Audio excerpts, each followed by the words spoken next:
Greetings and welcome to Solid 10.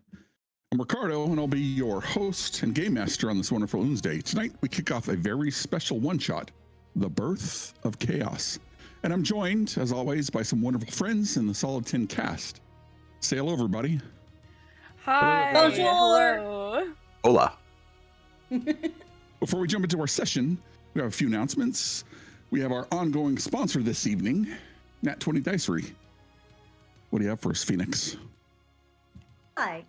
So I was going to write a poem today that was going to be super heartwarming, but instead I decided to not do that because it was too hard. Instead, I wrote a thing that's kind of like a poem, but only because there's a whole bunch of words in it that rhyme with dice. So I'm inviting everybody here. The only ones who have to participate are John and Hal. You're the only ones that have to participate. Our guests can also participate, and chat. So, chat, you can participate. So we're going to see if we can figure out how many words I say that rhyme with dice, not starting now.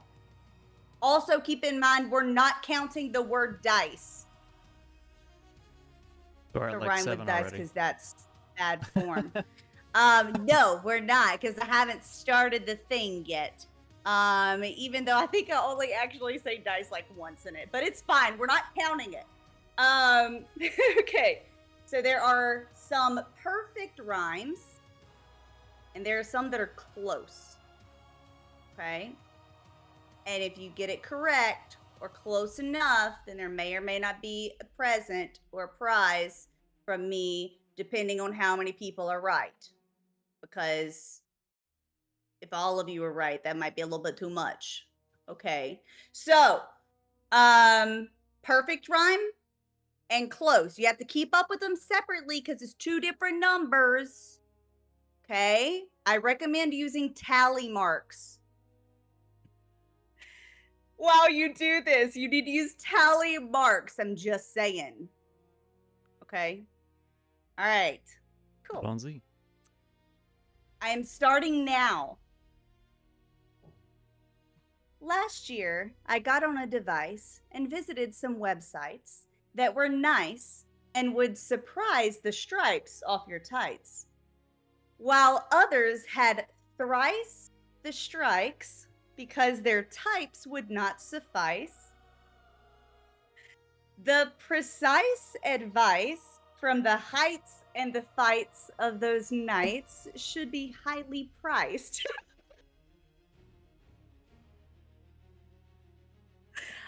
Go slow.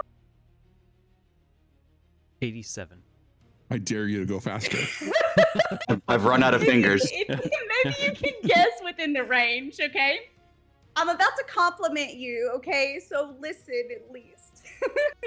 But sometimes to think twice and compromise is considered wise. My eyes have their sights on the knights who have a grip like a vice on this little slice of life that unites all of us who the tables entice. The spies who devise the plans to steal supplies of spice. The ally that dies and the cries that splice together the hearts of all. Those who analyze the replies and revise their plans. Some have a vice that invites doubt. Others disguise themselves in lies, but all involved show their delights when time flies and tensions rise. To be even more concise, you need not look for names in lights or the size of the likes to find the prize. What I advise is simple and applies to all. Stay right here. Oh, and the one who buys some dice at a discounted price is awesome and helps us out. That's it. You fried my brain. Oh, no. I'm Now I gotta sorry, count. Did you just say I have to count the tallies. That's even harder.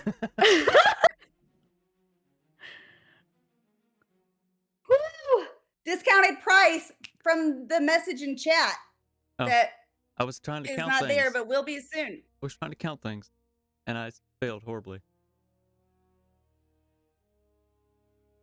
If you get close enough, you get a prize. So type in the number of perfect and the number of close. If you just type in 2 numbers with a space, I know there's less perfect than close. So, 69. Nice. You're supposed to have 2 numbers. See what I did there? Yeah. See what I You're did supposed there? to have 2 numbers. Hey, nice rhymes with dice. Anyways. Are you counting, John? I lost track at somewhere around 832. 67? This is the Price is Right. Don't- Yeah. Closest without- $1. $1, Bob. So, does anybody else want to guess? I got some numbers. I will say 18 perfect, 34 somewhat close. Okay. What about you, Mr. DM? Do you have an official guess? He's going to say 17 and 33. I actually did stop at some point and started again, and then my brain short-circuited. So I've got just random slash marks across this paper. It could be a murder letter. Like 14 and 16? I can't be right. I think I was just drawing lines arbitrarily. Okay. So, there were 15 perfect, Okay. and my husband disagreed with the internet, with the dictionary website. So, somewhere between 31 and 37, close. Oh. 14 and 34 is pretty good.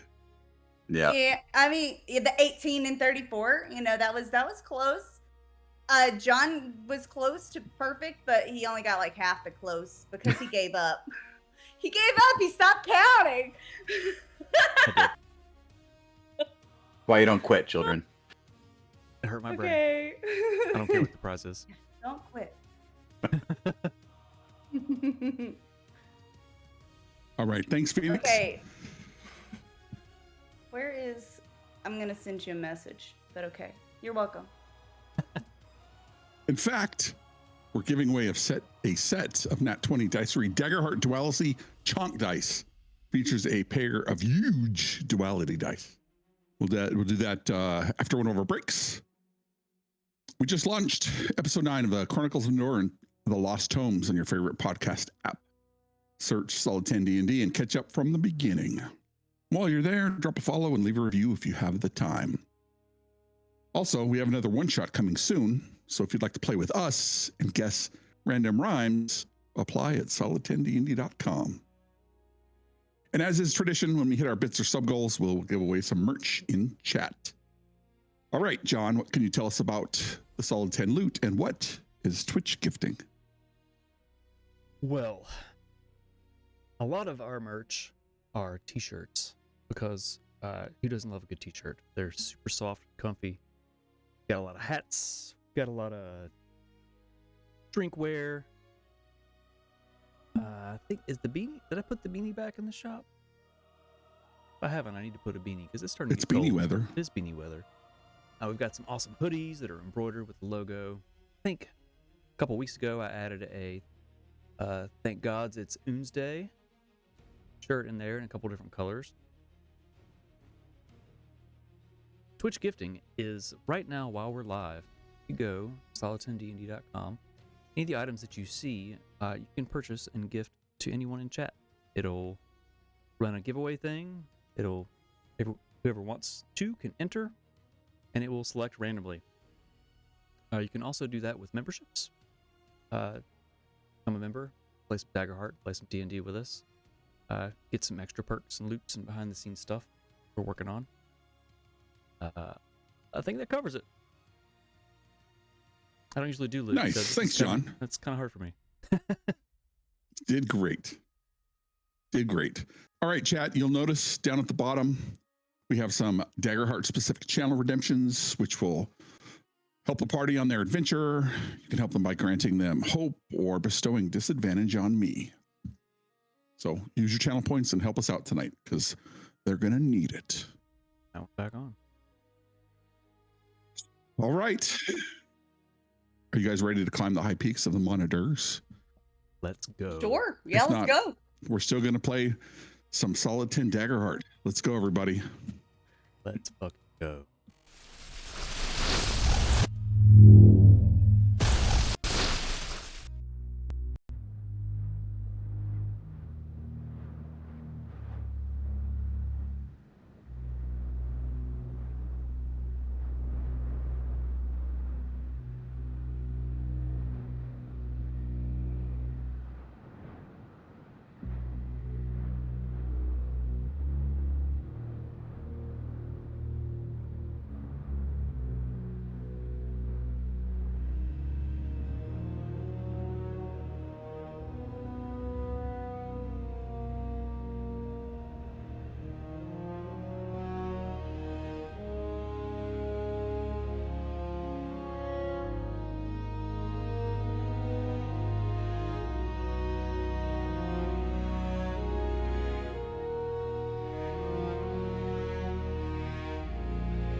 Weeks ago, the biting mountain wind, sharp and thin, carried the faint scent of ancient stone and potent, unfamiliar herbs into Zilmar's secluded abode.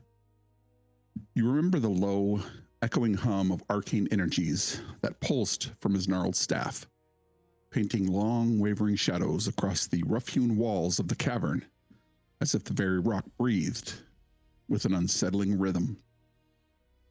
Zilmar, an elder of the Coterie people, living on the fringe of the wildlands, his fur the color of aged granite, sits across from you, his amber eyes, piercing and unsettlingly perceptive, fixed upon each of you in turn.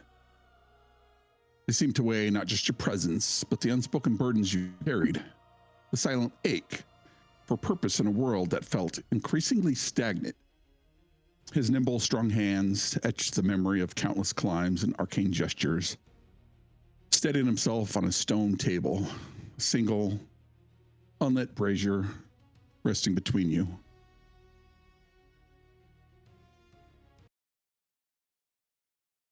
You have answered the call. His voice had been a low rumble, surprisingly clear despite his evident age. Or perhaps the call found you, as it finds all who fill the stillness. He had gestured vaguely towards a window-like opening in the rock, revealing a panorama of craggy peaks, sharp and unforgiving, against a bruised twilight sky. Terrestrious slumbers, bound by old ways and fading energies. The streams run sluggish, and the very air grows heavy with tradition.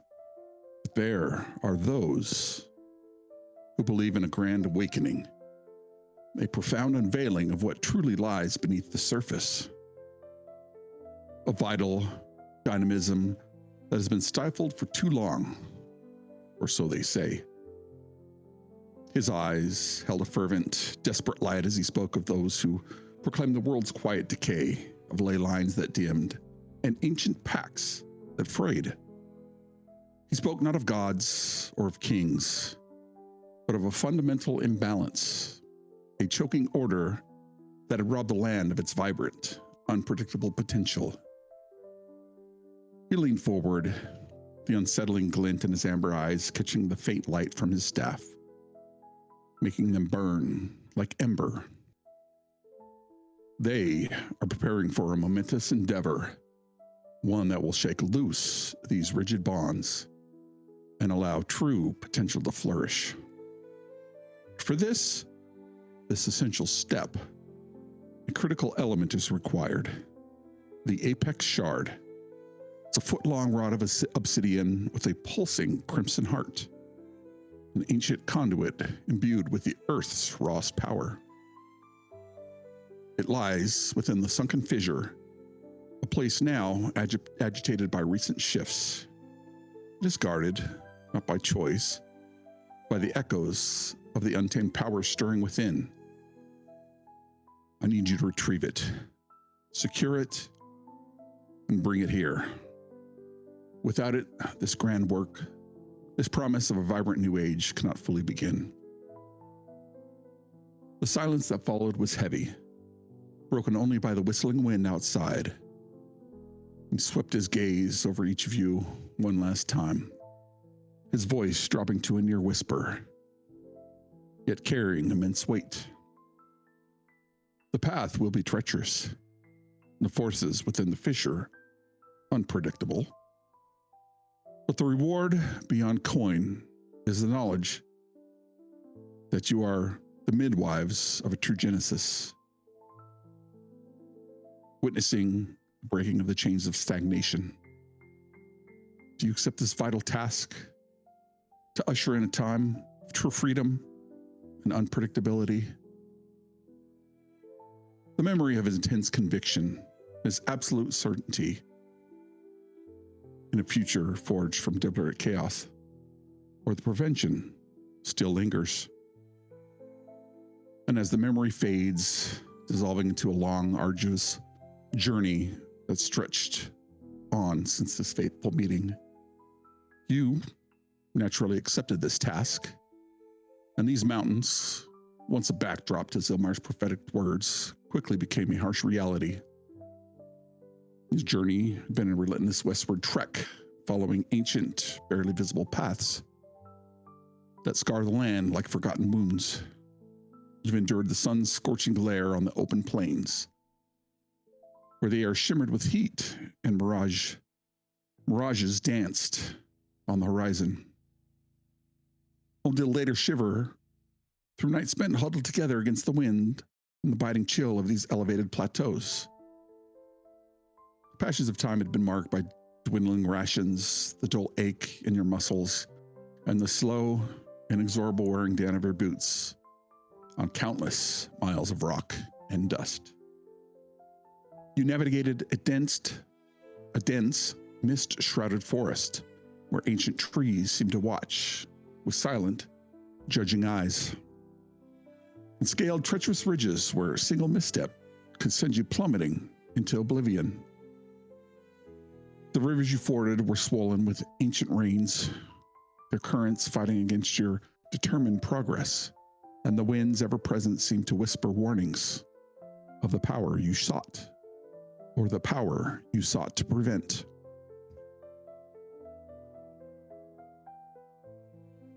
Pushing you further into these mountains, further from the familiar comforts of settled lands, and deeper into the wild, untamed heart of Teristria, towards the whispered legends of this sunken fissure.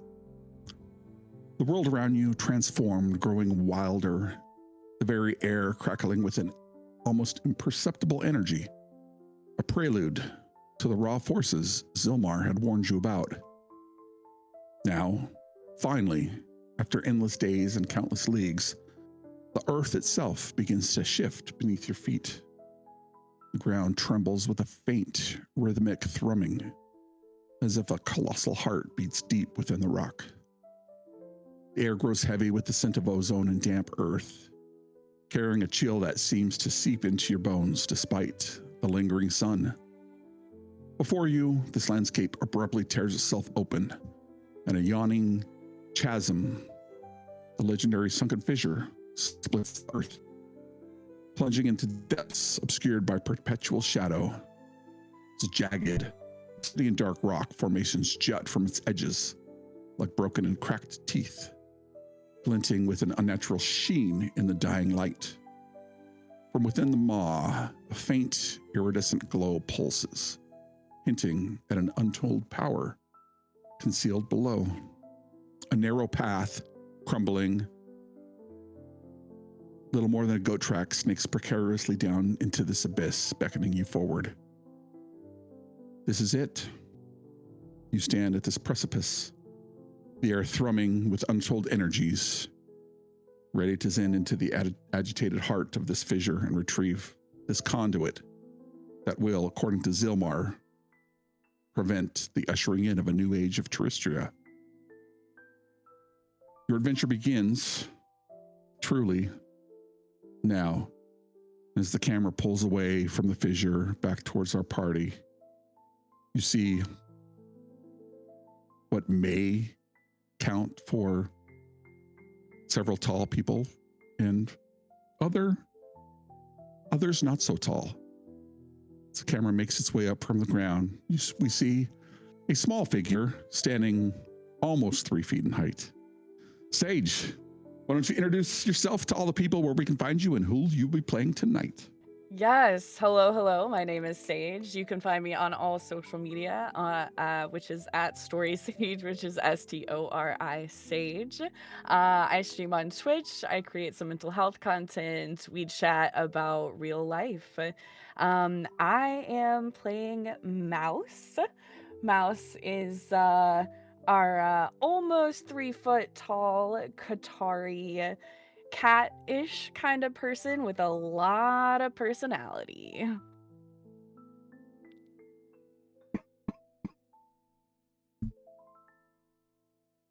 We can't hear you, Hal. And as the camera begins to pull up from our individual Sage, it continues up to the person walking behind a mouse. We see a tall man, hair unkempt, boots unkept. Richard, introduce yourself to the people. Tell us who you are, where we can find you, and who you'll be playing today. Hi, everyone. My name is Richard, or Elixir.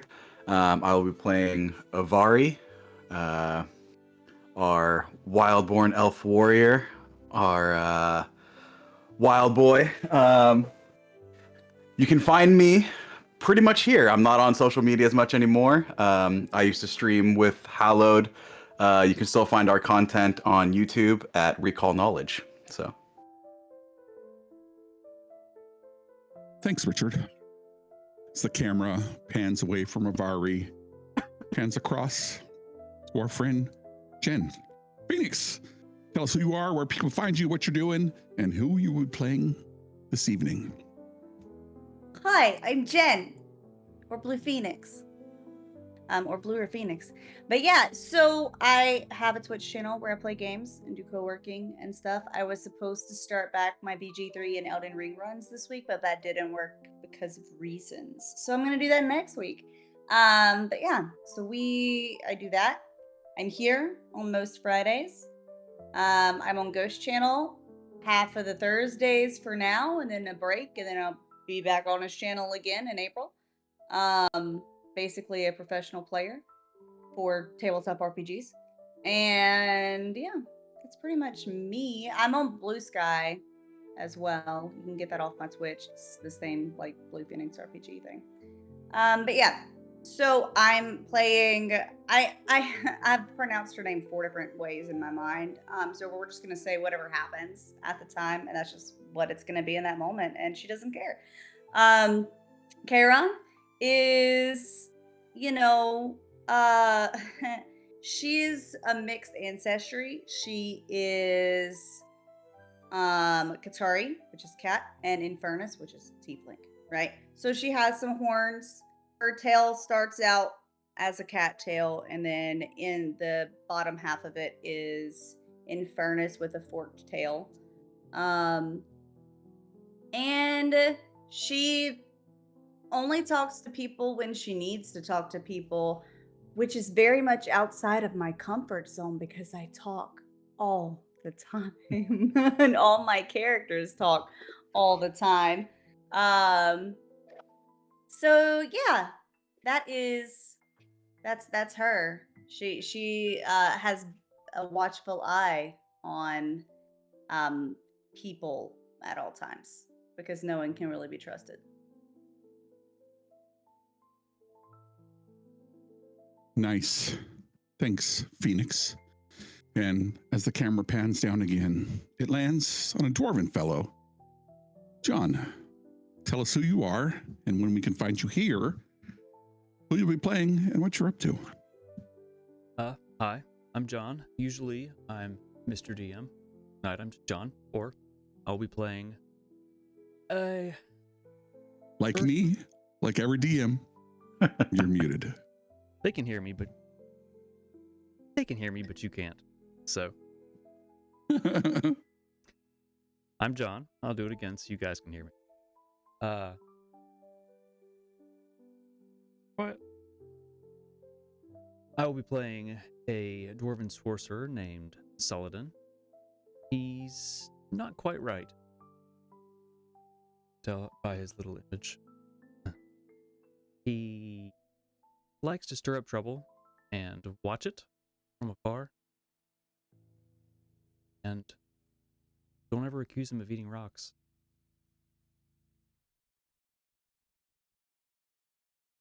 Nice. Thanks, John.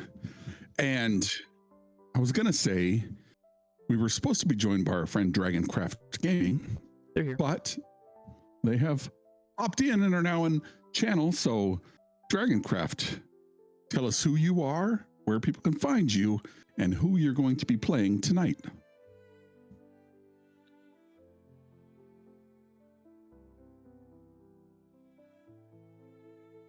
He is also muted in Discord. I see that. Okay, yeah, I didn't realize I still had it muted. My bad. But yeah, I'm playing Nixara. She is Infernus, or is it? I think it's Infernus. And she is also of the Underborn, I believe, as well. Yep. She is also a Nightwalker. And she is on the hunt for whoever it was that killed her sister. And she has been hunting that individual down for quite a few years. It's one of the reasons why she became an assassin in the first place, to be able to achieve that goal.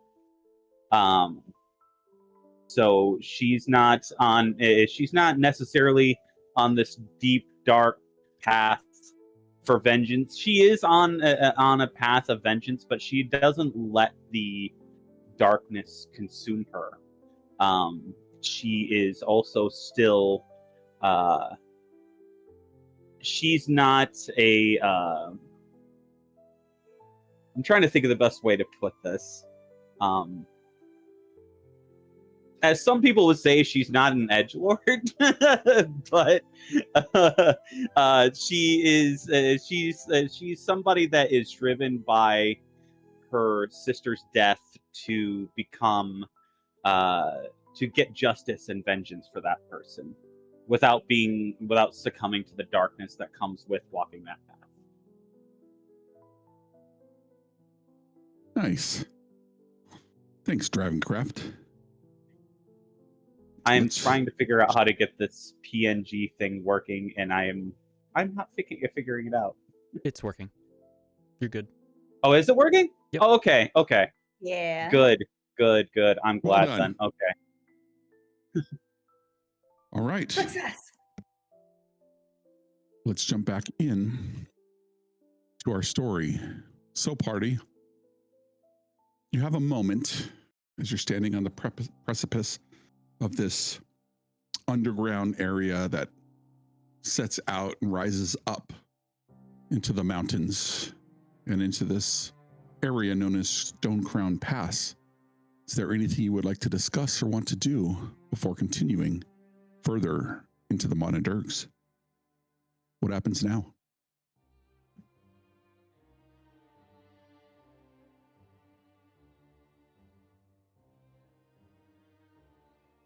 Look, I'd, I'm just saying, Saladin.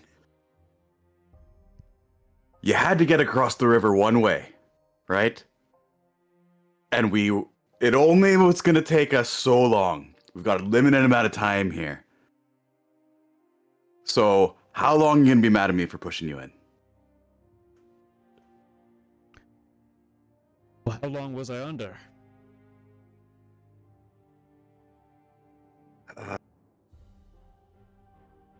Mouse, help me out here. I'm not the Saladin, it was only like 30 seconds. It's not that long. Look, you lived, right? Well, to me, it was like 30 years, so probably about that long. 30 years, you should be over it then. Yeah, got about 30 years.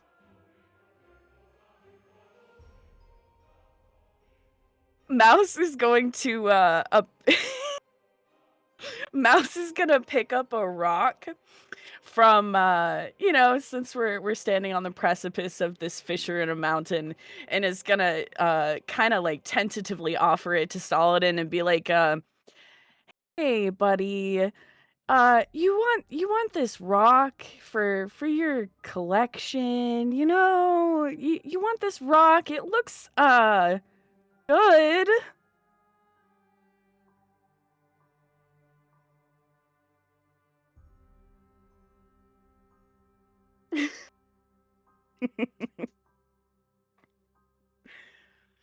Carol's just kind of like staring at this exchange.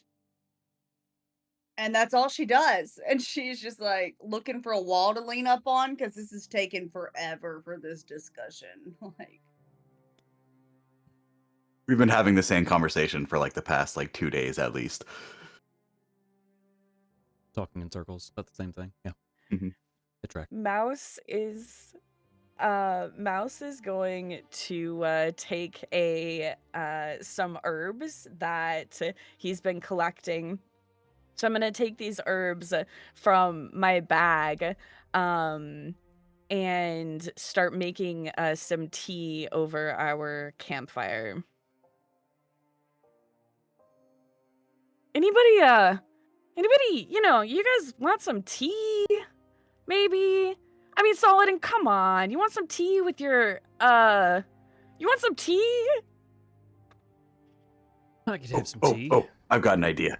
And I look around real quick, and I grab something, and you just hear plop as I drop a rock in it as well. Yeah. Look, it's gonna be like stone soup, but it's tea. You guys ever heard that old story? You know? Yeah. It'll be great. It'll be great. Listen, I Are promise. you making It's a not. broth with No. tea? It's No just a broth. tea. Look, it's not gonna be like last time, okay? It's not like a soup tea. It's just a tea. And I'm just talking about a story that involves soup. It's just tea, okay? I promise. It's not gonna be some weird consistency. Look, we could feel our tongues after a day or so it'll be fine. Sounds more like a stone broth. No thanks.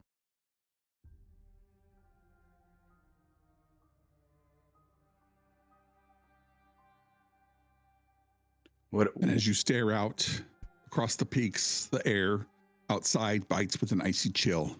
The sun has recently set, and you can feel this cold air howling through this open fissure. A mournful dirge through the gorge. Stone Crown Pass is what it's known as. A treacherous ascent up the Monadh Deargs. Certainly a place of raw, untamed beauty, but also hidden peril as the peaks pierce the bruised sky. Their slopes dusted high with fresh snow that glitters like broken glass. The path winds down a precarious trail, scree and loose rock, flanked by sheer cliffs that drop into this mist-shrouded chasm. Strange angular carvings, crudely etched into the rock faces, hint at recent activity, and an unsettling silence hangs heavy, broken only by the wind's cry and the crunch of your own boots. You can make camp in this relative shelter or continue on down the path, investigating more or continuing your journey. What happens now? Don't like the look of those rocks.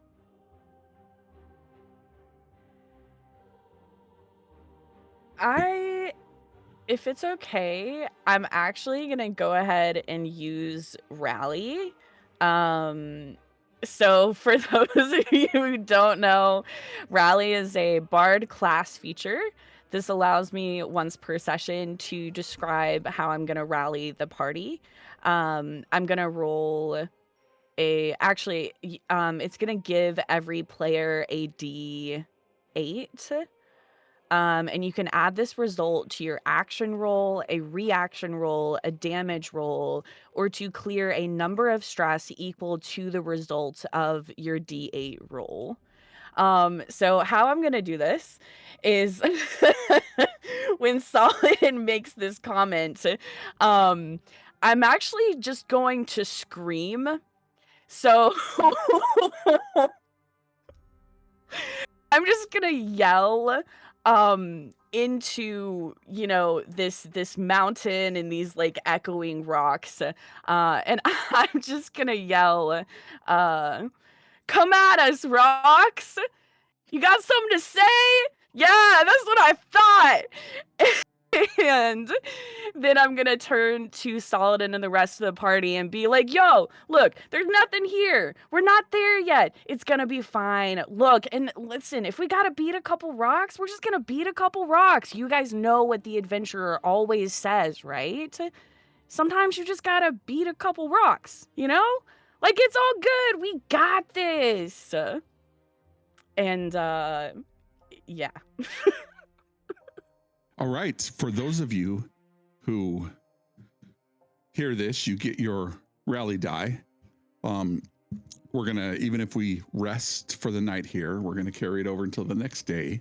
But anybody who wants to give me an instinct roll to perceive can do so, as Mouse's voice from this 2'11" tall person resounds across the landscape and echoes among the peaks of the Monadh Deargs. Vari feels very inspired, screams out, and then kicks a rock. That's rock number one. I would like to look for sure. All right. DM, there is a slight problem. I am not able to get into the Foundry. I typed in my name, my character's name as the password, and it's still not letting me in.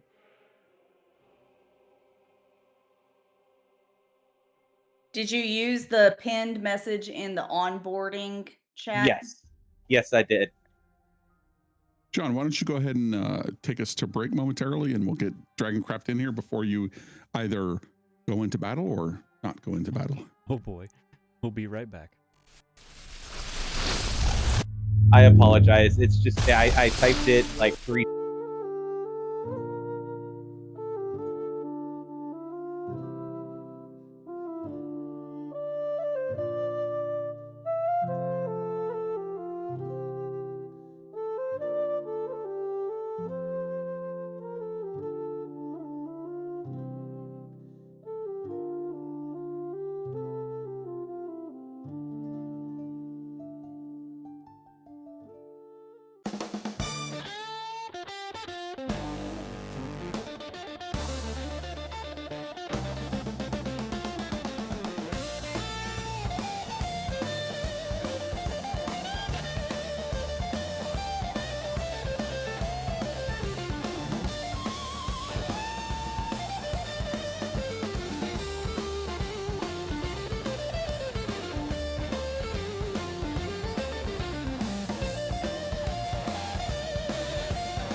right, welcome back.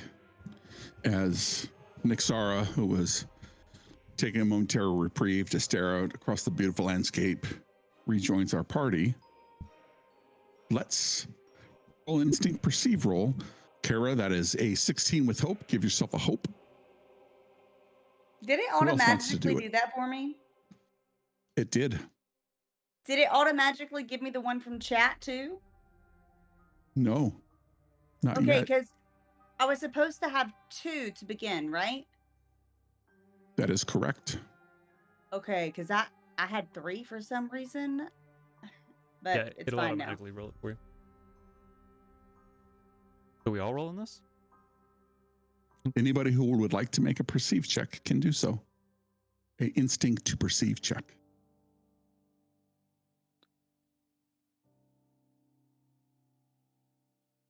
Okay, I got a 6 and a 2.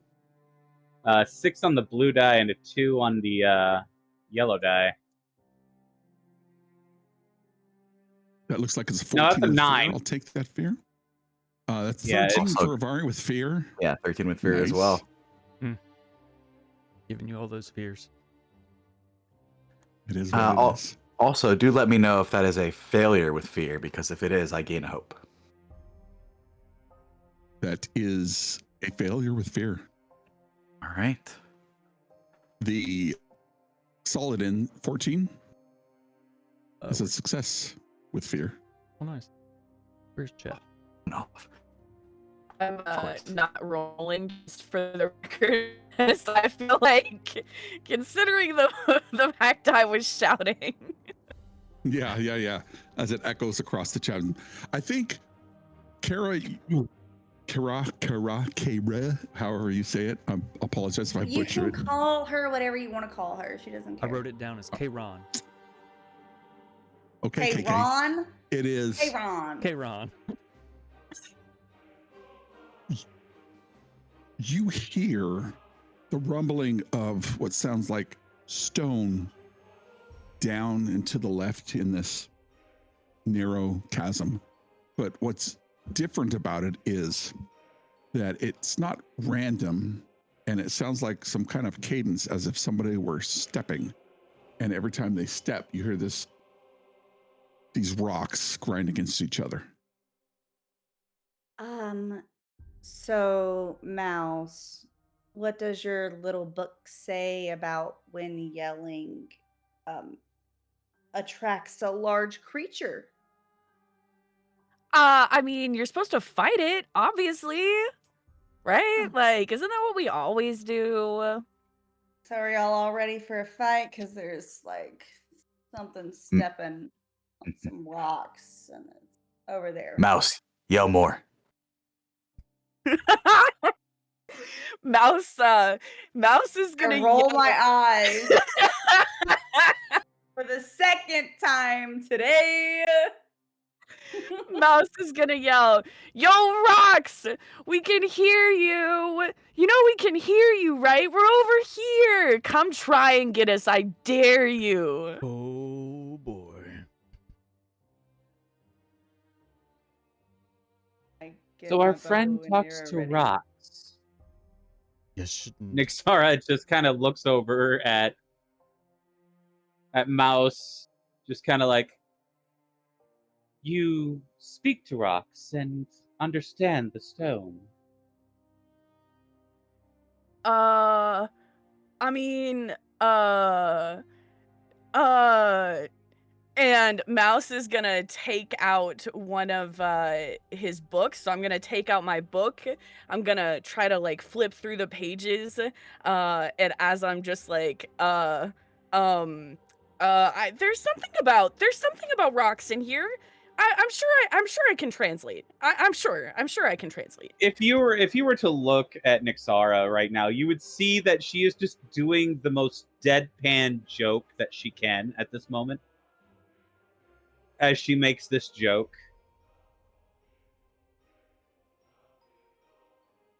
Oh gosh. You're a loud crunch. I feel like From this is Saladin. going to be a long journey. Yes, it has been a long journey. I keep an ear out for the rock footsteps. Are they continuing Are to they coming down happen? And from are the they like coming towards from the us? darkness They're Yeah. coming from the path ahead of you. path ahead?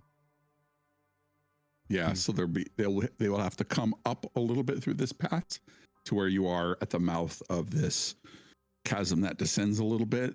You can go back into the darkness and I look at Avari and hide, or you can push forward. It is up to you. It is almost nighttime. This is a good spot to stop. Did y'all want to just Is it a good go in there? spot to stop after screaming a lot? Well, I mean, we would be going where the screams were pointed, so we'd just be moving closer to where the noise was. So about the same, except we know there's this spot here, and we don't know if there's anything down there. So Does it sound like the noises are getting closer?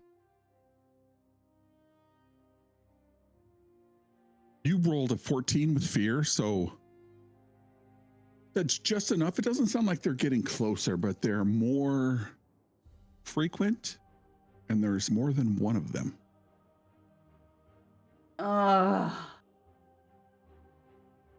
But they are not getting closer. Sounds like there's a lot of them. They're not getting closer. What do I do? Is it Mouth. possible for me to do what's the equivalent of a perception check in Daggerheart? It is an instinct perceive roll. Okay. I'm going to let me see here. What do I have?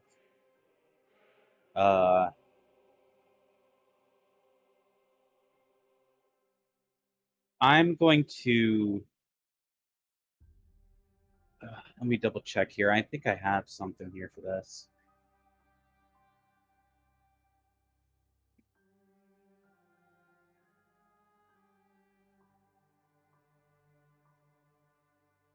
Oh, maybe I don't. Can I just do like a straight perception check for this, essentially, with the instinct roll? Absolutely. Give me an instinct perceive roll.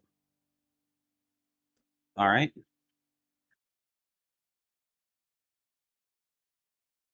And what are you looking to perceive with this? Like to see if I can basically suss out if there's more to these sounds than what we're currently hearing. Maybe Fair. if there's something underneath it, or okay.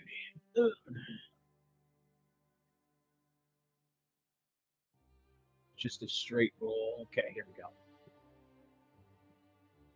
That is a 14 with fear. I'll take that fear. A 14 is a success. Like Solidin and Kara earlier, it doesn't sound like a rock slide. As you're listening more, you hear multiple of them as if some entity is stepping or walking in area, but it sounds the cadence sounds like a walk, but it's like stones grinding together as opposed to footsteps. That's what you perceive with a 14. She's getting the feeling that this possibly light could be a sort of maybe a construct of some sort made of stone, or it because it has the cadence of steps. So she's like, I'm fairly certain something approaches. Hold on just a second. Let me realign myself. I would like to move something from my vault to my loadout. I don't know how to do that here. I know it calls stress, but I don't know how that works on this. You can just give yourself a stress. Oh, okay, here we Do you go. want- I do. Yep. Got it. It doesn't say how many stress. Oh, is that the number? Is that the Yes. number? Okay, so it Recall costs number. 0. So it's free. What? Nice. Beautiful. Wait, that was the wrong one. No, it wasn't. No, it wasn't. It was fine. Okay, I'm going to summon a familiar. How long does that take? I don't know. I can't read the spell. I can't read it like I can on any other thing. It should be in chat. Spend a hope to summon a small nature spirit or forest critter to your side until your next rest. You can cast it again. If it's targeted attack and you spend an additional hope, you can summon a familiar that flies. I'm going to spend an additional hope to summon a familiar that flies Nice. so that it What do you can summon? fly. A vulture? It looks like this might be the terrain that a vulture would be in. What does it look like as you cast your spell? She is going to kneel and push her hands into like the dirt and the stone, close her eyes, and kind of just move forward and then like draw wings. And then she puts her hands together and then lifts up and some dirt comes from the ground and turns into the vulture and then solidifies into Nice. the creature. You've successfully summoned your familiar vulture. Does it have a name? That is pretty cool, I will say.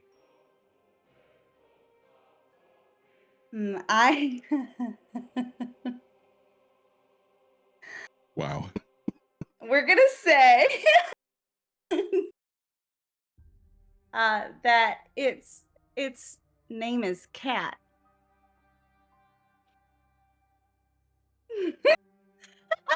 Alrighty. Rude.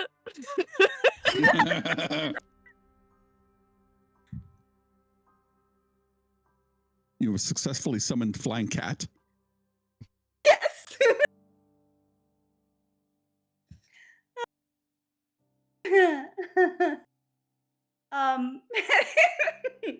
So yeah, it's gonna. I'm gonna use the whatchamacallit feature of it. Let's see through eyes. Hopefully that doesn't like keep using a whole bunch of marker stress. Okay, so I'll marker stress. And she's gonna stay seated, so she's grounded. But anyways, so she just realized she's on the ground, so she's grounded. But anyways, so she's gonna look through the eyes and go to the sound to see what it is, and she's gonna stay high because it did sound like it was big, and I don't want my familiar to die. Fair enough. As you make your way out to this chasm, the air opens up between the cliff faces, and Cat makes their way in the air, this vulture type being. And as you make your way along this path, you see these what look like were once humanoid figures, but from their skin grows reddish rocks, and where their eyes and tongue may have been, it glows a little bit golden red. They wear crude belts, and it looks like trousers and that have been torn or ripped from being out either in the elements, or that their bodies have grown too large to contain. And they stand in front of one of these,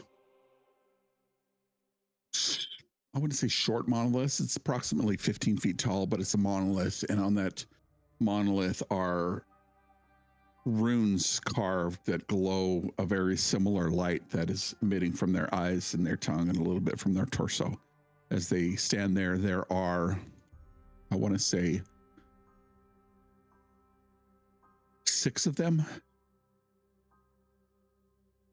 but they seem transfixed, looking up at this monolith that is made of stone that's on a bit of a shelf in this path. Can I speak while I'm seeing? Sure, Can I hear while I'm seeing? sure. Doesn't say you can't, Well, right? I Yep. mean, Let's not say in yes. that little description. So her eyes are closed and she's just still, once she lifted her hands up to create it, she puts her hands back down on the ground. And as you were describing it, as I was seeing it, I was describing it to everybody else. Do you want me to try to get a closer look at the runes?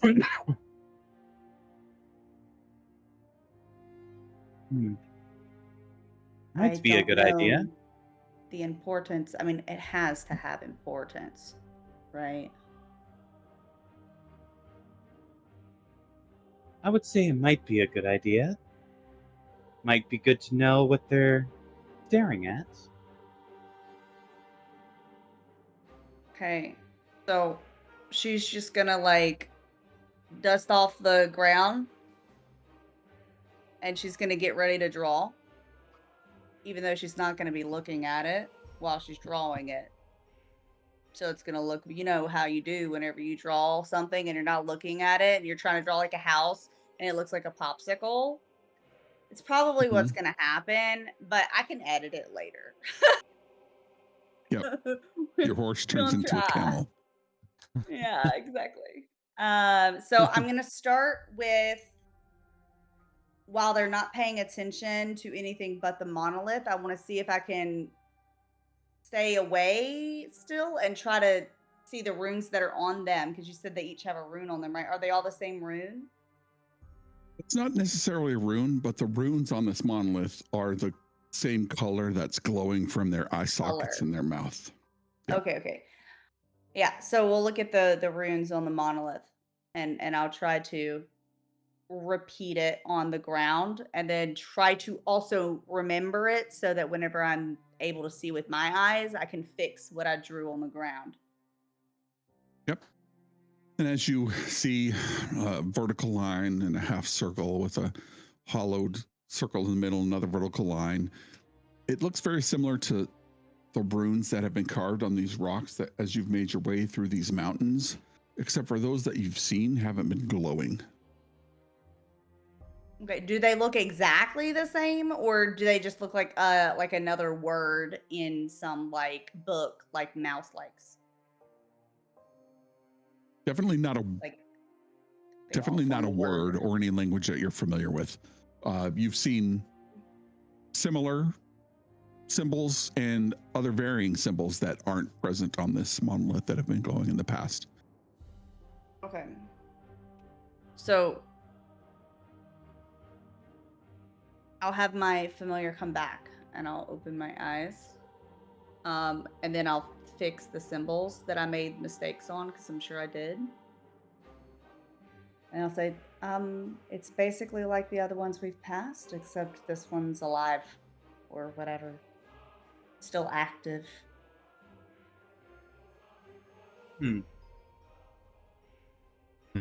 How far was it?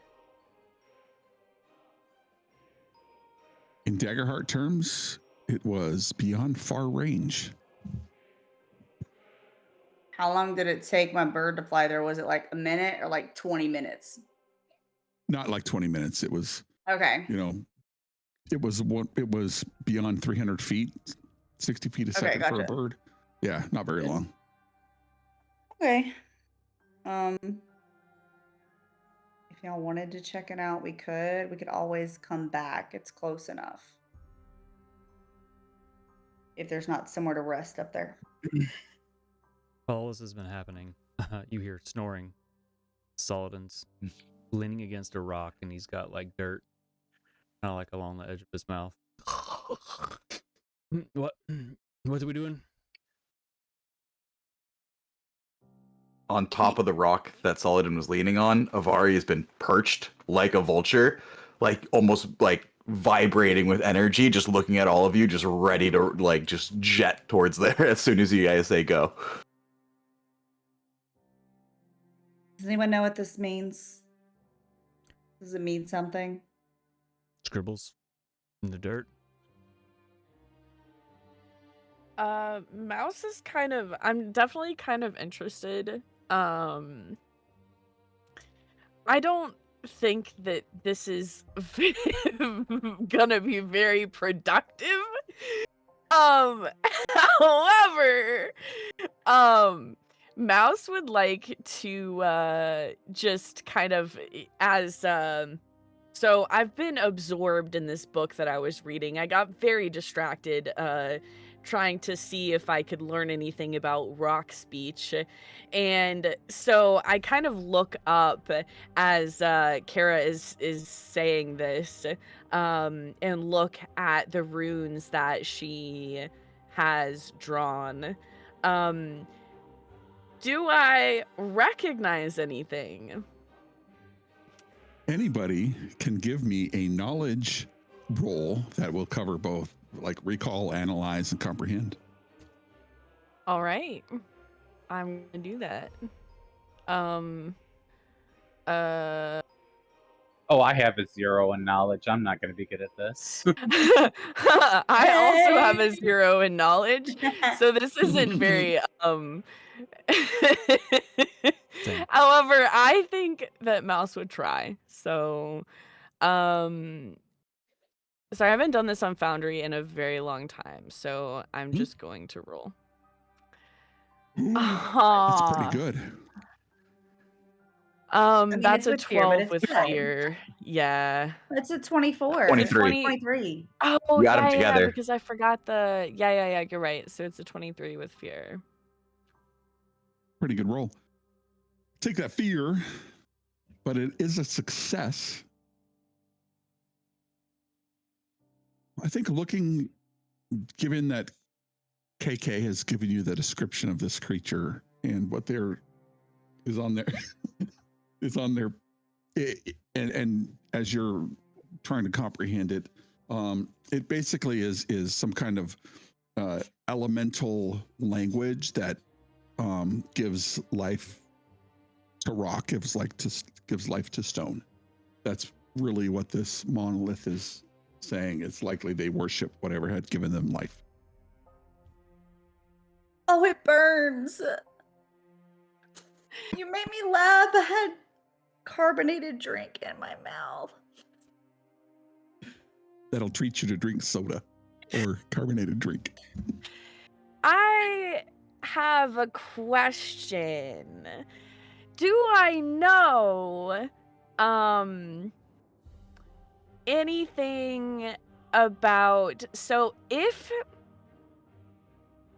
how do I ask this question? I don't even know.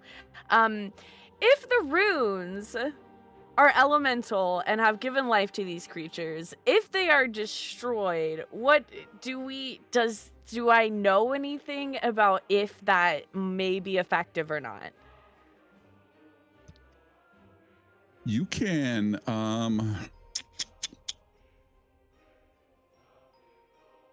you can probably give me another knowledge roll.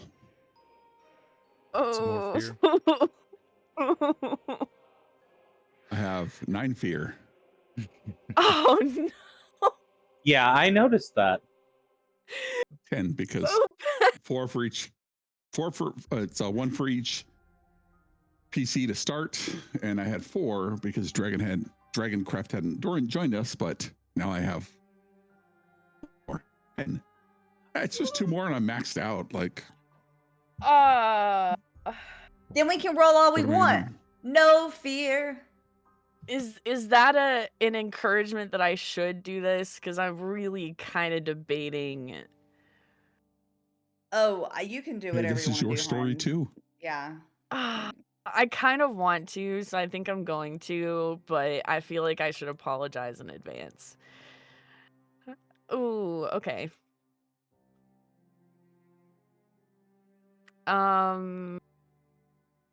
What did it turn out to be? A 17 with fear. We're all rolling fear. We have given the DM more. Rig. Chat can give us hope to help out. I'm not sure you know. Wait. I will tell you exactly. No, you do know that's a success. Because the environment's DC is lower than that. So the likelihood that destroying this monolith or these runes probably would have no effect on the creatures. It has already given them their essence or changed them in some way. Maybe it won't bring any other ones to life, though. Okay. Thank you. I Thank you. really do mean that, but it sounded bad. um,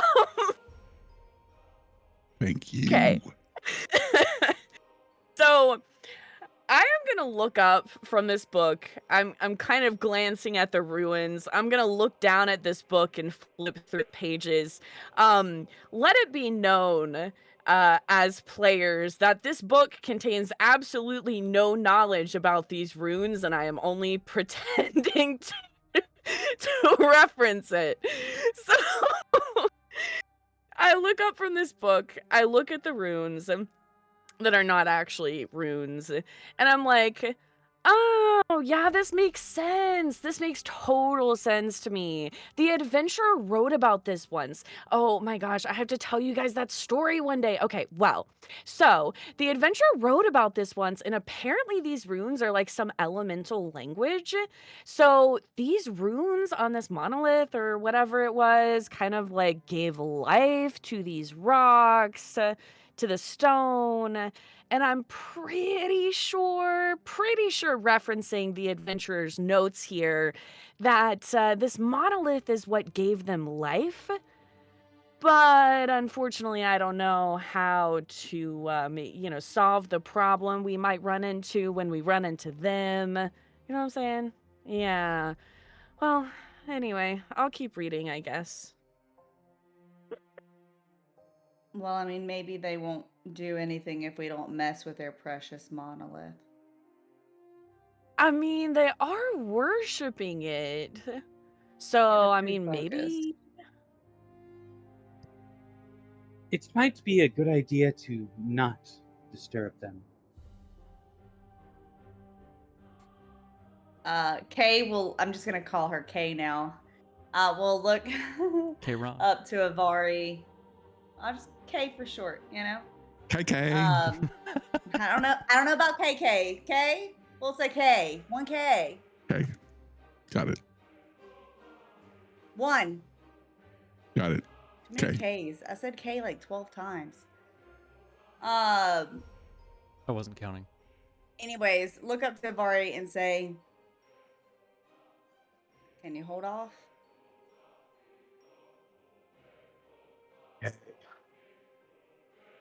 Okay. We It could just slumps down. she opens up her bag and pulls out some sticks. Ooh. I hop down, smile on my face. Okay, here you go. I'll sit near you with my own sticks.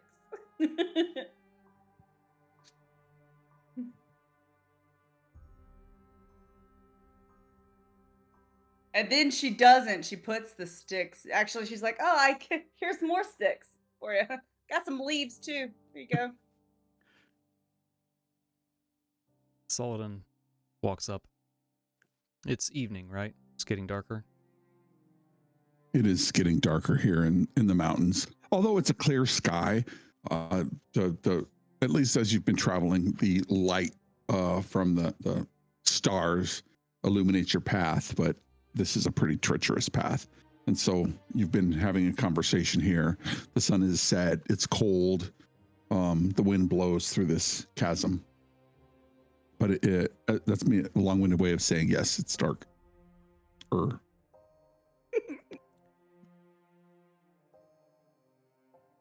Well, I guess. Just thinking. You can use the cover of dark and fall, potentially, to sneak by. Or we can wait for light.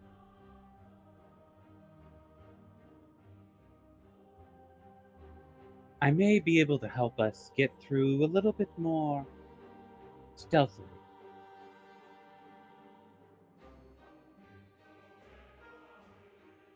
Do continue. She actually has an ability, if I'm not mistaken, that can help with this.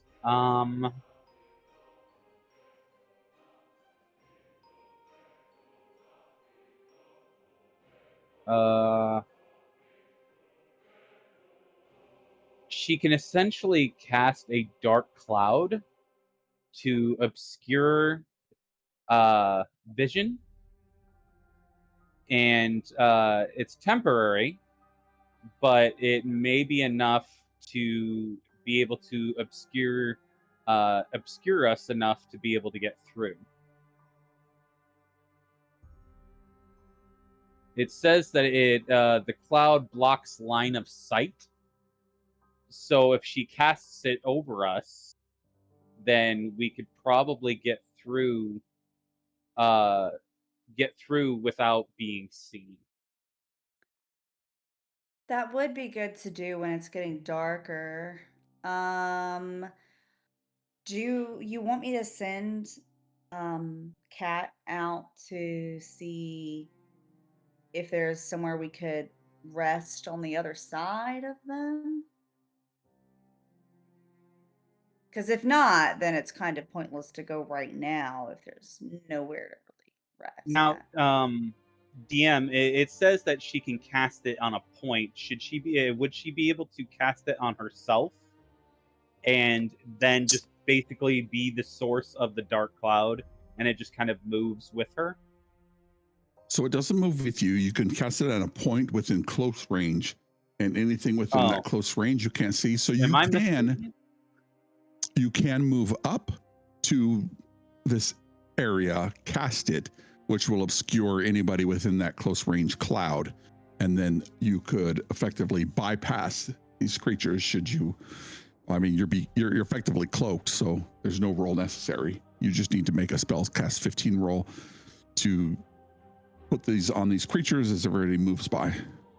All right, make a spellcast roll and a success. Create a dark cloud that covers an area within close range. So you'd have to sneak up, cast it, and then everybody else would have to pass. It says you were considered cloaked, which is, I mean, effectively, if you're D&D, it's better than hidden in Daggerheart from any adversary whose cloud blocks line of sight. So that means if you're cloaked, you don't have to make a stealth roll. Okay, I It's apologize. like invisible, being invisible. Yeah, you're good. I'll do that. Okay. Then I would sneak up and then do that then. Let's resolve Hayes' query about looking for a place to rest. So she asked that to the group. Should she send her flying cat further along to scout for a place to rest? Scouting is always a good option. Rest? Okay. Adventurers don't rest? What is wrong with you guys? And I'm just reading my book. So Kay rolls her eyes as she closes them and sends Cat out to see if there's to go over them in the direction that we're going to see if there's a place that looks like it would be good to rest. Now I have a question. I already spent the one stress to see. Could I have just like not stopped seeing through the eyes, or do I need to like do it again? I think you had to not see it to rewrite the XYZ, but that is true, because I think it takes over my. Okay, so I'll add another stress. Add all the stress. It's fine. I mean, that's really just coming from Mouse. Yep. And as the flying cat makes his way high into the air, you can see that this path continues on quite a ways, but then it opens up at the end of the path down deeper into this mountain on the other side. If it's anything like this side, there's a high chance you can find a place to rest on the other side.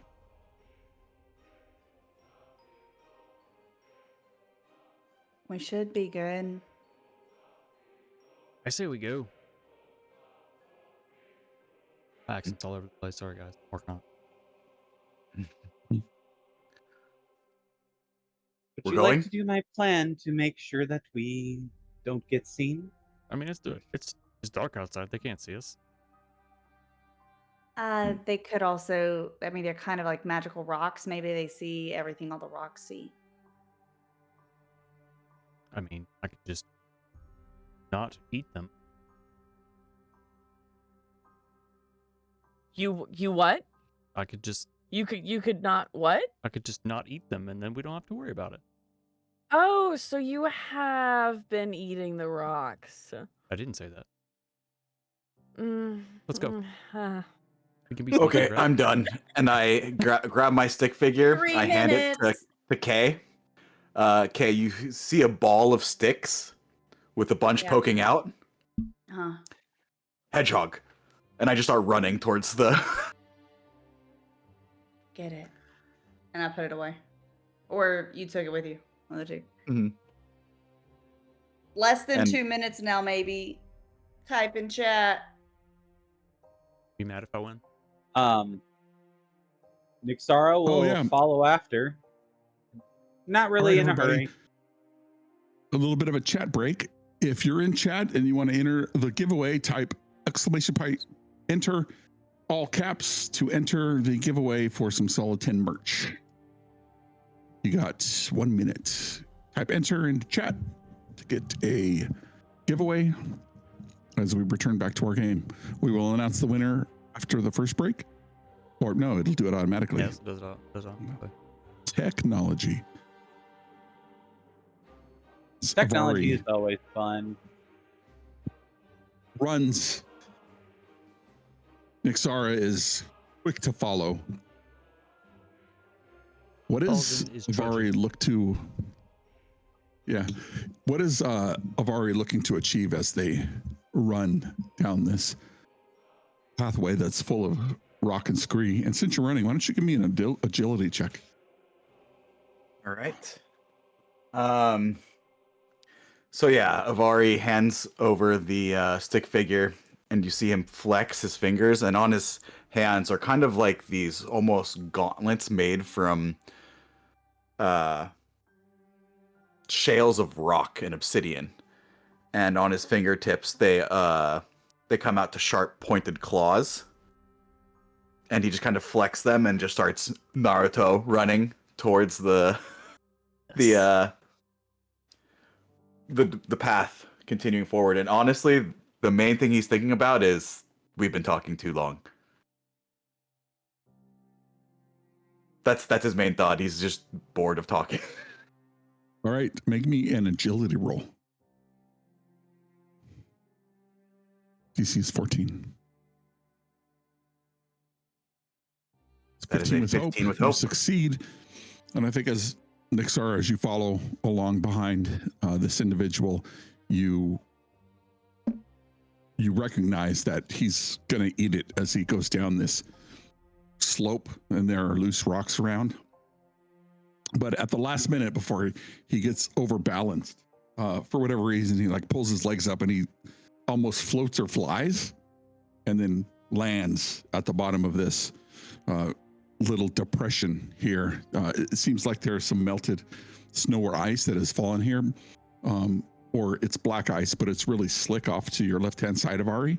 And Nixara, if you're following along right behind Avari, give me an agility roll as well.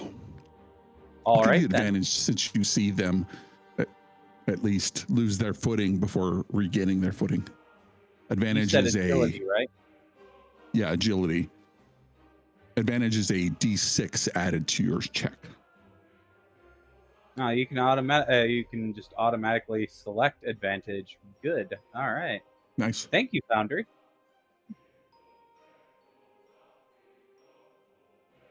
Give yourself a hope. Well, actually, Founder, give you a hope. And that's a success as well, as you are a little bit more mindful of your step as you see this individual. But ahead of you, I would say they're in what is considered far range from where Avari is. You see 7 individuals staring up at this monolith. What is the rest of the party doing? There you go. Oh, I was just gonna say I'm following. I was gonna see what y'all were doing before I responded.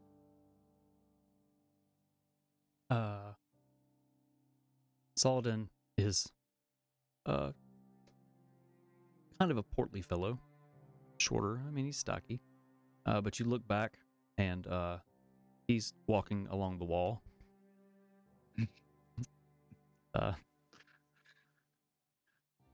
It cast. Yeah, Kay is following but not rushing.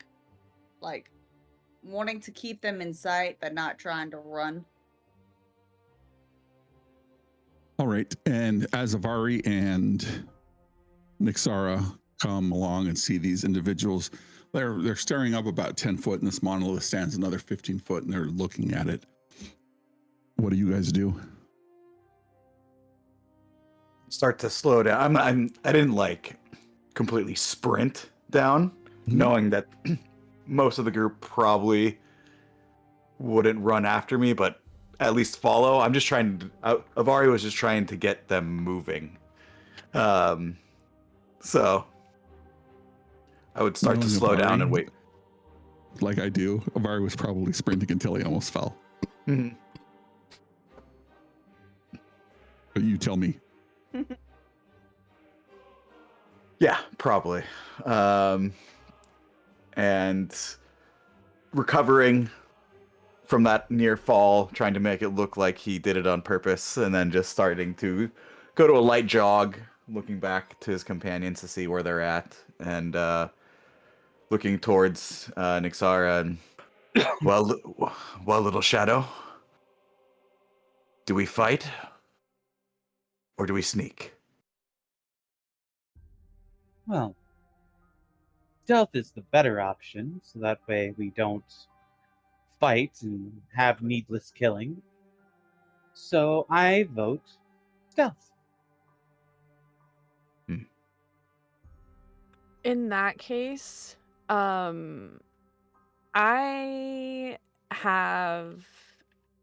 really kind of want to try this. I have an invisibility spell. That only I could use it on an ally, but I think I'm gonna use it on myself because Mouse is actually kind of scared. So this is a spell cast roll 10. I mark a stress, and an invisible creature can't be seen. Attack rolls against me are made with disadvantage. So if that's okay, I'm gonna go ahead and cast it. Mhm. If I can find it. Where art thou? Okay. All right. So since this has the opportunity to turn into a fight, Oh no. depending on how things go,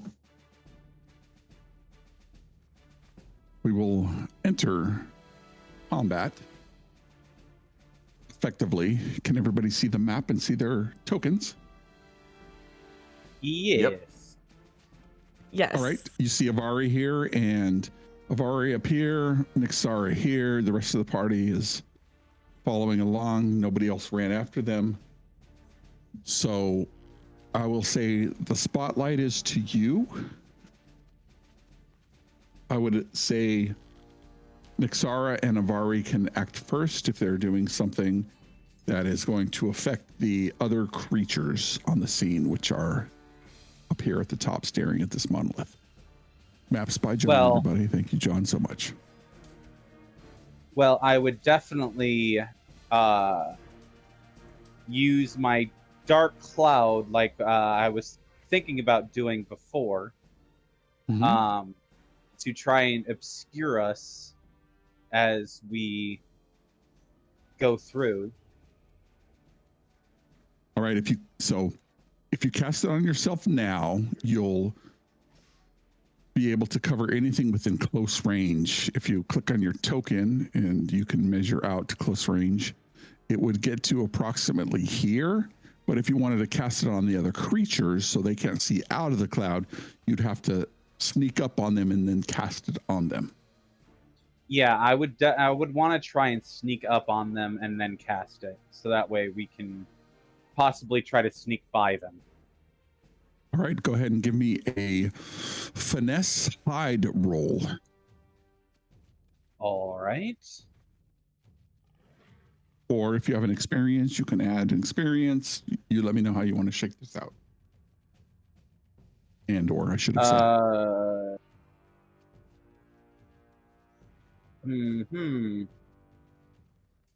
I have an experience. It's called Vanish into Silence. Which is that kind of adds a little bit to my stealth. It would give me an extra +2. Yeah, if you want to use that, go ahead and spend a hope. Using experience spends resources, and it is a hope. Right. All right. Then I will go ahead and do that. Here we go.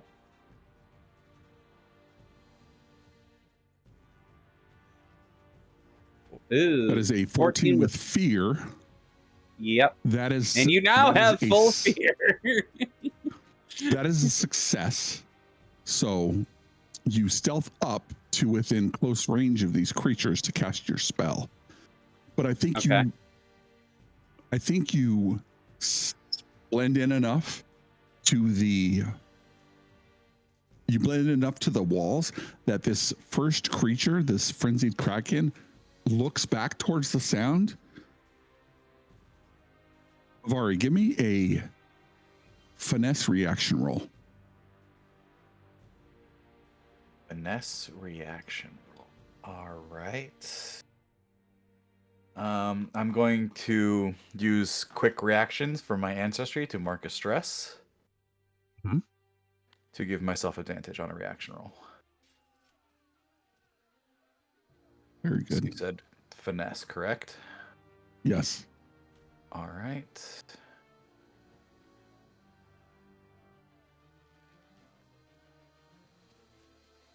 That is a 12 with fear. We are getting so much 12 fear because right there's no fear or hope on That is a reaction rolls. failure. Do you have anything to change that? You have a rally die. I do have a rally die. Sure, I will use that. And you have your feature where you fail something, but I'm not sure if that's for this roll. It would not, because I'd have to fail with fear, and a reaction roll doesn't generate fear. Doesn't generate fear. So. Yep.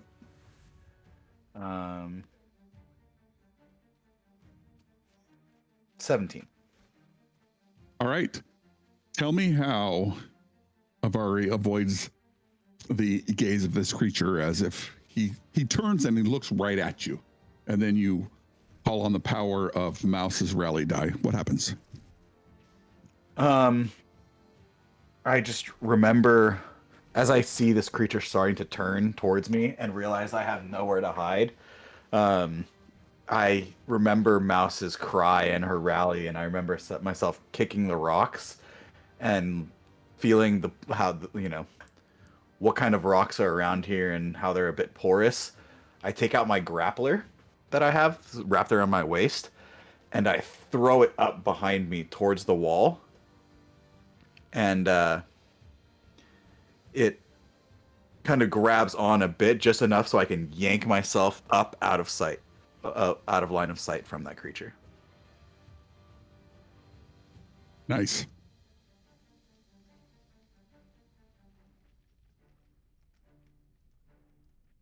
All right.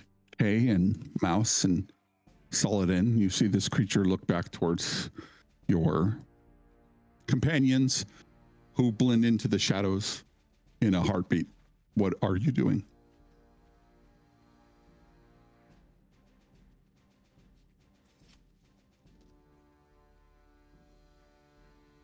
What did you say? I'm sorry, I was muted. As you see your companions, they blend into the darkness. You've cast invisible. What is the party doing at this point? Move forward. I still The amount I'm allowed to. To be invisible, I do still have to. It is a spellcast roll. All right, go ahead and roll me that spellcast roll. It's 10, you said? Yeah. Is it? Yes, it is a 10.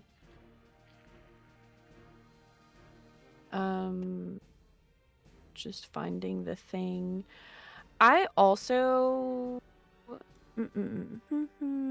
So, I have an experience that is called the art of love. Now, the experience description is I act with the art of love, the art of what must be hidden. And this relates to finesse. If it's okay, I'd like to spend a hope to maybe use that on my invisibility spellcast roll. Yep. Awesome. So I spent the hope, and then where's my thing? And then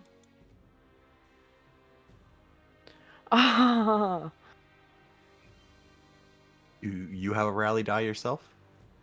that turned out to be it turned out to be a 16 with fear, but that was okay because the difficulty was a 10.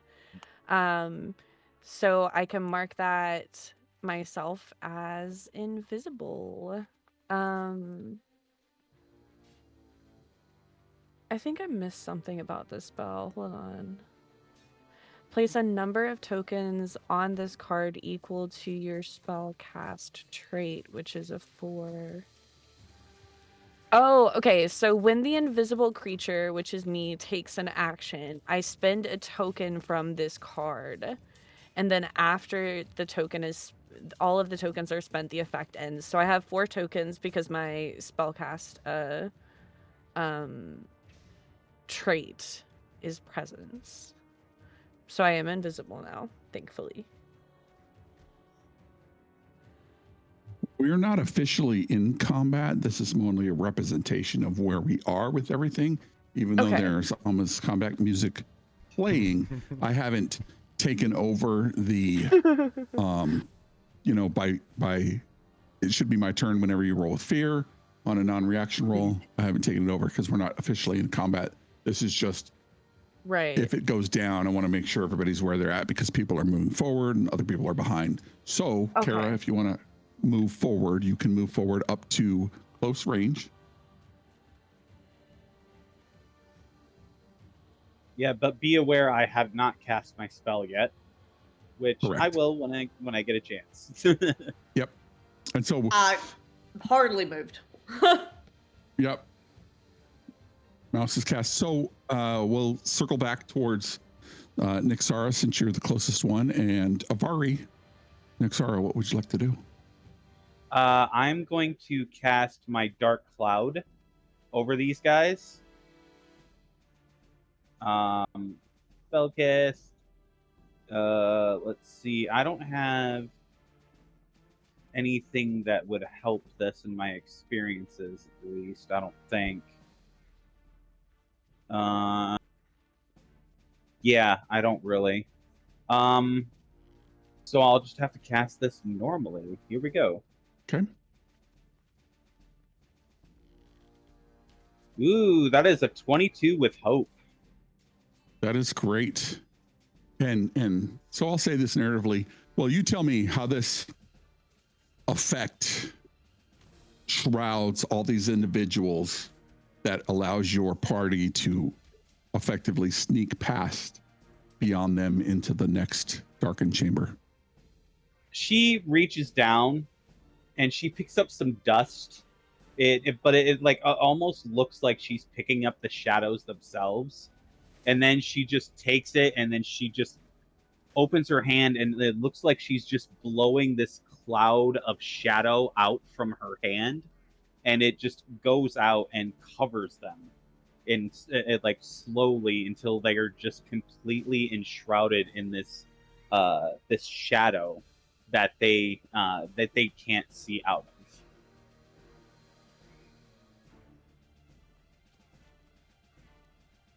Nice.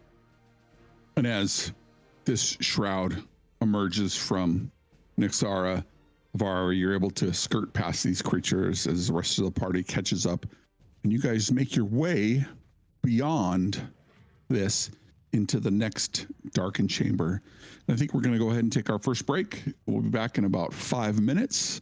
Well played, no combat. 7 adversaries is no joke. I have 12 fear, and it could have been bad, but your chances of survival have increased. All right, we'll see you shortly. Thanks, everybody.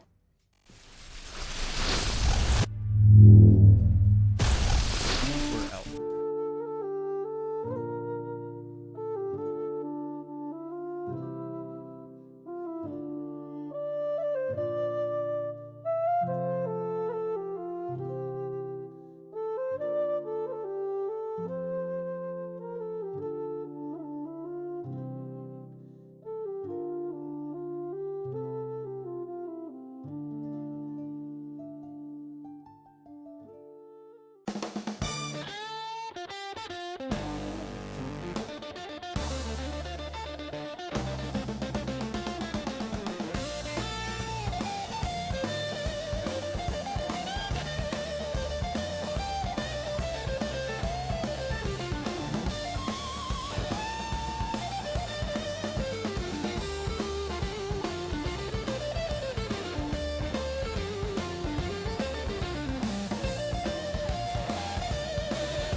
Yep.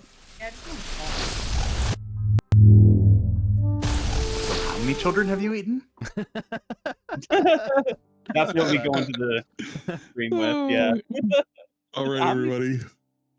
Anyway. Welcome back to the Birth of Chaos. Our party has successfully navigated the frenzied cragkin and their monolith that they have worshipped through the effective use of stealth and the dark cloud cast by our tiefling. What is it? Night Watch? What is it called? The Furnace Nightwalker. there you go. And you've made your way through this passage into the next darkened cavern. You have some time to catch your breath, to rest, to talk about what has transpired and what may still transpired. So, party, I ask you, what happens now? We look for somewhere to settle in. I'd like to read a bedtime story to the party. As the Hay party rolls her settles eyes in as soon as you start. and you hear the rumble of many booted feet from outside as the game master Eric and his entourage runs through the cavern in front of your party. Welcome in, Eric, and all They've your broken the fourth best wall. viewers on the internet. So afraid. We appreciate you hopping in. We're playing some Daggerheart here. Our party has successfully and effectively dodged the first combat, which would have been a doozy. So welcome. I hope everything went well with your session. I'm sure it did. You're a professional at this, so, and you're really good at it too. So if you haven't followed Game Master Eric, he's streaming like on Mondays, Tuesdays, Thursdays, Fridays, Saturday mornings. Like, he's got a time slot for you. If you want to check out some more D&D, go check him out. Follow him, the Game Master Eric. He's got some amazing adventures in the world of, and tell me if I butcher this, Travoa. Check it out. Toivola. All right. Yeah, I Travoa. followed. I love D&D, so I will definitely be checking you out, Eric. I think he has Thanks, a couple everybody. spots on his Friday morning game. I don't know if Nice. he's going to fill them. I know that he was originally going to have 2 more, but they just started the campaign, so I don't know if he's accepting more right now. Check him out. He's awesome. And as we return to our awesome players, you find a place to settle down here in the darkened caverns. The night sky is alight with stars as they glisten here. The closer you are to the stars, the brighter they shine. High up in the peaks of the Monadh Deargs in this cavern, Mouse starts to tell a story. Mouse, take it away. Yes. So the story begins once upon a time, and it's about this this elf servant named Cinderella, and the story continues until Mouse says the end. No, While no, you're you telling haven't. the story, It's an original. Nixara starts a small fire to kind of keep us warm in the cool night.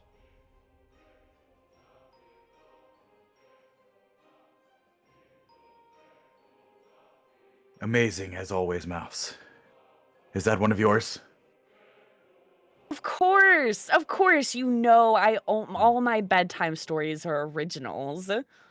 You know what it needs, Mouse? And she pets her vulture. A cat. Uh,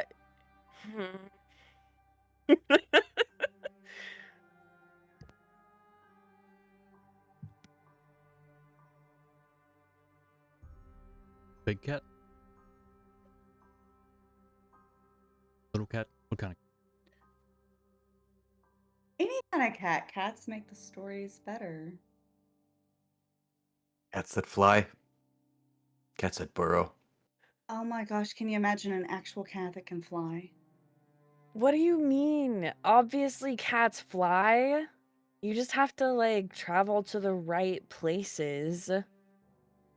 The adventurer has talked about it in their books. Do you guys ever read anything? Mouse, you know that I don't. No, see, the last Read time you told me that, anything. Mouse, I threw that tavern keeper's cat and we got ran out of town. Okay, I mean, okay, Kay, you haven't even, you're telling me you haven't even read The Art of Friendship? I gave that to you as a Christmas gift.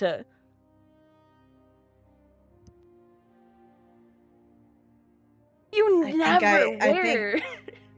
I think I regifted that to somebody. It's okay. I have another copy. No, it's fine. You don't have to Mouse do that. pulls out a book from their pack and passes it over to Kay.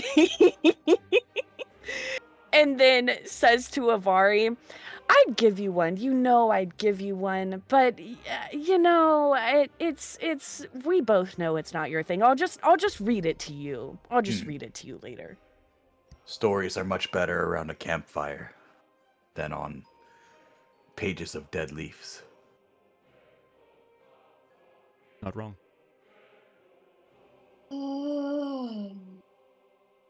And like during this whole exchange, you just see Nixara sitting by the fire, just like watching you all talk. And she doesn't really say much of anything. She just kind of observes this interaction just very intently. Like almost if she's like trying to decide if she wants to talk or not. Avari will look over towards Ixara. Well done earlier, little shadow. That could have been complicated. And at the same time, without even without looking at Saladin, I just push my water skin towards him. Get that. More. And not even saying anything, just like shaking it at him, and as I'm just talking to Nixara. He stands up, stomps Well. off and up the wall. Crosses his arms. He's kind of standing there, like leering down, 10 feet above. Well, yes, I thought this was the best way to minimize any sort of loss of life that was unnecessary. And take away all my fun, I know. You've come a long way, though.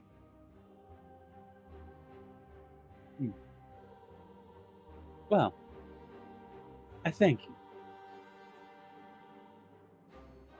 And she just like, her eyes move over to like gaze into the fire, almost as if she's like gaining comfort from it. Kay's eyes gaze into the fire as well, with malicious intent, maybe. Meditation. That's the word you're going for. Saladin stomps back down, snatches the water skin out of his hand. He's still holding up. Turns it up really quick. Gives it back. That's right. Well done. That's right. Mouse is I'm gonna pass you a rock as consolation. Goes over his shoulder and reaches into a pouch. This one's better.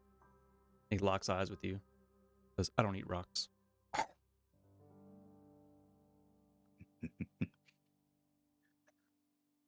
He smiles and he's missing a lot of his teeth. Kay decides against burning the book and puts it in her bag. You know, Saladin. A warrior is not one without fear, but one that walks forward with fear in his heart.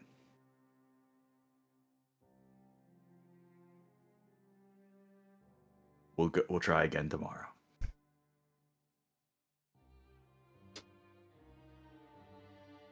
I mean, the stone broth didn't sound terrible. Tea. It's tea. But sure. Potato, tomato.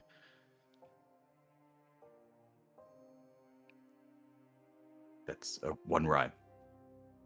I remember that.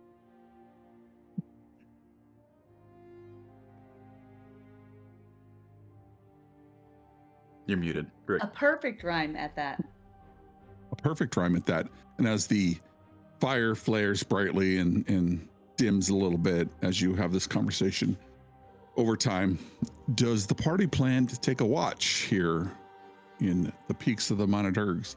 And if so, Yeah.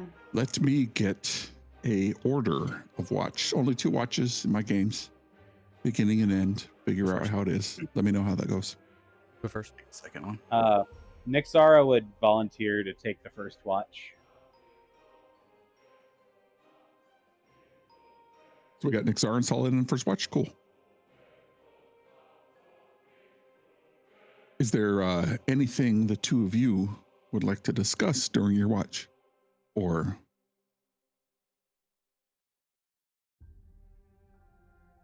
just stare at each other across the fire? Saladin's kind of worked his way into some dirt, kind of wiggling his butt in it, getting good in there.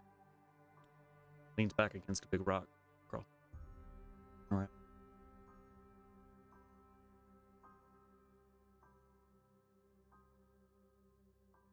You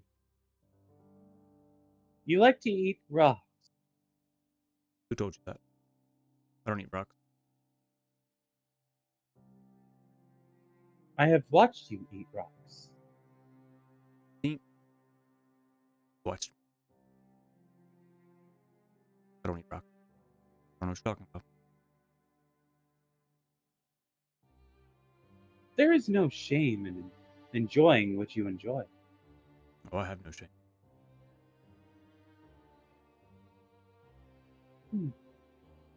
Well, it is your choice.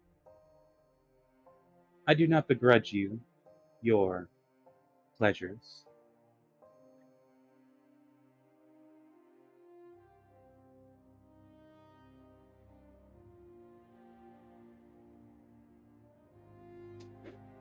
So what do you do for fun?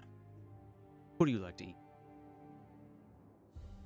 Well, I like tea. Just water.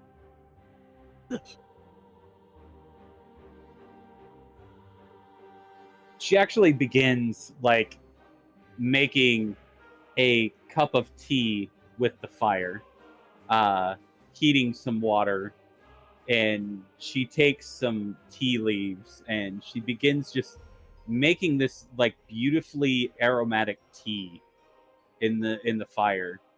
And when it finishes, she just takes a sip, and you see a very rare small smile on her face as she takes the sip, and she sets it down gently, and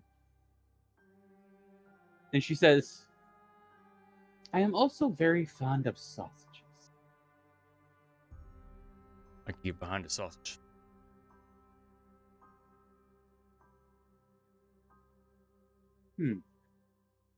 What is it you also like?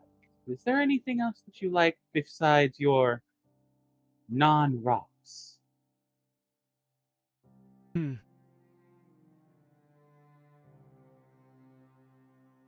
of faces out, staring off at a rock across the path, just kind of gleaming starlight. No hobbies really. Scratches.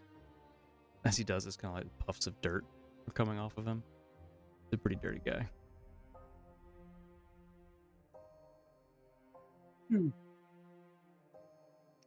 She holds out a piece of jerky to you. He takes it. tries to bite it. Got lots of gaps in its teeth for not obvious reason. Tears a chunk off. Thanks. Pulls out. I made that myself. I'm glad that you like it. Made it yourself. Yes. Out of what? It's not babies. No. I don't kill babies. But you eat them. No. Okay. Just check. It's from deer meat. Quite good. Definitely doesn't taste like babies.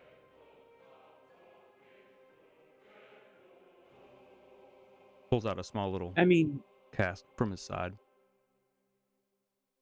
Pours this dark looking ale into it. Would you like some? yeah, sure. I like to partake of ale. Much better than your leaf water. Sit over, still munching on the jerky. Kind of like gummed up in his cheek.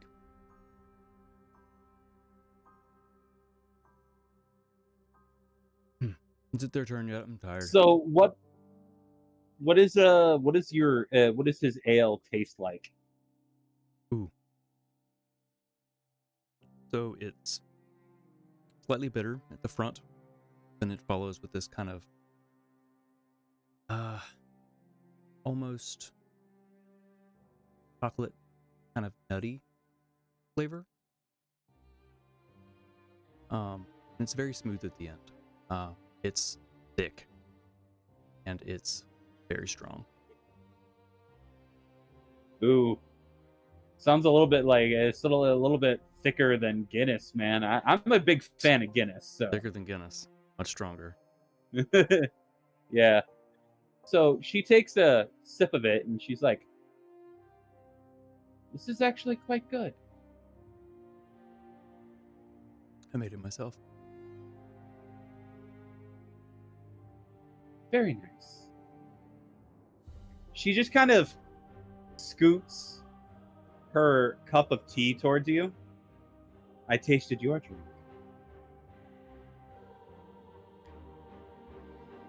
Picks it up. Hand is kind of shaking. And he tosses it over his shoulder.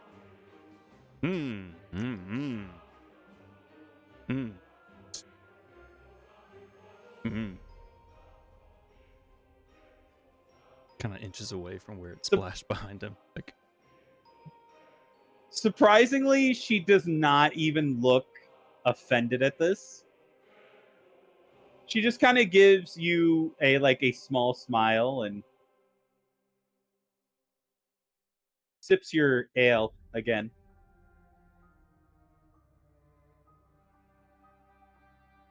Well, as the hours wear on, your watch comes to an end as you wake Avari up from his slumber. boy, wake up. Avari, it's late into the morning. Is there anything like you achieve during your watch? I think Avari likes to take this time, kind of a solitary watches over his companions, and just make sure that they're safe. One Nice. thing that you would notice, real quick, just to kind of toss this in here for him.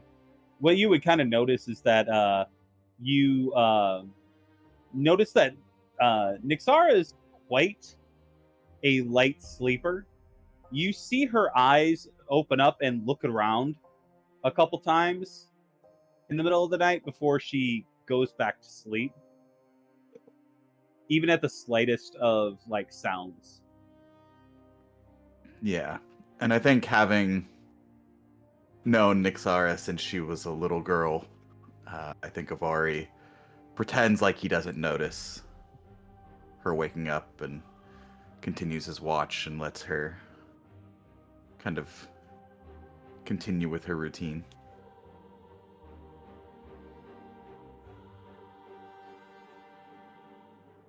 The night passes without incident. You can take your long rest, and we'll leave it as 2 rest actions. Clear stress, clear some hope, add some hope, prepare what you want to do with your party. Preparing with 1 or more allies gives you 2 hope. If you don't have any stress or hit points to clear, I don't think anybody got hurt, but some people might need to. Long rest is all stress, all hit points. Short rest is Yeah, D4. I need to clear the mouse stress. Yep. You're not sure if I didn't take any stress or damage either, so yeah, I'm good. Anybody want to prepare? I am gonna if- prepare.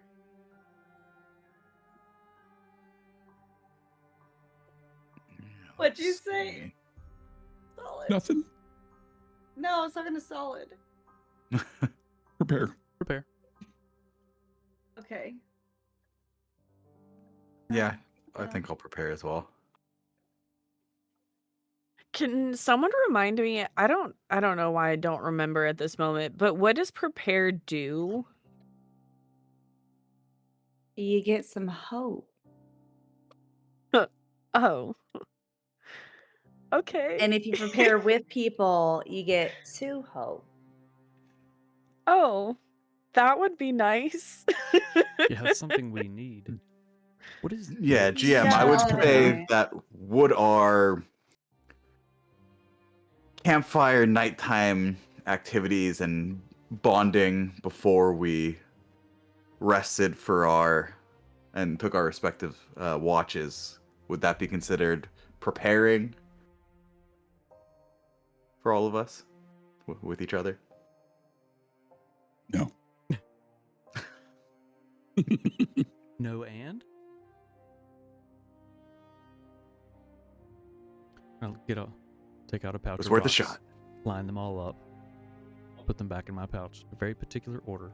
I mean, you can mechanically tell me however you want to prepare. Like, if you guys are kumbayaing and hugging and like get 2 hope. Definitely holding hands. Yeah, Kumbaya. telling Who a wants story to hold together. hands with Kay? Confirming. I think that I would go sit with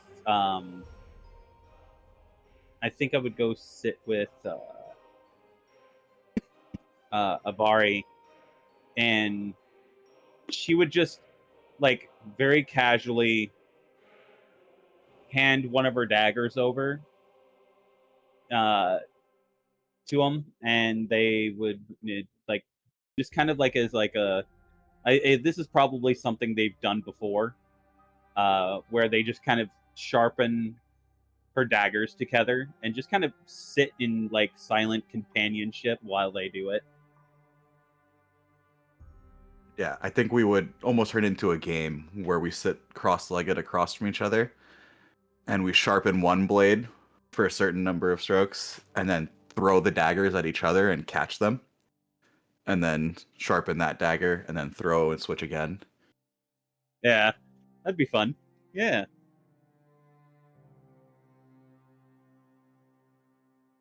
Anybody else? So, as the morning comes, cool, brisk air here in the summertime, high atop the Monadh Deargs, you make your way through the darkened tunnels. You hear the wind whistle and howl through the porous stone here amongst the peaks. You see ahead of you the sunlight illuminate an area. After navigating these treacherous tunnels, path opens into a wind-scoured amphitheater carved into the mountain, living rock. At its heart, you see a towering, naturally formed monolith of reddish gold stone, streaked with veins of what appears to be some crude, shimmering crystal. Ancient, weathered carvings depict celestial bodies and abstract patterns over a surface, very similar to what you have seen during your travels along the mountains. Symbols are distorted and jagged here, though. There's a faint humming energy that thrums in the air, and it grows stronger the closer you move towards this amphitheater. The air smells faintly of burning herbs. Ahead of you, you see dark-robed figures move with unsettling purpose or a dance around this monolith. Their low chants echo against the stone, pulling at the very fabric of the mountain's serene silence, a chaotic cacophony echoing across the stones around you. What happens now?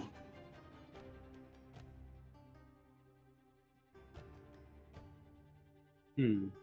We understand what they're saying. You can give me a knowledge comprehend check if you would like to. Sure. Discern what that might be. Give you some more fear you can't have. But I can give you a stress. Oh no.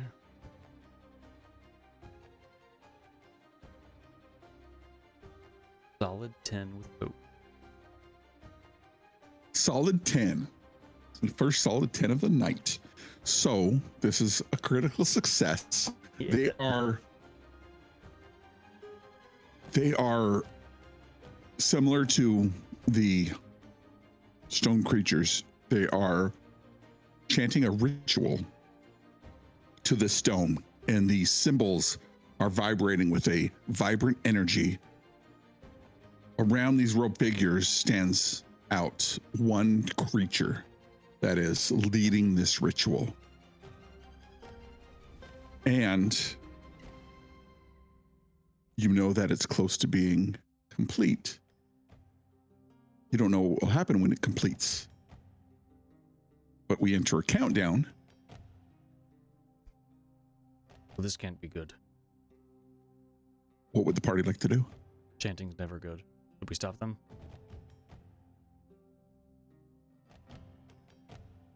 Well, Did we see the thing we're looking for? You want to make me an instinct perceive check? Yep. All right.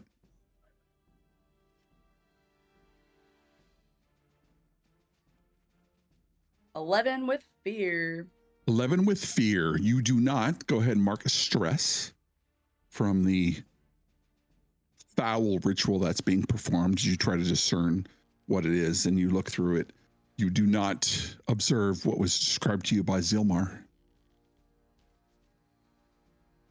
We need to find it. What was it? The ant speck, right? Ant hill. That's what we're looking for, right?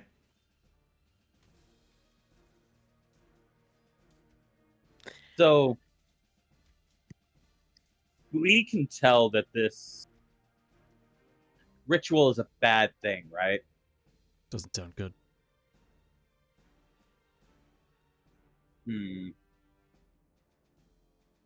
Well, she'll look at this ritual being done, and she'll just kind of look at her companions and be like, well, should we stop this?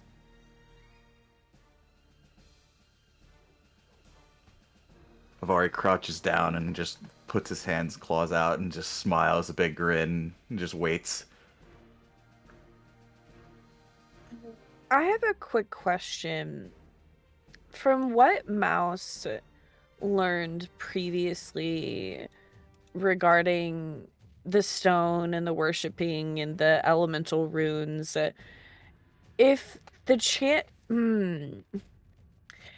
if the chant is currently ongoing, would in this case destroying the monolith potentially end the chant, or do I don't would I know anything based upon what I learned previously?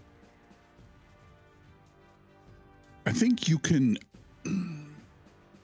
either give me an instinct perceive roll or a knowledge analyze check or analyze roll. Yeah. One to perceive that, another to give you a idea if you can destroy this right. large monolith. I would like to do an instinct roll. Mhm. And I'd like to use my experience if I can. Hold on, let me pull it up so I can read it. I have an experience called the character creator. And this description says, every good author creates characters with heart, and every good reader knows how to recognize it. And that relates to instinct. Yeah. Burn Perfect. a hope or mark off a hope Yep. and give yourself a +2 or more, depending on your features. Yes, which it is a +2. And then I shall roll. And that's a 27 with fear. Go ahead and mark a stress as you Yes. take in this monolith. It's the symbols on it to you are almost overwhelming as this chaotic energy pulses from it as you look to perceive, perhaps, can you break it? Can you knock it down? But just by this sheer size of this thing, it is 30 feet wide, 20 feet in depth, and it stands 30 to 35 feet tall. The likelihood of you breaking this monolith is very, very slim.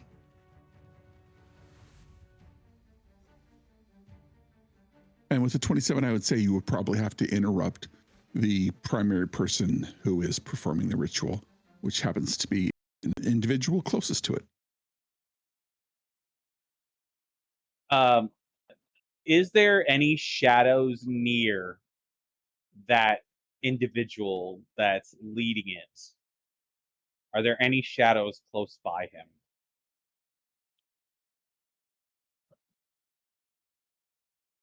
The glow from the runes of the monolith almost illuminates this entire amphitheater. So there are likely no shadows.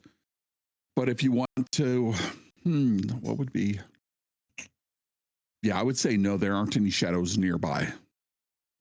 The runes glow and the light from above is pulsing in such a way it's opened up to the sky, and the sun is not overhead, but it is 10:30ish, and the light is shining down into it. So he himself isn't casting a shadow either? Not that you can tell from where you're at. The Okay. illumination of this monolith is suffusing the area with a dull light, and the sun itself is not fully above the rim of this amphitheater to cast a direct shadow.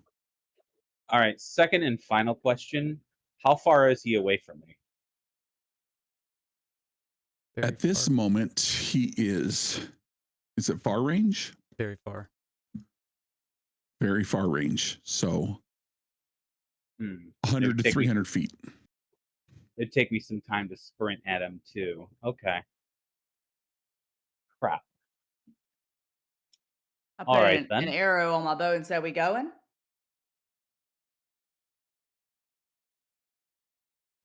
Yeah, I'm just gonna pass on the information that we need to target the primary person who's performing the ritual. That's good If you because I was give me just an going to attack the opportunity. closest one. That If you sounds give Is like me it an down or is it up? It's down, right? It's down. The amphitheater's down. You're at the top of the rim, and the steps lead down 5, 10, 15, 20, 25, 30, 35, 50, and then it flattens out. If you give me an opportunity, I can strike. I'm gonna move forward Yeah. quietly. Targeting. Avari here's need to target the one closest towards it, closest towards the monument, and feels that's a go ahead and just sprints towards there. Are you going to go into far range or are you going to just close? I'm going to sprint as far as I can and try to make it. All right. Make me an agility roll as you pass across the range band of close to far. Yep. I was gonna attack once I moved, but I'll wait till he finishes his thing.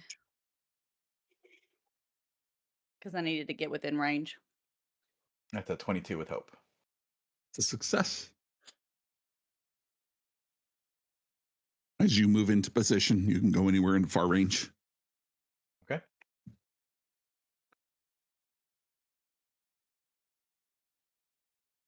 I think that gets me right up there. Kara. KK. Okay. K is what I meant. Okay. K is gonna KK. check.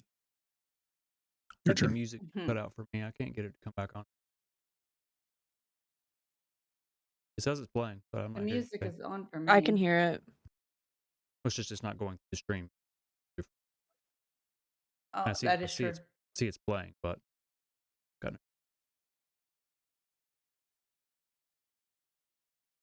Did we want to take a tech break before the official battle goes off? Did it come back on?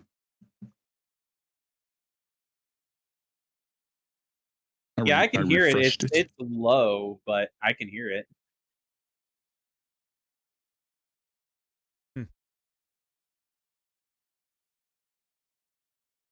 You likely have to refresh your observer tab.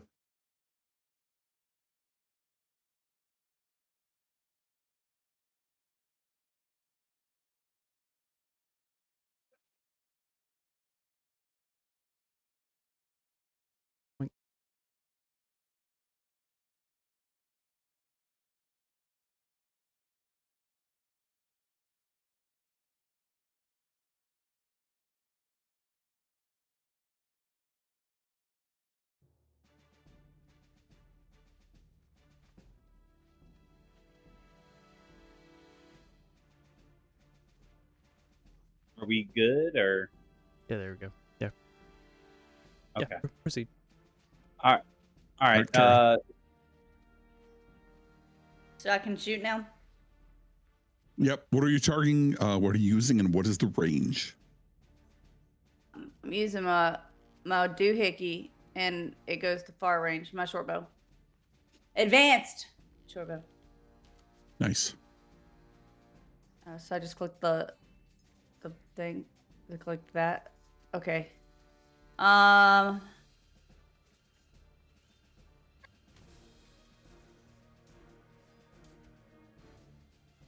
Nope, I'm not gonna do that. I'm just gonna roll.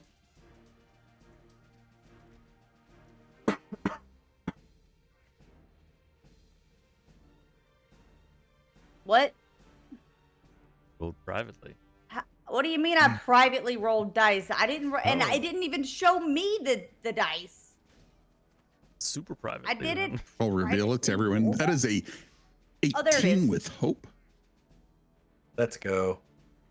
Okay. Well done. That was really weird, but okay. So I guess I'll just click that. No? How do I? Oh, there's roll damage button. Okay. Roll.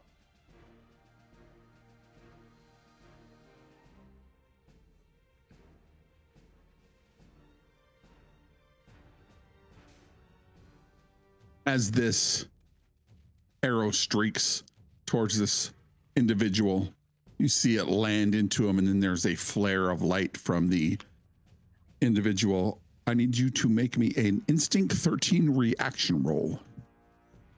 Yeah.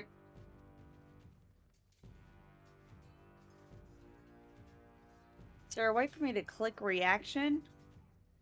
It should say when you pop up your character sheet. Huh.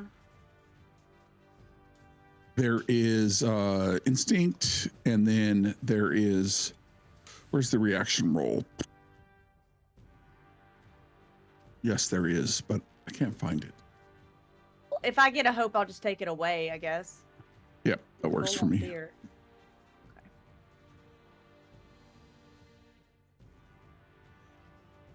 Taking away that hope. That is successful. Continue. The spotlight That's is with the all party. that I was gonna do. So spotlight is still us.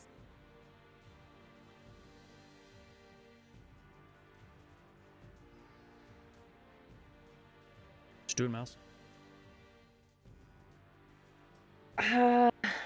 So I have to be close to attack. However, I wonder if I can attempt to use like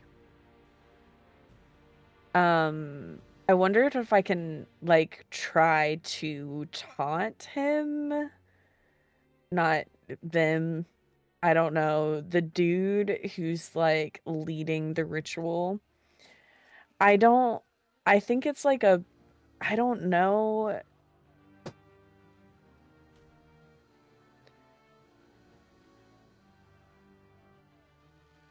I wonder if it's worth like trying. Because I Ixara. can add things to the roll. Ixara, mouse, come with me. I grab their hands. Yeah. And I cast Blink Out. I need to make a spellcasting roll. Which is an instinct.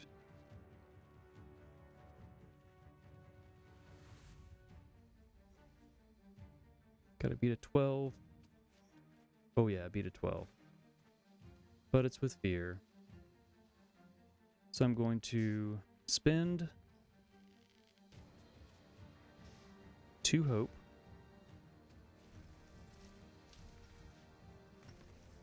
Spend a hope to teleport.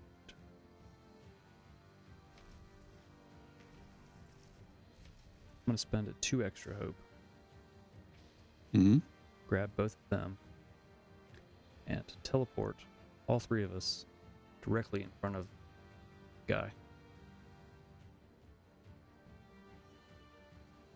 All right, go ahead and move. Yoink. Because I can go very far. Not within far range. Tell me. That Far was- range. That was here. Far range. As far as we can go, closest to the guy. Yep. So I guess we're around. Sorry. Yeah, you'll need to be lined up somewhere around here. We'll be just teleport up to be with Avari to get us to the action. If you guys are willing. If you're not willing, stay behind. Sorry, I didn't realize you couldn't hear me. Yes, of course.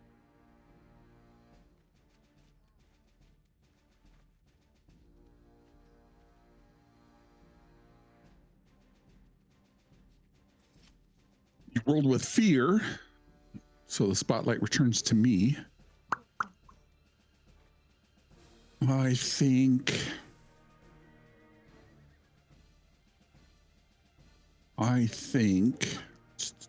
how far are you from?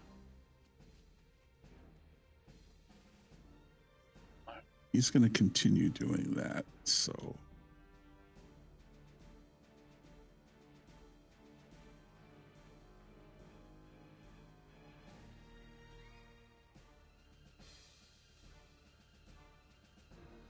all right.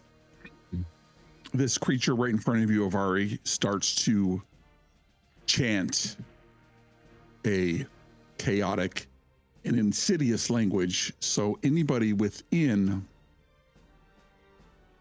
close range, which would be everybody but Kara, needs to give me a instinct 13 reaction roll. Reaction roll. I will go ahead and mark a stress to give myself advantage on that reaction roll. It's within close range, you said? So Yes. the little arrow that says next to duality dice in your character's name, that's a reaction roll. I don't think we're in close range, are we? Yeah, you're right in front of this Yeah. this guy here. Oh, Yes. that guy. Oh, I thought you were talking about the guy in the back. Never mind. Yeah. Yes. So Yeah. to roll No, a this guy reaction right in roll, front of you. when you click So on your thing, reaction roll. there's a little arrow you can click on right next to your name at the top. It says duality roll, your character name, and a little left arrow.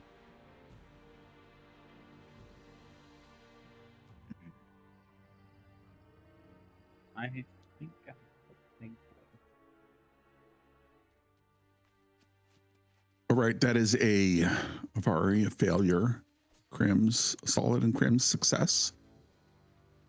I think I'm supposed to roll as well, but I'm Yes. very confused about how I'm supposed to roll a reaction. So pop up in your character sheet. Okay, so it Click is in on- the character sheet. Yeah, click on your instinct. Yes.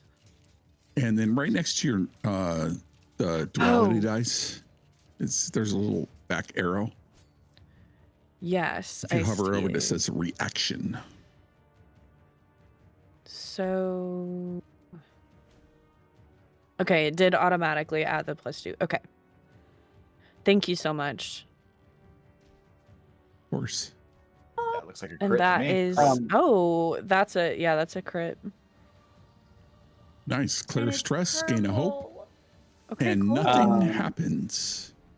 I was going to add. I was going to use a class feature for Rogue, which is called Rogue's Dodge. I spend 3 hope to gain +2 bonus to your evasion until the next time an attack succeeds against me. Otherwise, the bonus lasts until your next turn or next rest.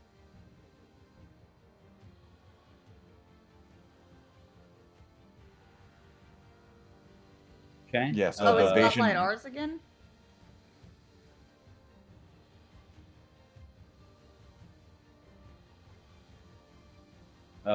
Now, how do I? You were talking about a spot to roll reactions or something. Where is that at again? When you click your reaction, whatever ability you use, it'll pop up instinct checked, strength check, knowledge check. It'll say duality roll, Exara Ash Deep, and there is a little back arrow that says reaction. If you hover it, it'll say reaction roll. And what kind of reaction roll is this? Instinct. Instinct. Okay. All right. So I click, and then there's. The back arrow. Yeah, I see it. Okay. Reaction. All right. And then I roll. Okay.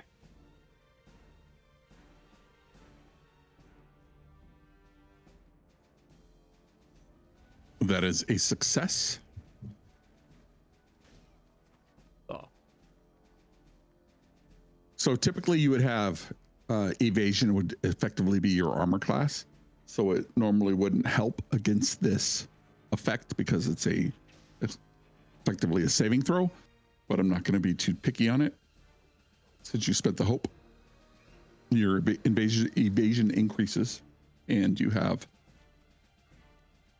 successfully shrugged off the effect of this creature. I'm going to spend another. I believe I failed. I'm gonna. Yeah. Did you fail?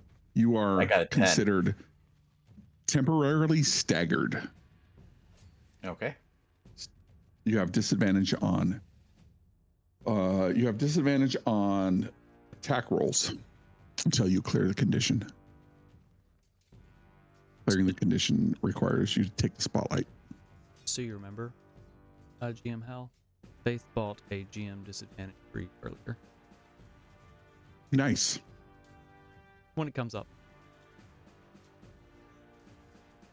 I will probably give you guys some advantage because most of the adversaries here don't make attacks. They just cast a bunch of spells. Oh. So we'll see what happens. But I will effectively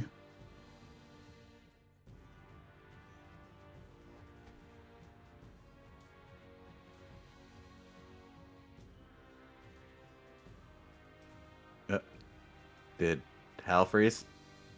no, I'm just thinking. Did I freeze? No, we just didn't hear anything there for a minute. Thinking hard. Yeah, I'm like I make giant maps in giant stat blocks. And so I'm like, what can this guy do? Can do 100 things. Do I want to do any of them? Maybe, maybe not. To do all of them with your 11 meter. I do want to do all of them, but everything requires characters to be in close range. Oh, that's all of you guys. All you guys, except for Kara. Are they still chanting? Actually, become. Yeah, they're all still chanting. Let's get.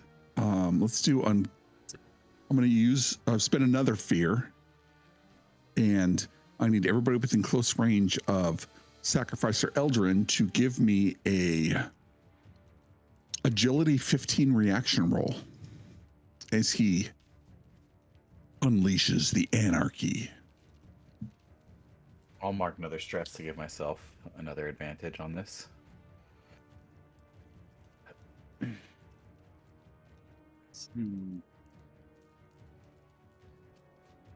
Everybody but Kara. You said what kind of roll? Again? Okay. It's a agility 15 reaction roll. Cool. I don't have any experiences that would fit this, so all right.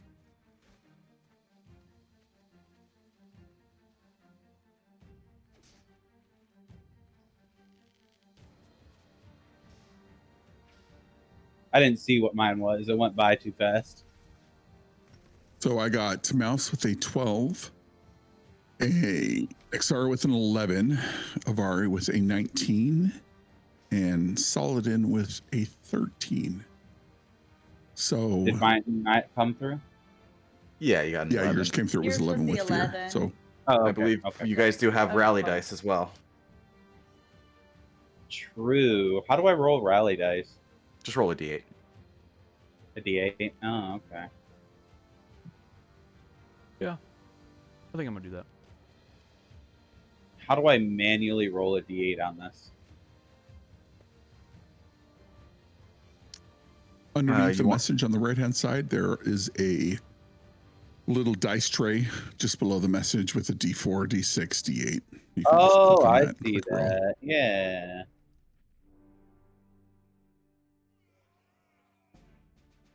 There we go. I also rolled a 1. I rolled a 1. All right. The DC was 15, so if you failed, you take 7 physical damage and you are staggered, temporarily staggered. You are staggered until you clear that condition. Staggered means you have a disadvantage on your attack rolls. If you succeeded, you take 3 points of physical damage and are not staggered. Okay, points? does that Okay. Let's Okay, so do 1. It doesn't break threshold. 1 HP. right, Yeah. or 1 armor slot. Is that correct? Yeah, if you want to reduce it to 0, let's say, or reduce it down to the lower threshold, you would mark an armor slot. So Okay. marking an armor slot reduces the damage by 1 threshold. If it reduces it from minor, it just becomes 0. You don't mark a hit point then. Right. Okay, thank you. Unless you're not allowed to mark armor. Yeah, it depends on the attack. Yeah. But that is my spotlight. I will turn it back over to y'all. I have an idea. I have an ability called Hypnotic Shimmer. This allows me to make a spellcast roll against all adversaries that are within close range that are in front of me. And on a success, I can create an illusion of flashing colors and lights. This stuns targets, forces them to mark a stress, and while they are stunned, they cannot use reactions, and they cannot take any actions until they clear the condition. So I kind of think this is a good time to use that. Mhm. Nice. I agree. Very nice. So I would just, it's just me casting the loadout card, right? Tag team. Yeah, we could. Do it. That gives me advantage, right? No. No, So tag team is different than assisting.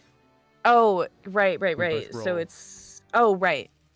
Okay, Take the higher. I got you. mhm. Yeah. And Well, you add take all- whichever add one you all- want to take. Add everything together. Hmm. I'll save it for later. Just a thought. Yeah, if One of there's the damage. Okay. Hypnotic All right. Shimmer. Crit. Wow. Yes, you rolled the same. Isn't that the same crit you rolled in chat earlier? The 2 5s. You rolled 2 Maybe. 5s in chat. Oh, that's No, 2 9s. crazy.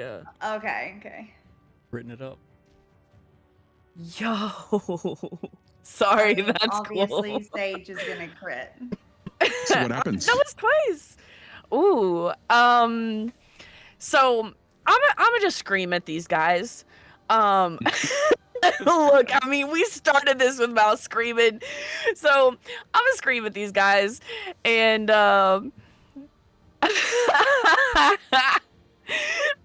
sorry, I'm just going to tell them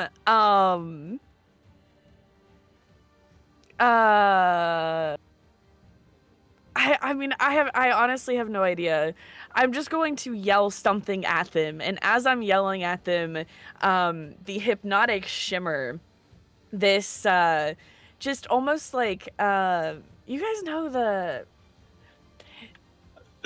basically it's a bunch of, it's like strobe lights. You know what? It's like strobe lights and a bunch of glitter like you're at a rave, and as I'm as I'm like screaming, it just kind of like comes out of my mouth, and it's just a bunch of strobe lights and like sparkles and like total glitter like right in these guys' faces. We're gonna do that. Baller move. Very nice. So go ahead and clear, gain a help and clear stress. Yes, The countdown does not advance because you got a crit. Question. Who's next? Question. Yes, sir. So that spell says that they are all stunned. Yep. They can't use reactions and can't take any other actions until they clear this condition. Are they still chanting?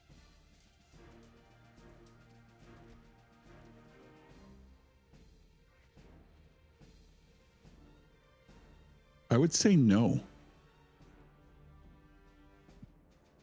I would say no.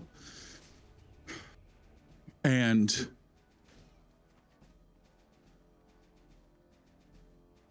the yellow golden energy that's emitting from this monolith dims. Ooh. So does that mean there's shadows? Oh, that's so There is cool. shadow around the area. This rock area, there are shadow. So, do you guys mind if I go next real quick? Go Go for it. ahead. So, Nixara is just going to get a little smile on her face, and she is just going to lean sideways and just drop into a shadow and disappear. She's going to use Shadow Step, basically, is what I call it. And she is going to come out of shadow right near this guy on the steps. And she is going to then initiate a sneak attack. Just straight out of the shadow. Nice.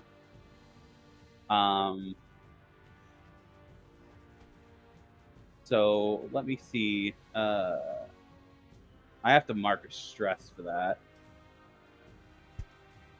For the shadow step.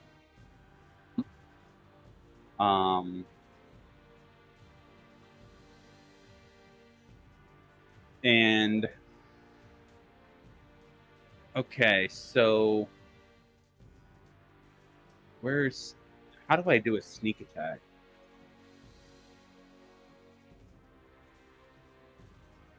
On the left side of your character sheet, there is an attack. And for you, let me pop it open. You click on the attack, so you have a small dagger and a dagger. Okay. And then I just click on the dagger, And then you probably roll the sneak attack manually. Because you Okay. can spend more hope to do more damage from a sneak attack. All right. So I also have the experience shadow execution. Hmm? So I would want to use that. Go ahead and mark off a hope to add a +2. All right, that is 13 with hope.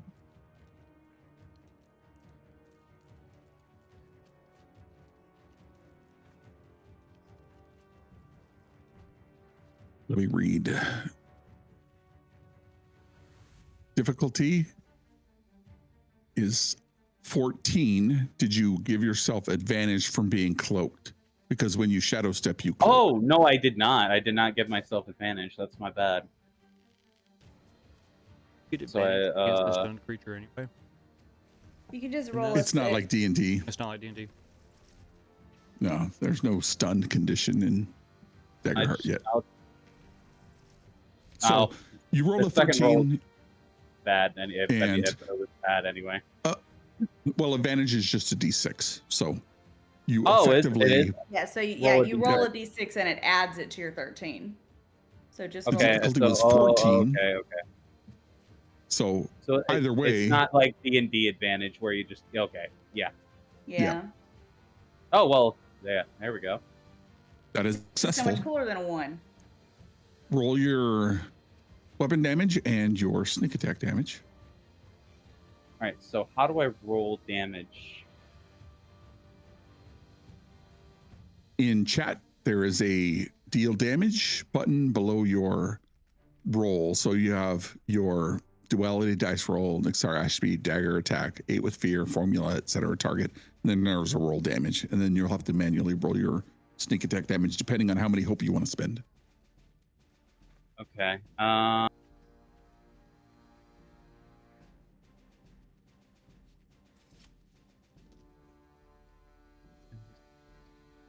Rogues, man.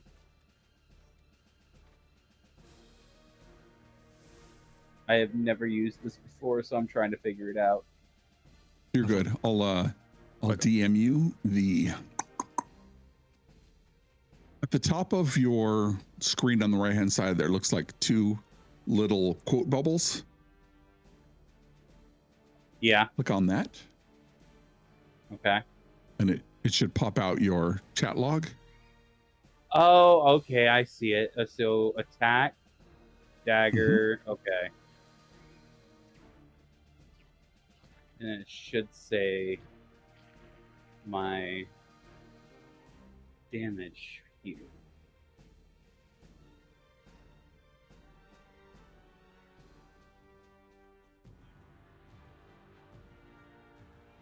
It says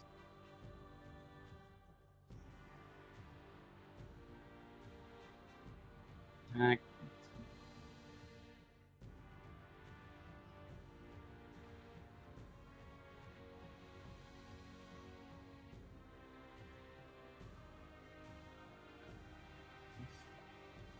Oh, here we go. Roll damage. There we go. I found it. Ooh, nice. And then the sneak attack. How do I do the sneak attack? I'm sorry. I'm really sorry about this. You're good. This is your first game, so you'll have to manually roll however many d6s you get at level 5. I don't know it off the top of my head because I don't have a level 5 rogue.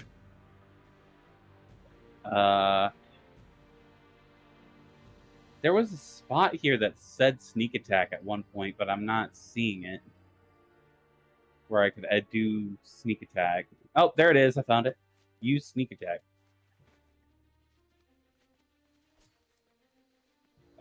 It says...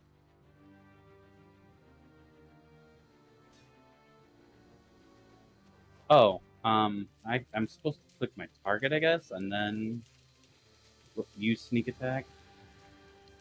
Because it still didn't even click the target. Okay. Let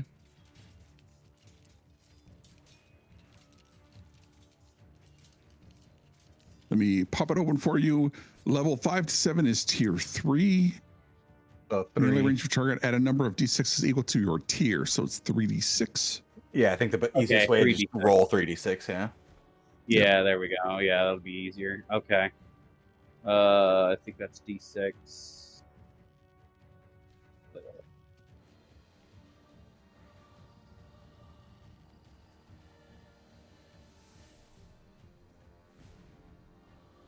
Okay, here we go.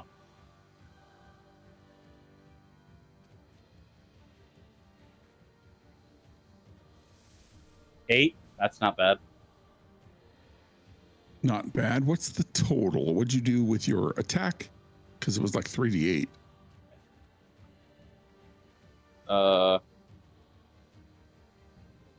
Plus 8. 5. The attack was 20, wasn't it? And then there was So that is 8. major damage. All right. So he takes major damage as this dagger strikes into this as he stops chanting, staring at this monolith. Who's next? I'll just go ahead and end the... what do I need to do to end the staggered condition? Just use your spotlight. I'm using my spotlight. As you see Avari kind of stagger back a little bit and then plant his feet and push forward. That's my turn. I'm just gonna move a little closer and then I guess attack again. Okay.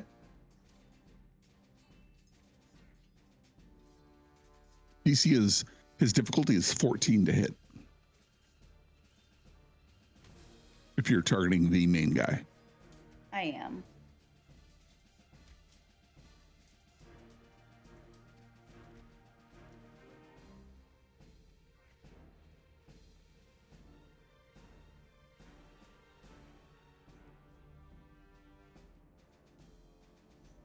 I'm gonna use my my experience right between the eyes.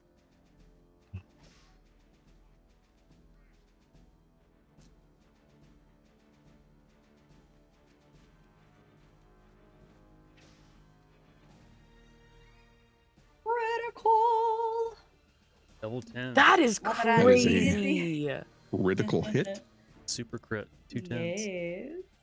That's a pretty That's solid like critical, I would say. What? Yeah, it is. Super Do I get solid to 10. like attack the 2 arrows? I'm kidding. Roll damage. Roll. Does Foundry 36. automatically clear the stress and mark a hope for you for crits? It does look like it did, yeah. Nice. 36 damage. 36 damage. Holy That shit! And I is- thought I did well. That is considered a major. I mean, That's a major wound. What do they call them here? That's major damage. Take 2 hit points. As this arrow strikes into this creature and your blade slams into this creature is obviously reinforced by some magical effect. I am going to burn a fear to steal the spotlight back from you, and I'm gonna burn another fear to clear the effect from this creature, and I'm gonna burn another fear to fear the effect from this other creature, and this other guy, and this guy, and this guy, and this guy, and this guy. I'm gonna spend a hope and take the spotlight back. 1, 2, 3, 4, 5, 6, 7. Hurrah! But they don't have relentless, so it's back to you guys. That was my hope. I was like, yo, we gotta get that fear. Like, So, Saladin is going to start chanting. It's very different than their chanting. It sounds like gibberish. He's gonna hold his hand up, and I'm gonna spend. Oh a no, hope he's turned to the other side. He started chanting. and cast Rain of Blades. So, I conjure throwing blades that strike out at all targets within very close range. Targets you succeed against take D8 damage plus 2 magic. My proficiency. Target you hit is vulnerable, they take an extra damage. So I need to roll to hit every single one of these guys. I'm going to roll once and I use it for all of them. It says targets that you succeed again take. So that leads me to believe I have to roll all these. I don't want to do that. I have to roll it that many times. Yeah, that's fine. You can just roll once and All right, spellcast. good, bad, or the otherwise. Right? Spellcast roll. Not gonna use those. Gonna roll it. Here we go. Hell yeah. Oh, that was so close to a crit. Yeah. It was so close to a crit. 26 of hope. Look yourself at a hope. It's as high as you that. can roll without critting. Yep. Yeah. 11 and a 12. All right, so I guess that hits all of them, yeah? So Yep. my proficiency is 4, so that's 4d8 plus 2 against each. 2, 3.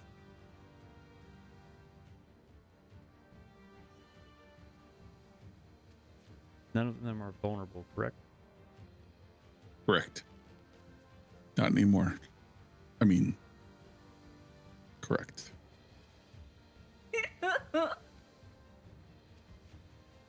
Oh, those are good rolls. That's 21 points of magic damage. As describe to me how this magic effect happens. So he reaches into his pockets and he starts chanting, and his hands are closed. He holds his hands up, and he's still not very tall. He's just kind of like, he's like mocking their chanting a little bit. And he opens his hands, and rocks fall out of them, and these spectral blades shoot out of his hands as the rocks fall, striking into all of them simultaneously, dealing damage to every single one of them. Strikes everybody within very close range. That is all the acolytes take severe damage. Was it only very close, or is it close? It says very close, so never mind. Not all. But you hit 3 of them. Shit. Hoping hit all of them. Wasn't close. I realized I should have gone first because I'm gonna bring them in close. I'm gonna bring one of them in close. Next time. I feel like as I'm doing this, I'm gonna catch him by surprise. Look at shit's flying at him. You're right behind it.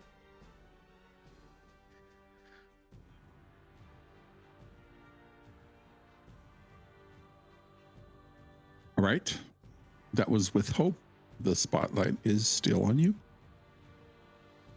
Spotlight is with the party. Yeah, Avari looks towards Saladin. Not bad, dwarf. And he just yells out, "Let's kick rocks!" And I'm gonna spend 3 hope to activate my warrior no mercy feature to gain a +1 on my attacks until my next rest. You kick my rocks though. Only the bad rocks. That's fair.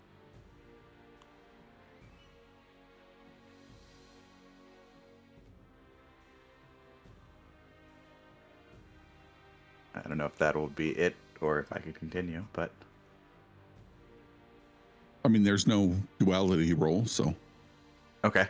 Yeah. With that, I'm going to whip out the grappler around my waist and swing it towards one of the other acolytes that are in just close range, not very close. mm-hmm. Here and here. Yeah, just one of them. So This guy, let's say. okay.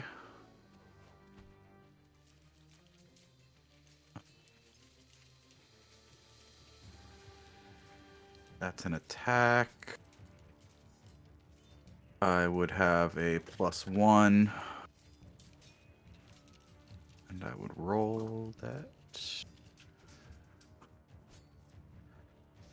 Doesn't want to roll. There we go. Oh, it's terrible roll.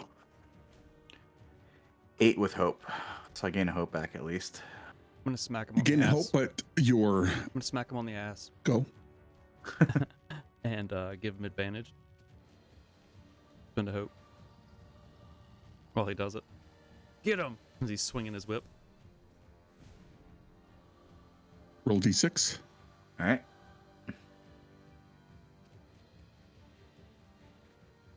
You needed a 6. Fuck Their yeah. difficulty Let's is go. 14. Let's Smack go. on the ass for the win. God. We're Avari's winning into it. Avari's definitely into it.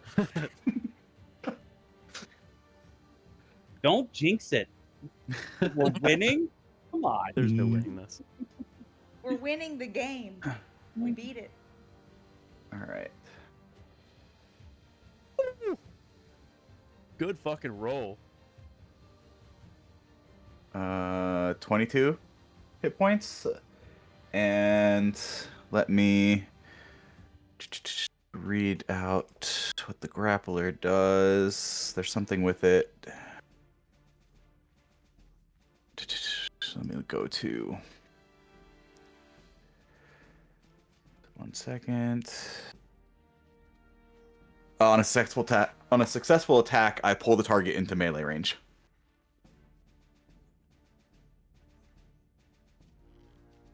As yeah,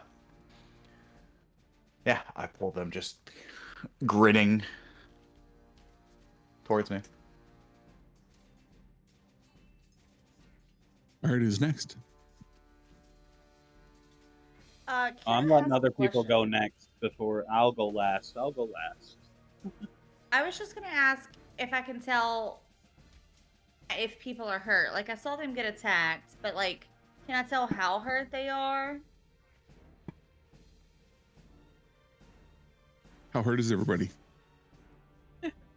Or the adversaries, you're saying? No, not the adversaries, the allies. How many of you are missing 1? It's hard to Missing tell one. because I've got so much dirt on me. But I'm missing one. Anyone missing 2? I don't think so. I think we all just took 1. Yeah. Okay, then I I will just- wait for that. I'm gonna thorn skin myself. I'm gonna spend a hope. Little thorny. Yeah. After 12. I mean, she's difficult to deal with. Sharp on the edges. Okay, do Wow. I just hit? I don't know what this is gonna do. I hit continue. How does that work? I don't know what it just did. I spent the hope. How do you put tokens on the card? You just keep track of it. Okay. I actively avoided anything that said use tokens because I didn't want to deal with that. Later, I'll figure that out.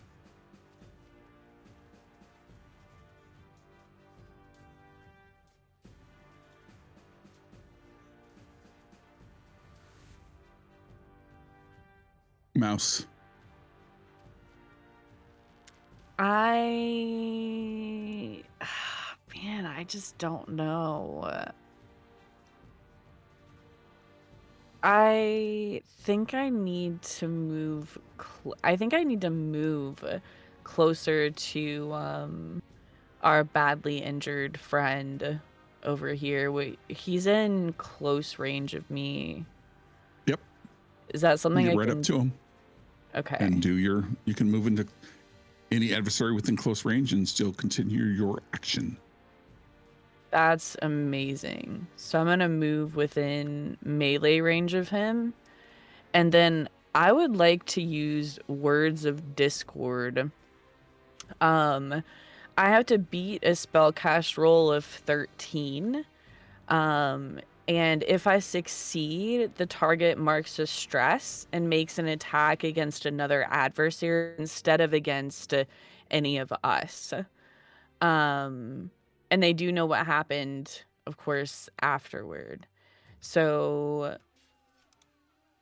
let me do that. I do have a question. Is it possible for me to use an experience to boost my Words of Discord? Because my spellcast trait is my presence, and I do have the adventurer's voice, and this is a verbal spell. Yeah, you can use it for spellcast roll, attack roll, like I guess everything but a reaction roll. Got you. As long as you got the hope to burn. Okay, so awesome. I'm gonna go ahead and roll it, and we'll see what it is. It was a 25 with hope. Roll it. Successful. Give yourself a hope. Cool. Well, I took a hope, so I'm just gonna keep it where it's at. Bad later. All the good rolls out of the way. Yeah. So So what happens? he's gonna So I'm once again gonna yell at this dude, except since I'm in melee range, I'm just gonna scream in this guy's face. Hmm? Like I can't really because I'm so short. So it's like this really short person just like screaming up at this guy. And as I'm screaming, there is like you can just kind of like see this again, just kind of like a shimmer, a sparkle. It's like a weird thing. He probably hates it. And I'm going to the sparkles are just gonna kind of like cover this dude's like face as I'm like screaming up at him. So what do I have to do? Care about Yes. his hair. So you're gonna mark a stress, and then you're gonna make an attack against any other adversary instead of against any of us. After the attack is over, you do realize what happened, so you're only attacking one of them once. Got it. All right. Well, I'm going to spend a hope to steal the spotlight back because I need to play too. And I think I'm going to move over to this creature and make my attack because that's what I have to do. That is a 16, but it's at disadvantage, right? Question. I don't know.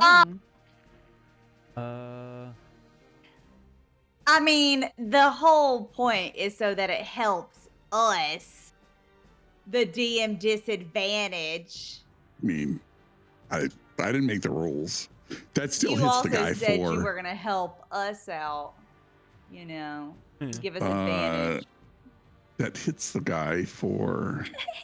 What's the damage? Roll. 7. Deal damage. New target selected. Yes, you're selected. I select you. Deal damage. I choose you. 10 billion D6. No. I think he hits this guy and then looks back towards Mouse and then shakes his head, but he can't do anything because he doesn't have relentless, and so you just did that thing. I'm not going to spotlight anybody else. Spotlight goes back to you. All right. Do you guys mind if I do a thing here? Do your thing. All right. So, seeing that this guy just, like, went by her and attacked one of his comrades, she's going to just kind of look at the guy, look at Mouse, look at the guy, and be like, huh. And then she's just going to... let me see. Can I... how much... I don't think I have a whole lot of stress going on right now. Let me double check that. Yeah, no. So she's going to drop into the shadows again. And she's going to just pop right back up next to him like a freaking cockroach that just won't go away. Would you want to tag team this? Oh yeah, I'm down. So yeah, I think as you're doing that, Avari will just go, "It's time, little shadow," and you can do your move first, and all. So both of you decide what attack you're going to make. Both of you make your attack. If you're tag team, who's spending the 3 hope? I have like 3 hope left, and then I'm out. So I can spend 3 hope. Okay. Oh, by the way, fun fact, for this entire thing, up until like we started this combat, I did not have my armor, my daggers, or anything equipped. I had it in my inventory. I just didn't have it equipped. So that was the thing. Yeah, so she's just going to stab this guy. Yeah, Avari is going to move at the same time as Nixara disappears in the shadow, kind of whirls around and to the middle here, throws out the grappler again, and is aiming to hit the head honcho guy, and at the same time as Nixara time it so that when she pops out of the shadow, he's going to pull him into her blade, essentially. Nice. All right. Both of you roll your attacks. Choose which one you want to use. Then both of you roll damage. Alrighty.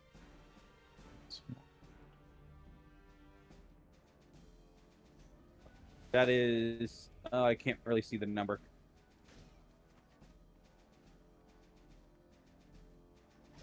Might as I well have a use 21 yours. with fear and a 17 with fear. Hold on, let me look at my features real quick Mm-hmm. to see if I can help change any of those things there to maybe not be both fears. Just a second. I don't think I can for anybody else's. I can with mine, but I have my stealth expertise here that says change fear to hope. I have that. Can I use that? It'll mark another stress. Yep. So All right. that would be a 21 with hope. Both of you gain a hope. 21 hits the creature. Roll your damage, including your sneak attack, and it wouldn't have been a crit. You would have advantage, so that's not a big deal. It still hits. It's with hope. Roll damage, add it together. Let me know the total. 19 hit points for me.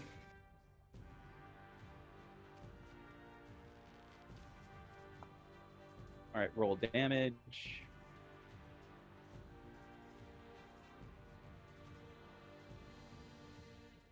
That's a lot of damage, as a Phil Swift would say. And it was 3d6, if I'm not mistaken. Now that's Yep. I accidentally clicked d8s. We're not doing d8s here. There we go.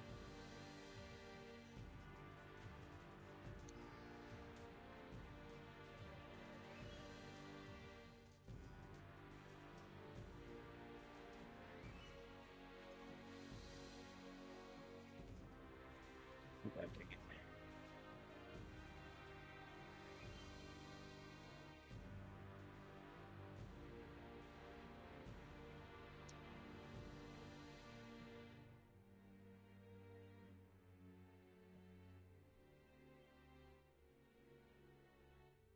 There we go. Ooh. Man. All right, what's the total?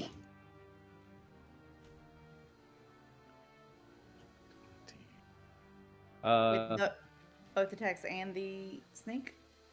Yep. So 34, 54. Yep, 54. That is still major damage. But that was with hope. And Remove he's that. also pulled into melee with me.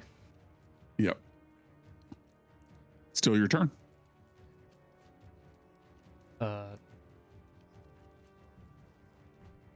Saladin's gonna move up.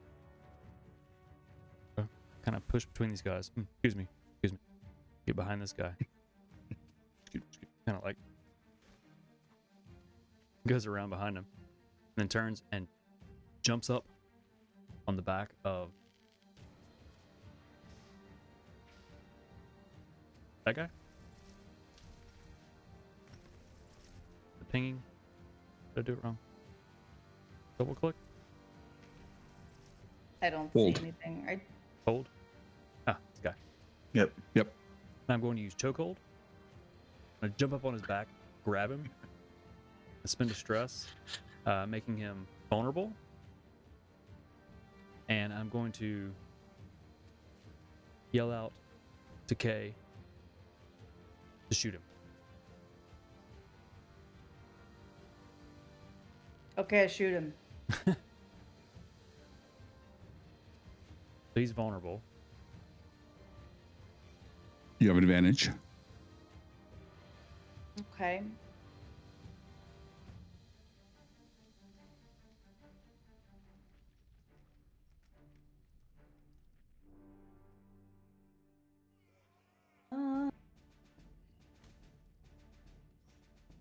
I will go ahead and spend a hope to do right between the eyes.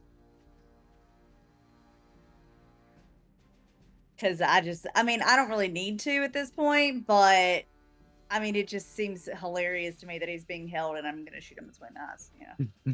Backlight. So I want to do that. I don't know why it keeps automatically putting it to blind GM roll instead of public roll. I have to change it every time. Oh, it is a hope. Okay. I might have needed that actually. That You plus did. 2. His DC is 14. Nice. That is successful. I How much forgot I had to damage? hit roll damage. So you do an additional 2d6 top of that guy. Okay. Ooh.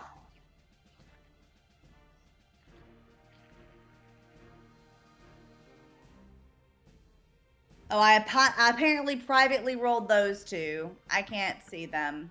There you go, Hal.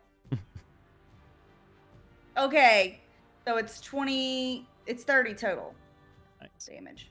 The individual is near death as your arrow slams right between his eyes. You probably would have killed him if it hit him in one of the eyes, but hits him in the forehead. It hit Who's here, but then next? it went whoop like that. It hits him solid and let's go.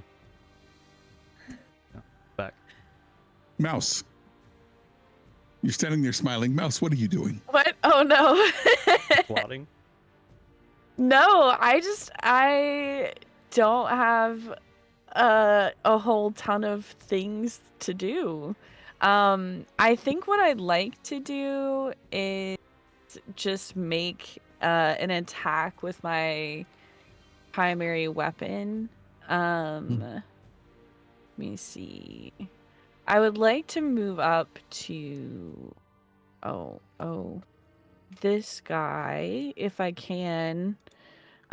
Which wasn't moving very much. And then I just I'm gonna make a rapier or an attack with my rapier, which is just my primary weapon. Let me This is different. I actually don't know where I'm going to make this attack within my...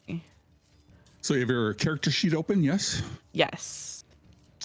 And you have your picture on the top left. If you look down on the left-hand side, you see equipment, gambeson armor, rapier, whip.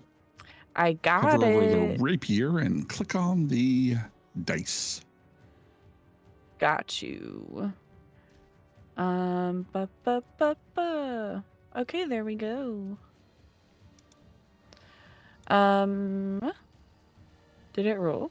A 19 is a success. Oh no, not with fear. And then I roll damage, which is a 3d8. Nice. Which turns out to be... Holy mess. That was 22, right? 16 plus... Yeah, it was a 22. Cool. It was a cool thing. Agreed. 22 Except is for the fear. minor damage. That's 1 hit point. Well done, little one. But that was You with made fear. a To rage. mistake. Mouse is gonna be mad about this later. Let's see. We have...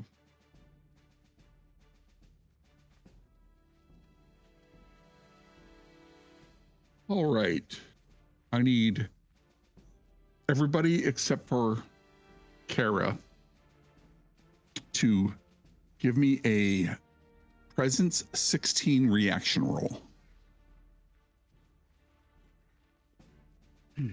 I'm still outside of range even though I moved up. Yes. Is this some sort of mind effect or anything, or?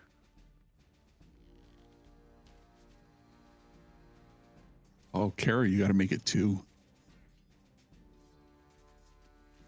It is a spell he's casting. Would This is where My it ex- turns. would my experience hard-headed come in, where I'm extremely stubborn? Oh no. One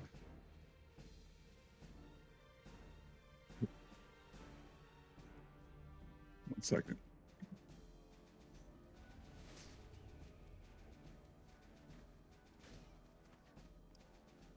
I would say yes. I will spend that hope, and I will mark a stress to give myself advantage. I didn't roll awesome. I mean awful. So let me know who succeeded and who failed. DC was 16. I succeeded with a 19. I also succeeded. Presence, hard-headed, With a 19 twinsies. advantage. Yeah, I got a with fear. 19 with fear. With Oh my god. Even with all that, I rolled a 9 with hope. Oh. Reaction rolls don't produce fear. Oh, no, or no, hope. or hope. Yeah. So I just got a 9. 9. So we got, who got less than a 16? Saladin and Avari. Mm-hmm. All right, Saladin and Avari. Everybody else rolled a 19. You are restrained, so your movement is 0. Okay. You are hidden from your allies as a dark cloud surrounds you until you clear 1 hit point. Okay.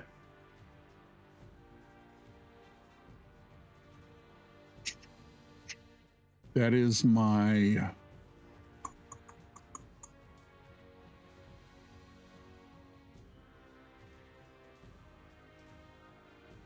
fear effect. It's power target restrained. Yeah, so that was 1 fear and 2 stress. Done. Done. And done.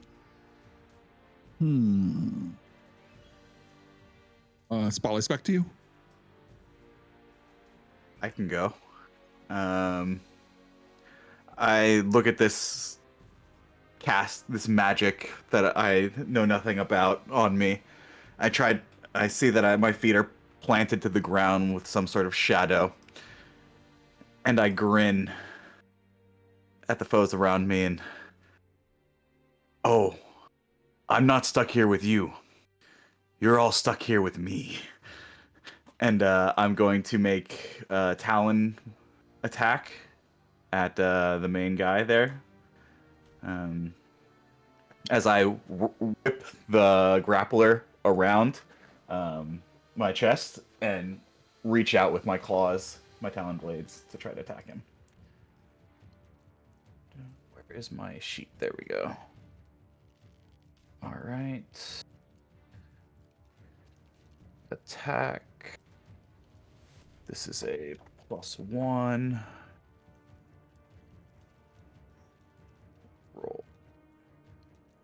Roll. There we go. Come on. Oh. 13 with hope. So it's not going to do it. A 13 is a failure. Do I have anything? Does anybody have anything?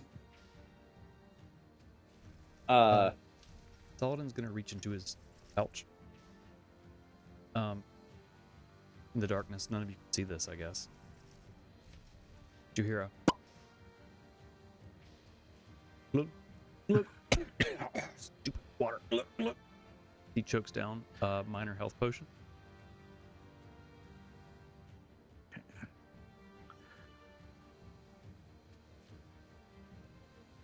I don't think I have anything though. Clearing 1 hit point. Nixara can try something.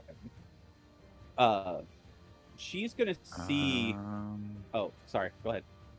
Oh no, I was gonna just say something to Hal. Oh no, if you can help Let's- with the fear thing, because it's technically not going to be our turn after this. Yeah, it's not that I rolled fear. It's just that I failed. So the Oh. spotlight would go back to. Exactly. So Oh, I don't yeah. even know if you could have taken that potion. Let's figure out what happens next. Take a quick Yeah. break. We will come back and finish up this fight and see what happens. We will see you back here momentarily. See you soon. Good. We're out the bath.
out there.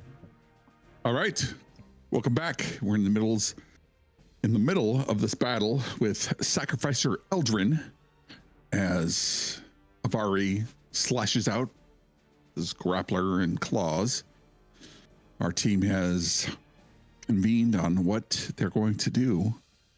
So, ask the party, what happens now?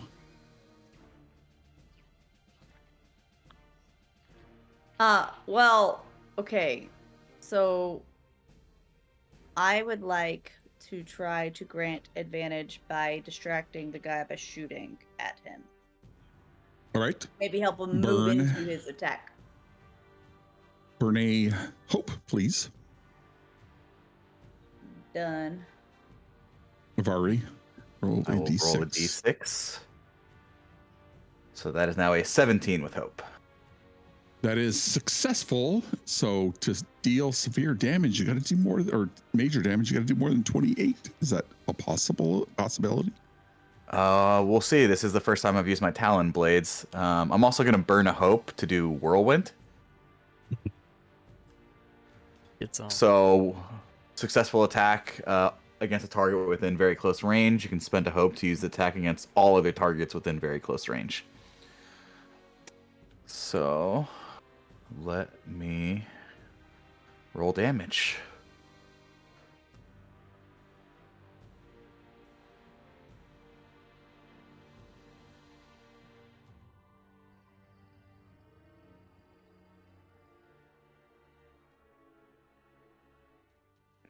$21 points. That is a minor wound. Let me see here. Can anybody buff it at all?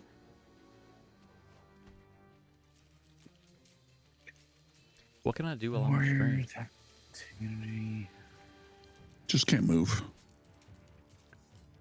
Whirlwind.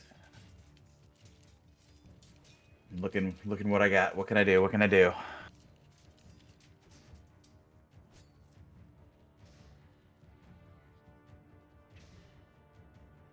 Loadout. Can I change anything? What is reckless? No, just gain advantage.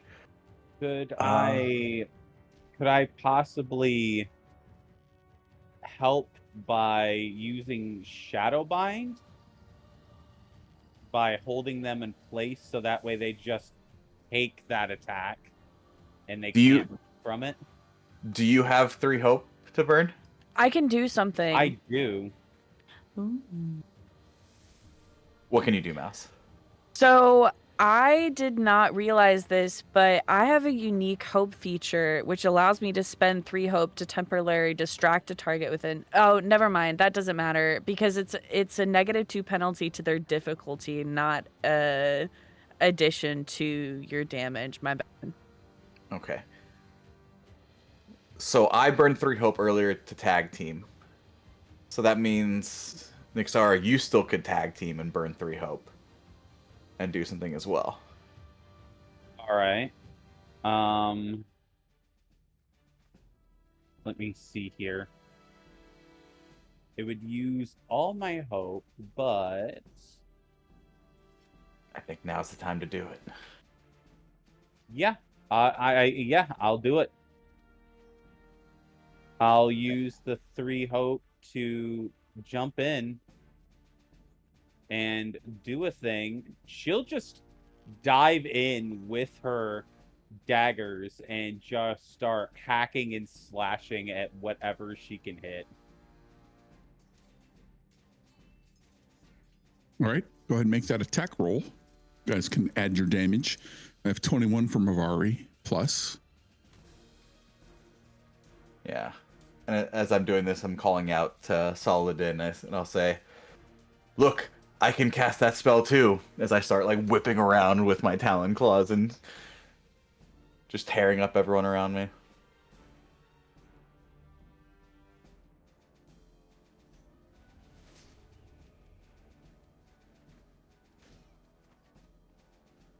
Is that a crit? That is an 18 with fear. Okay, so but we can choose to use my 14 with hope. Correct. as Hallowed is allowing this to do this afterwards. So All 17 with hope. yeah, 17 with hope. Roll your damage, Nixara. Do All right. more than 7.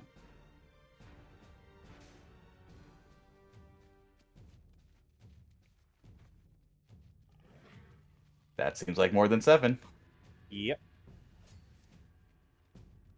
All right, you two, describe to me how these claws and blades slam into this creature as it drops to his knees and you defeat your most fearsome foe. I'm just like, because me and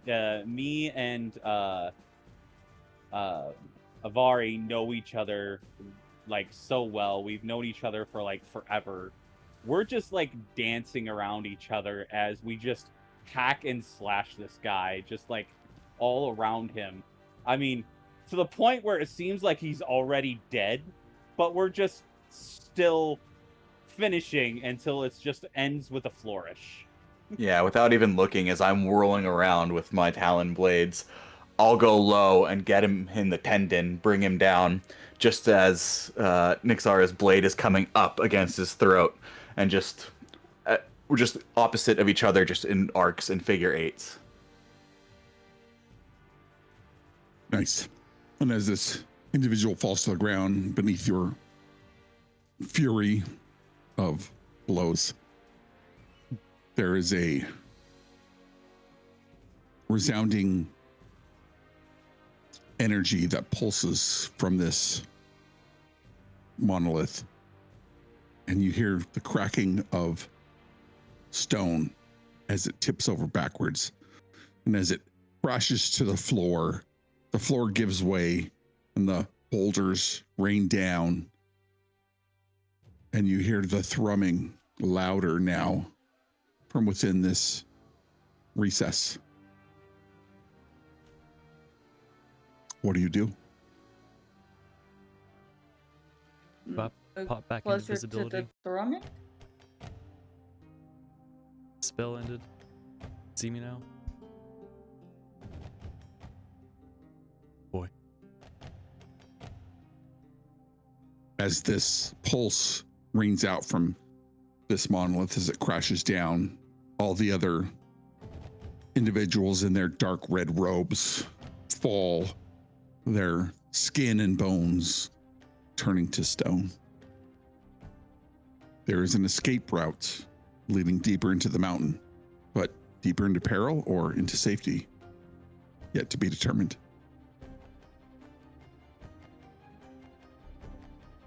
We take the chance that this could end in a trap. I mean, well, we have a job to do, so I'm gonna go. Not scared of rocks. Or the absence of rocks. Nixara nods and she just wipes her blades on the guy's cloak that they just killed and just sheathes her blades and says, "All right, then let us go." Anyone need a little pick-me-up before we go?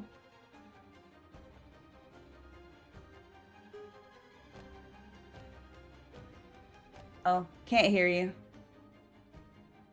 I spit out the blood that was in my mouth. Not my blood. Oh. Well, I think we might as well reserve our resources. We don't know what's ahead. 'Tis but a flesh wound. Does anyone need stress cleared? I'm at 3 out of 8 stress. Okay, cool. Yeah, I'm just gonna say I'm gonna take this very heroic stance mimicking one of the images in the adventurer's book, and say, "An adventurer never backs down," very dramatically. I know that one. That was one of the pictures. I'm just. Is everybody hurting though? I only marked 1 hit point. I just have an armor slot missing. That's it. Okay, good. Oh yeah, same. I only have like 1 armor slot missing, so I'm okay. I just Cool. have 1 stress. Everything else is full. I'm gonna use this eventually. Y'all need to get hit. Get hurt, damn it. No. I mean, I'm gonna end the I'm session. only at I'm 3 gonna. out of 7 stress. cast I mean, I'm doing spell. pretty good. Okay. Very end, I'll do it. Wonderwall. As I'm walking forward towards the broken monolith, I'll reach out and break off one of the stone fingers and look back towards Saladin, and just put it in my pocket. Pocket snacks. I like it.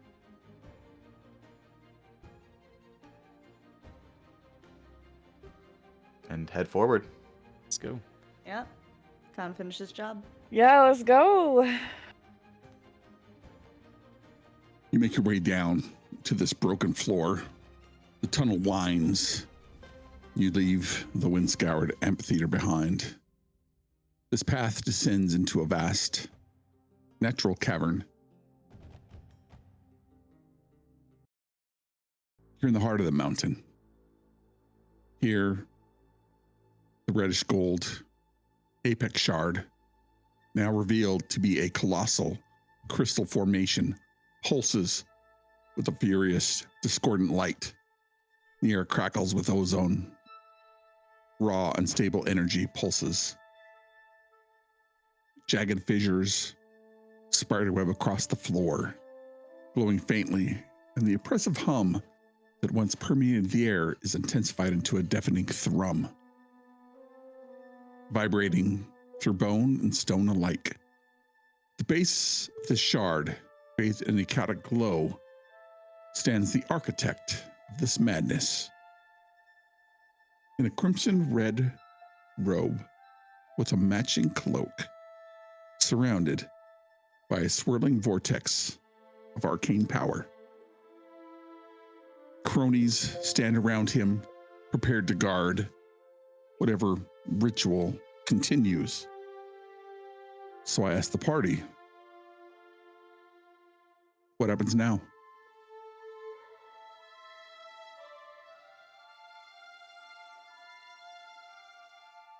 Let's finish this. Loud crunch. You see, for the first time, Avari actually doesn't rush forward.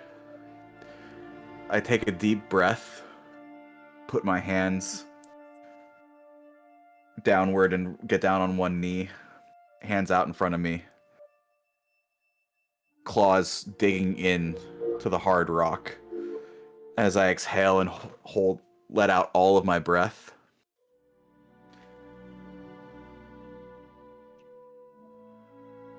And slowly just wait and count. And get up. As I take a deep breath and I say, one hand on my chest and one hand on my throat. And say as I rise, let me strike true. As I fall, let my blood nourish the roots of the earth. And I will use my battle ritual. And I clear 2 stress and gain 2 hope. Nice.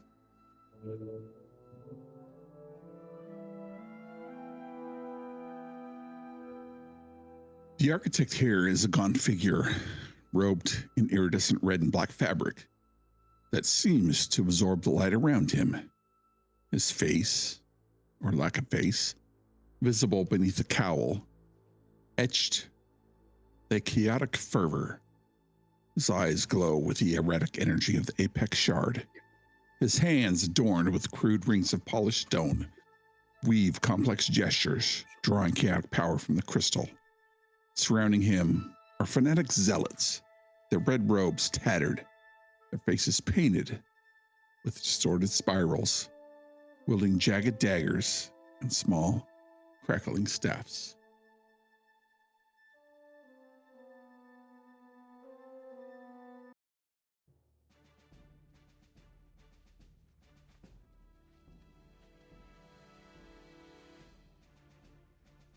Spotlight is to you. So, Nixara will just say, then I guess is agreed that this is another one that needs to die.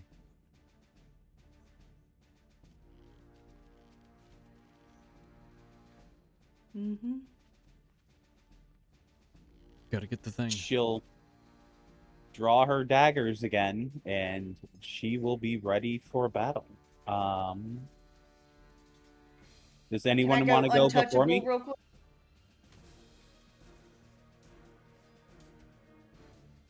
I'm gonna go Yeah. untouchable. Go for it. That's it. I'm done.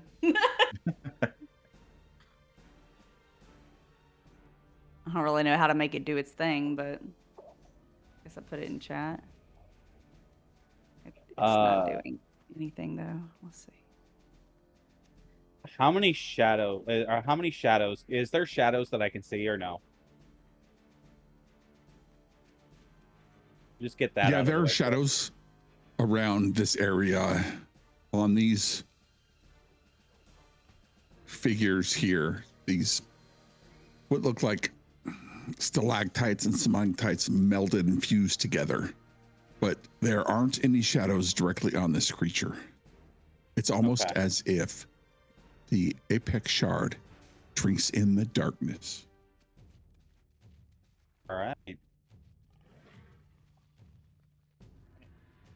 Okay, I have no idea how to actually make it do the thing it's supposed to do. It's not doing anything. So I guess I'll just add the evasion in my head. Mm-hmm. Okay, cool. I think that's It says it does half of my agility. Do we round up or down? Untouchable is it's a passive. It's always active. It is always passive? Yeah. Do I even need it out then? Lame. I mean, you need it. You need it on your loadout. But Okay, cool. It's not lame then. Mhm. I was always untouchable. But you knew that. Now I'm Are you- spiky. Are you still thorny? I am still thorny. Wow. Are you thorny? Wow. Thanks, everybody. We'll see you next time. Behave. Everywhere on the skin. Careful and sharp.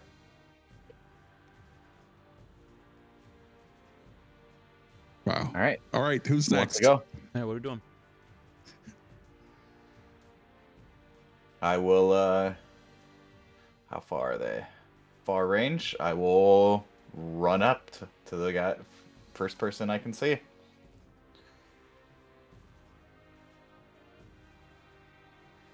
I'm guessing you're saying make an agility roll because I can't hear you.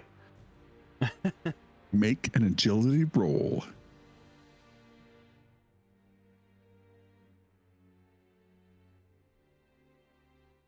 Wow, I am rolling terrible. 12 with fear. All right. That's a failure. You get to right there. It is my turn. I'm going to.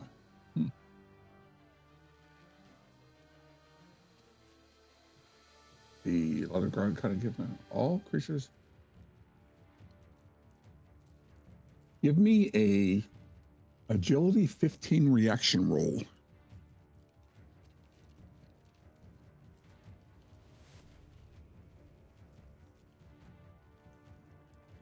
Everyone? Just Avari.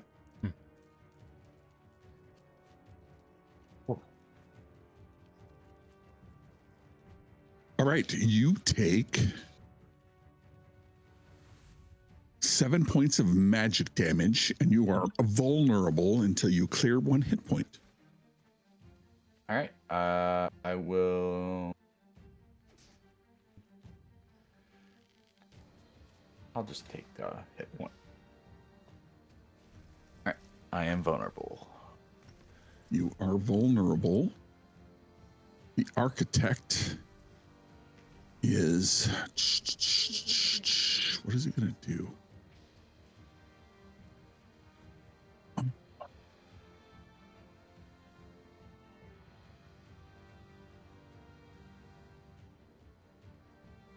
Close range, close range, close range. He is going to do Rite of Discord. I'm going to use a fear to activate him and a fear to activate this. I need all PCs in the scene to make an instinct 15 reaction roll. Alrighty. I'm going to mark a stress, give myself advantage.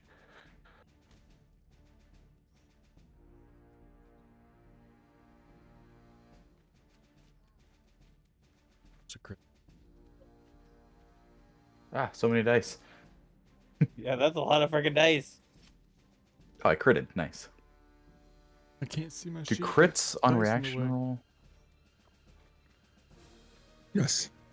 I mean, it's a success, but you don't get your hope and your stress Yeah. cleared. I got an 18 with fear. Crit. Double ones. Oh, it Wow, shouldn't have double been showing the ones. fear and the hope. So It's- anybody yeah. who did not succeed, I think that's just Kara, become staggered. You have disadvantage on attacks. You are vulnerable. Attacks against you have advantage until you clear at least 1 hit point. Okay. That is my turn. Spotlight back to y'all. Alrighty.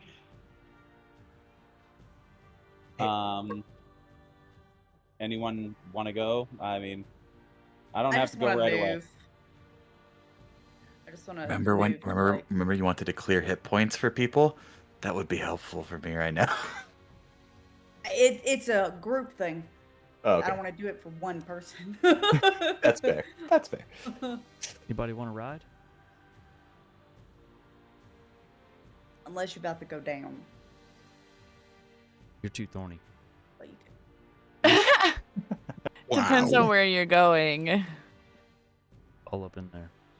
I'm just gonna mute myself and not say what I was about to say. Safety.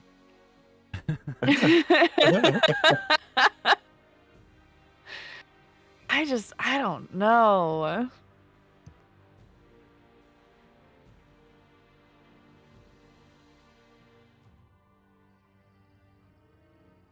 Move up. Guess. Side of Ari.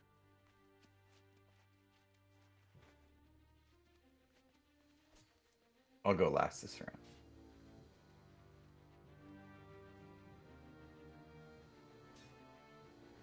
Yeah, I just moved.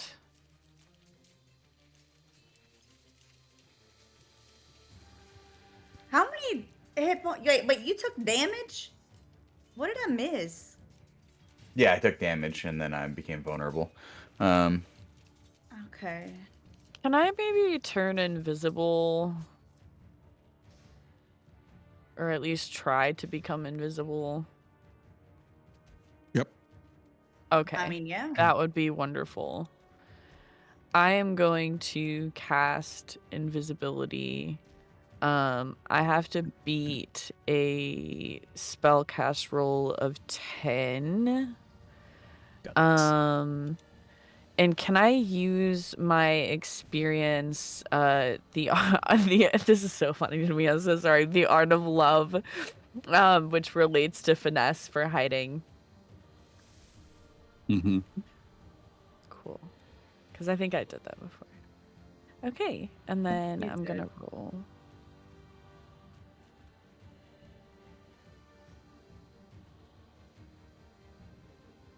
And it is a 21 with fear, so I do turn invisible.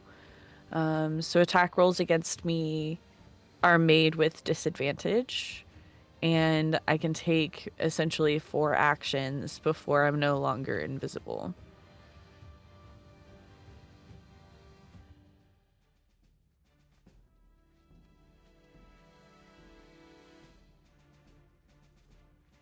I guess I will use my spotlight to end the vulnerable condition on myself.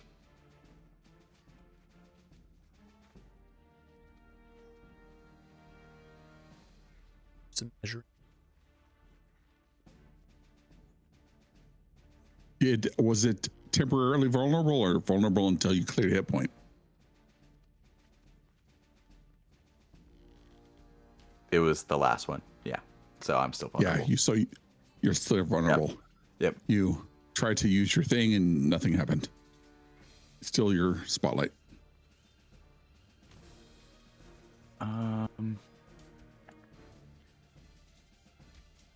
Yeah, let's keep going forward then. I'll just keep running towards the first guy I can see then.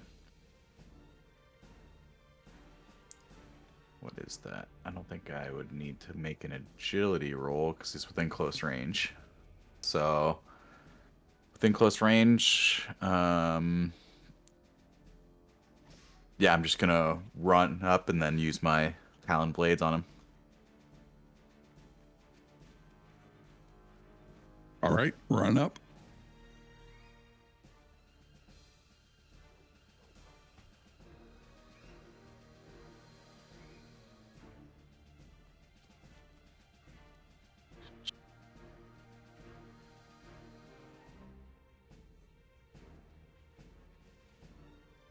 Yeah, I still get the +1 because we haven't rested yet.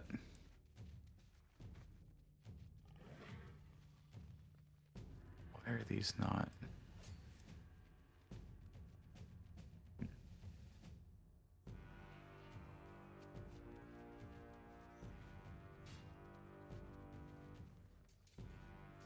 $14 with hope.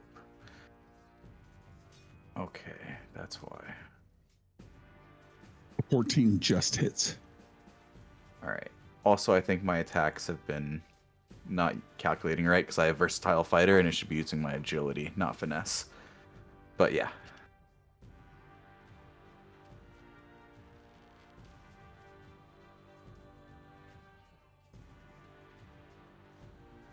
$39 points of damage. Roll. That is a severe wound. We will use the excessive damage roll. They take 4 hit points. It slams into them, but the power of the mountain seems to ride within their veins as you slam into them, but for some reason they feel reinforced.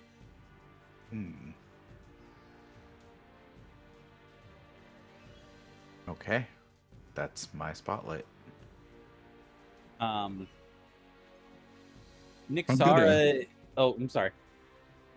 If You're somebody good. else is going, I'm just okay. going to spend a fear to take over, and I'm going to spend a fear to start the ritual of descent. All the creatures start singing a discordant, chaotic rhythm. Everybody within far range, I need a agility 13 reaction roll. Within far range of any of them? Correct. Okay. What was I rolling again? Mark a stress. Give myself advantage. What are we rolling again? Agility 13. Am I within Okay. far range? I'm not sure. I don't know how to measure that. I think we all are. Yes, everybody is. Okay. Pretty much the entire scene is far range. That's a So crit. you said what check again? I'm not seeing my rolls. in a row. Agility 13. Darn it, did it do it to you? Stop doing that. At the bottom above your message window, there are I just noticed it. public, GM, blind, self. You can click on the globe to make it public. That is a 15 with hope. So I failed Did mine, anybody right? fail? I don't know. I don't know what mine was. Kara Mhm. was a 15. You succeeded. Yay, I did it! It looks like everybody succeeded, but at the start of your spotlights, I need another agility 13 roll. Wait, was I supposed to roll Until- that at disadvantage? I wasn't supposed to because it wasn't an attack, right? It's only attacks that I do disadvantage of because of the thing you put on me earlier. Staggered, correct. Okay. And Or, vulnerable. vulnerable, yes. Yeah. And then remember, So- Nixar, that reaction rolls don't generate hope. So Yeah, I didn't. Yep. Yeah, I keep forgetting that. I'm sorry. Yeah, because I keep forgetting it's got to be. I got to click that button to do reaction, not yeah. My yeah, bad. because it does it on. So another agility. So it's back to us. The spotlight is back to you guys, so whoever's going to go, give me an agility roll as these skeleton individuals start screaming this chaotic rhythm. 14. So whenever you start your spotlight and you're going to take your turn, roll that. So, Nixara, you can go. You rolled a 14. That is a success. What would you like to do this turn? So, Nixara is going to. She's just been observing this because she feels that she needs to be more cautious because this seems like a lot that is going on. So now she's going to move. She is going to use a stress to shadow step.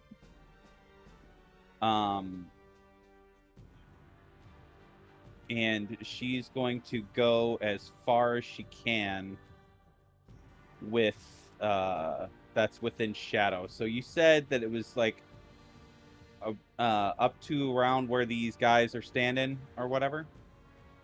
These, if you look on the map, there are these areas of stalactites and stalagmites that are growing together. Those are the only shadows you see in this chamber. Okay. So if you want to retract your shadow step, you can. All right. I'm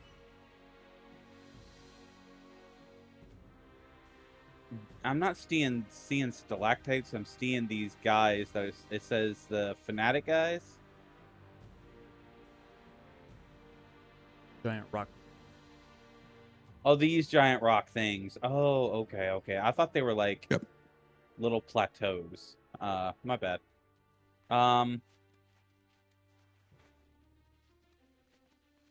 She is going to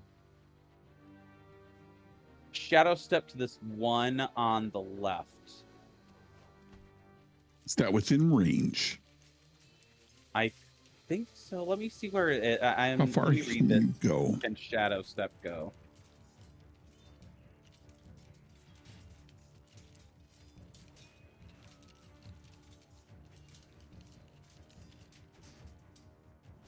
Within far range. Okay, I see. All right.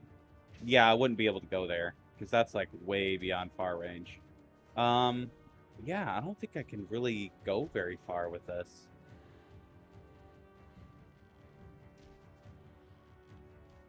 I don't think I can.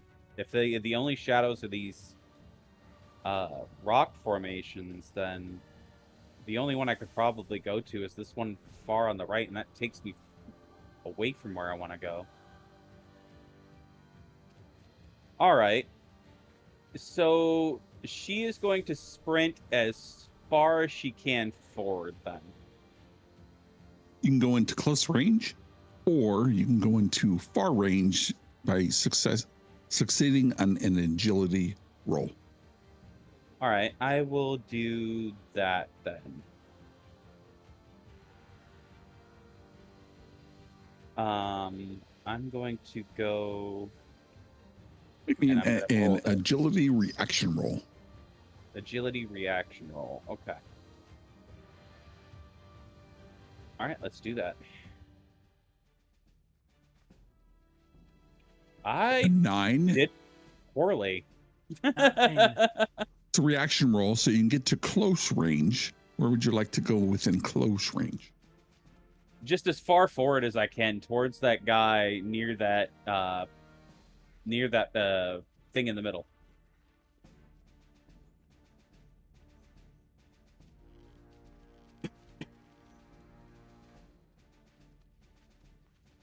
All right, that's about as far as you can get. But that was a failure.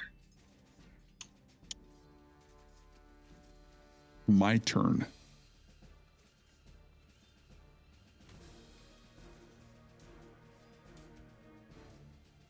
Oh, also give me a DC 13 reaction roll. Of For what? reasons. Of what? Yeah. Reaction, DC 13 reaction roll. But what reaction? Agility. Okay. All of us? Just Nixara. Okay.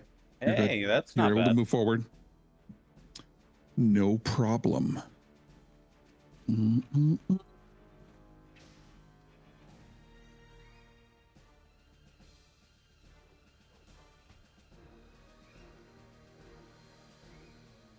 Nope. Don't want to do that. These rocks are Discord. bad. I'm staggered.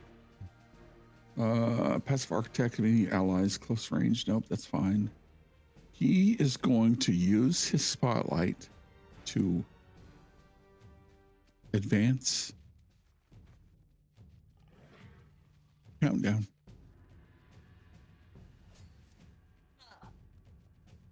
You have any idea like how long this countdown is? We just know something's counting down. I don't even think we know that.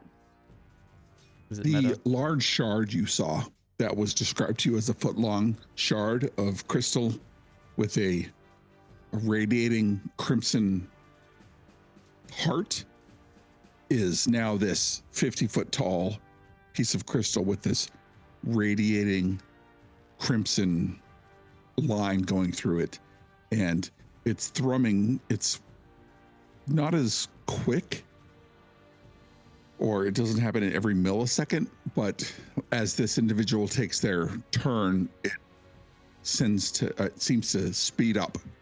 So the likelihood is that he has increased it by approximately 25%.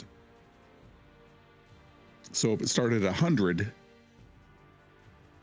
75% left, depending on successes and failures and everything else that might happen in between. That's my turn.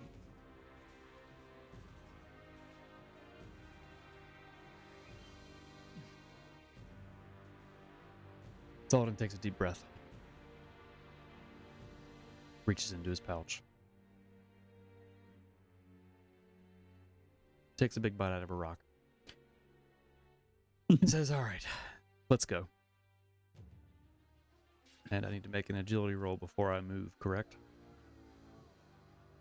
Yes, reaction. Action. 13 is the DC.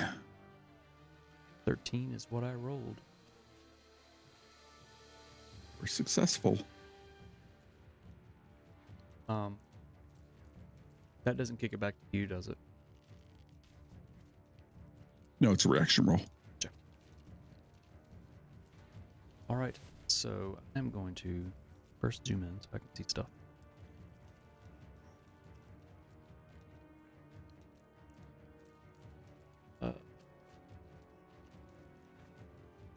Still can't see stuff.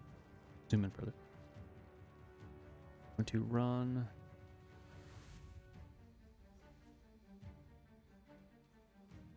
to Sorry. Click the right thing. His run's kind of like kind of coughing, and there's puffs of dirt coming off the runs. The run up. Havari, you gonna get that guy? Let's roll. And grab him on the ass again, full cup in it. And I cast Blink Out. I need to make a spellcast roll.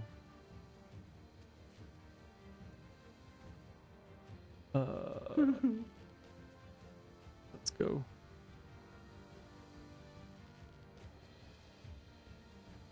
With fear. We are going to teleport far range right up on this guy.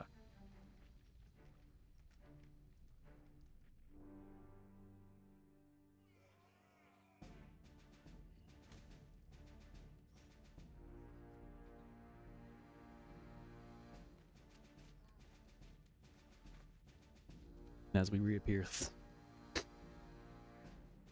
let's fuck him up. Hello. Hello, Governor. I will take my turn.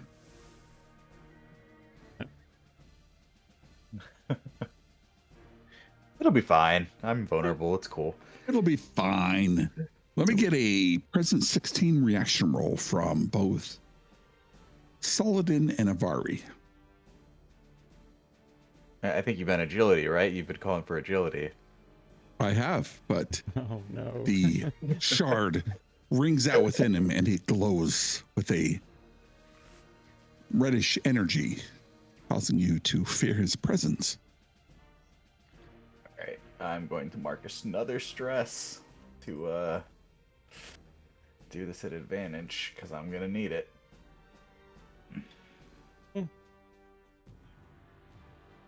I do it at advantage because I haven't let go of his cheek. Would I be able to use either... You want an advantage because you're cupping right now. Right? It's pretty firm. Reminds me of rocks. Can I use my experience? No. Ignorance is bliss. That I don't So know tell any him better, that I no. shouldn't be affected by this. Sure. All right, I'm gonna burn hope. Did you?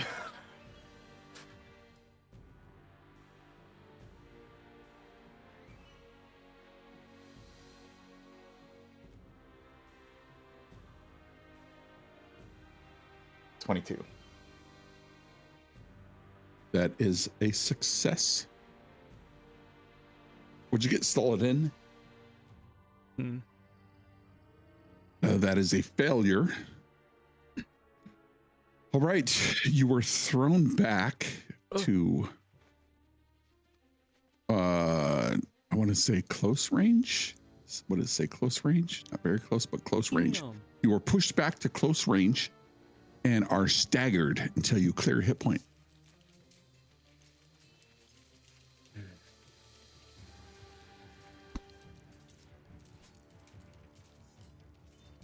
But Havari, you were successful. Does that cost me anything? It cost me a fear. Okay.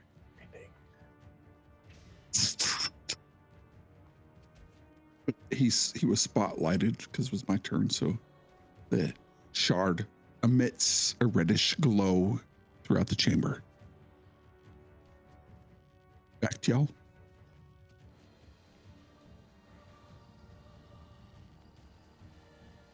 How do I clear the stagger? Is it clearing a hit point?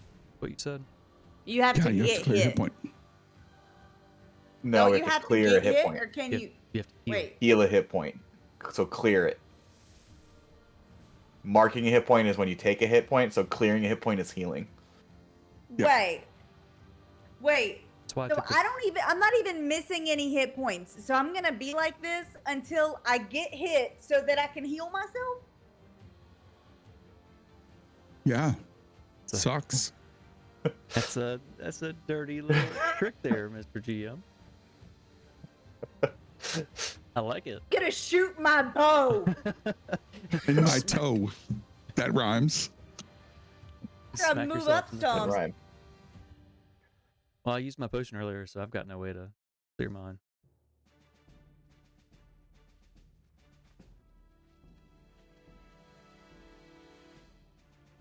I'm gonna shoot the guy. Which guy? The main guy. I'm assuming we gotta Okay. hit the main guy like we did last time, right? Focus fire.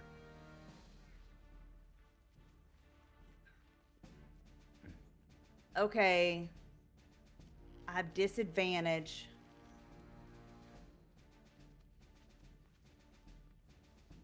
Disadvantage. Uh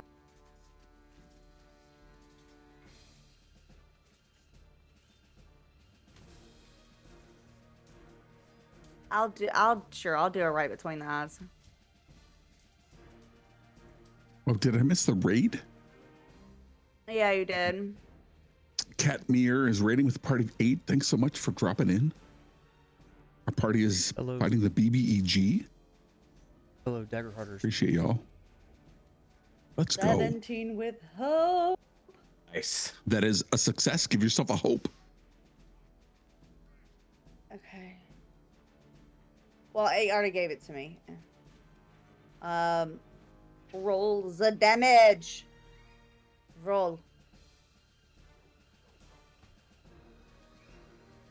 21 damage.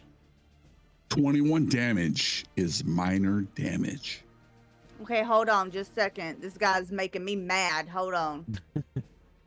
Roll your eyes and get him. There's something I can do.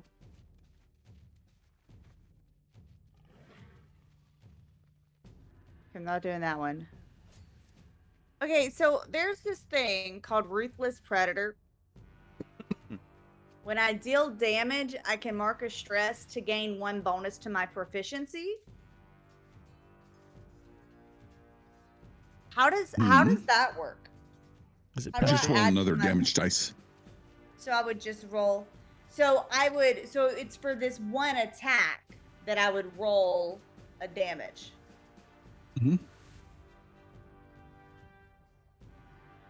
So you're a ruthless predator that's also thorny. Yes. Very much so. I don't think I have a lot of things that require me to mark stress. So you know what? You're getting extra damage dice. All right.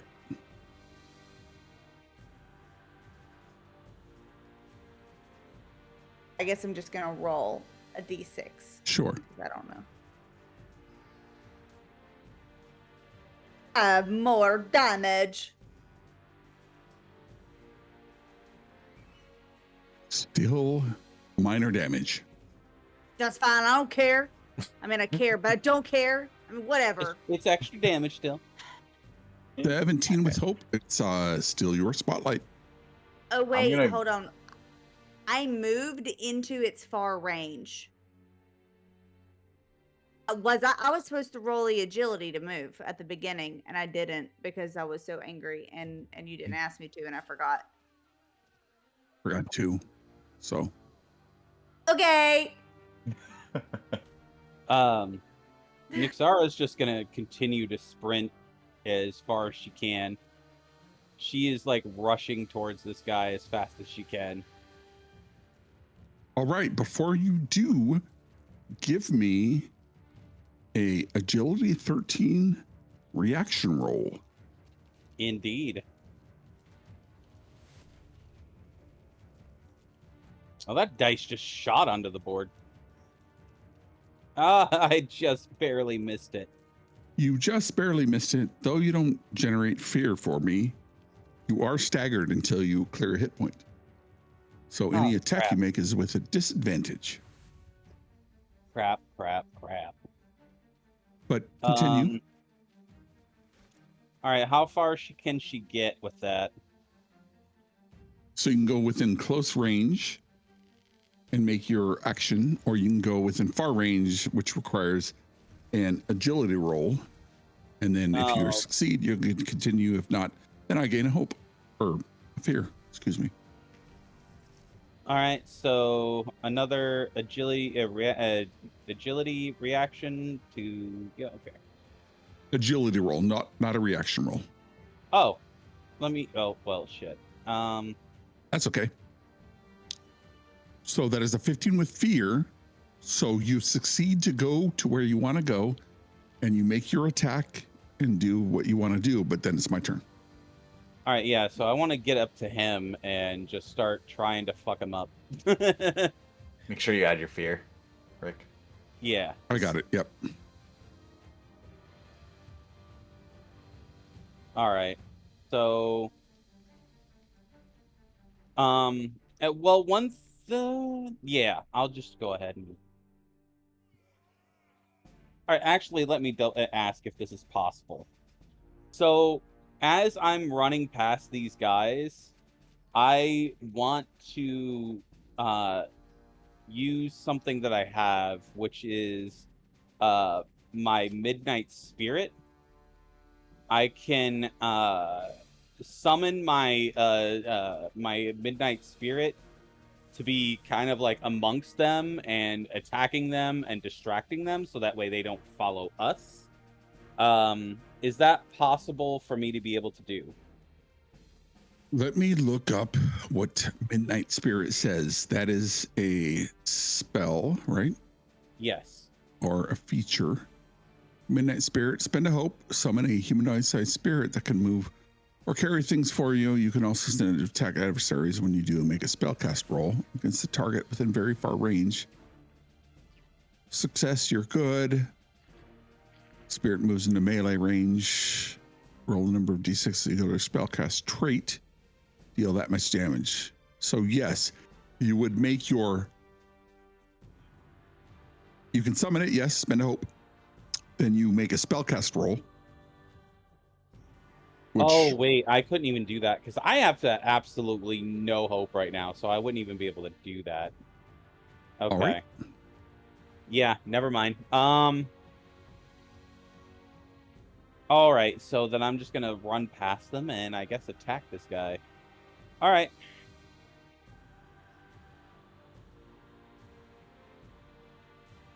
Let me go ahead and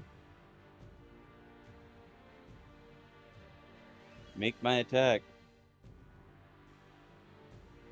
Mouse over there scheming. I don't know. I have an idea, That's a but 16 with hope to attack him. 16 with hope is unsuccessful, but you can get a hope. Well, at least I have a hope now. Yay! You also got one from chat just now, so add another one. Ooh, yay! Thank you, chat. Nice. 30 rollers. But it is my turn.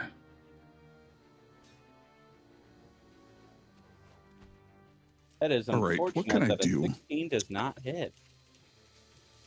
Let me get a presence reaction roll from Avari and Nixara. You said presence? Presence 16 reaction roll. Does this have to do with fear? No. Okay. Avari, that is a success. You were not thrown back to close range. Where is presence? There it is. Okay.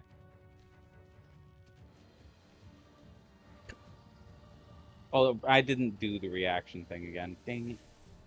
That's okay. Remove that hope, and you are slung back to, what does it say? Close range.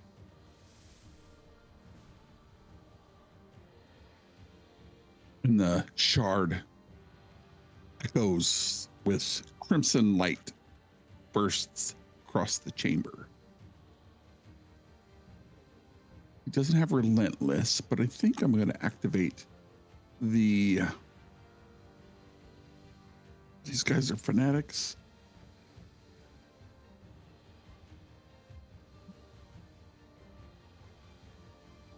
Who's within range?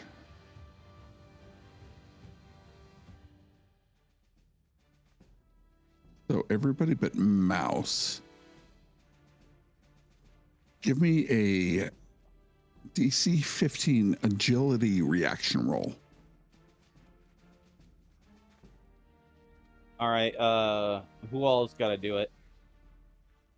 Everybody but Mouse. Okay. What effect is Sorry, currently, that's a success. You what said effect is reaction. currently on Saladin?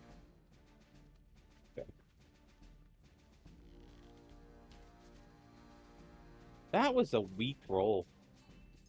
Did you see how the dice just kind of went bleh, onto the board? So, does the effect that's on me affect any of my rolls? I'm just vulnerable? I can't remember what it was. I didn't write it down. Attacks against you have advantage. Okay, that's it. This isn't an attack, it's a spell reaction roll that you have. Yeah. Whammy, no whammy. 69. That's a 15 with hope.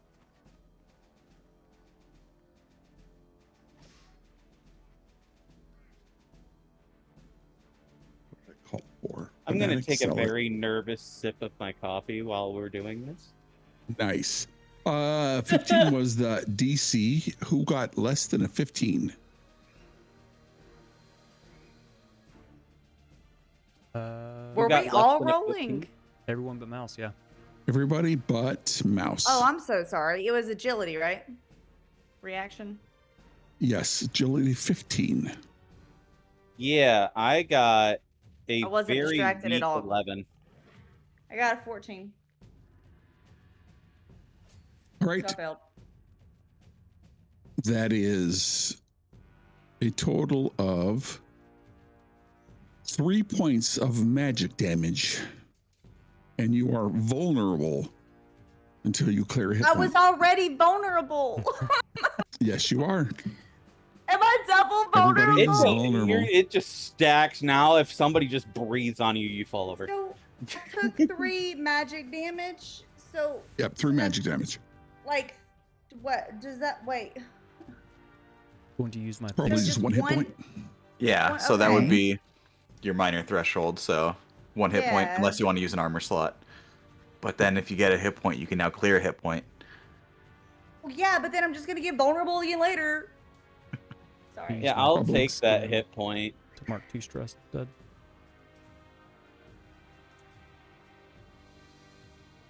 Yeah, Right. I'll take that hit point, so that way I can clear it and when it's my turn again. Hold on. I got y'all. Spotlight is back to you guys. This Okay, hold on. immense shard is thrumming with red energy.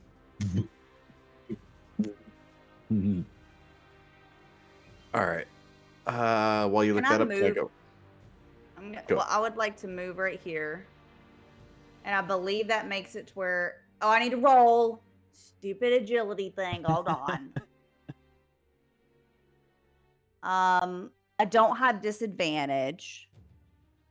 Roll. Darn it, I need to take my hope away. Hold on. I don't move, right? 11 makes it to where I Ritual can't of go. Descent. Remainder scene, character who enters this bubble starts their turn. You are staggered until you clear 1 hit point, which means you have disadvantage on attacks. So I can still move, so I didn't have to roll. Yes. Oh, wait, I was already staggered. Wait, What was the ability? I don't And move. vulnerable. What was the agility that we had to roll to move? That's still active? You were restrained at some point. Gotcha. I wasn't. So if you're I restrained wasn't and temporarily Okay. restrained. So Okay, if well you're then I if you didn't want to even move need. somewhere into far range, you have to do an agility roll Yeah, I know. to be able to do I that. Yeah. know. It was Yeah, It was yeah. something else. Like everyone had to do it to move or something. I don't It was know. a I could spell have at the been beginning. I didn't imagining know it. when it went off. Yeah, same. So I'm within close range of all of my allies now.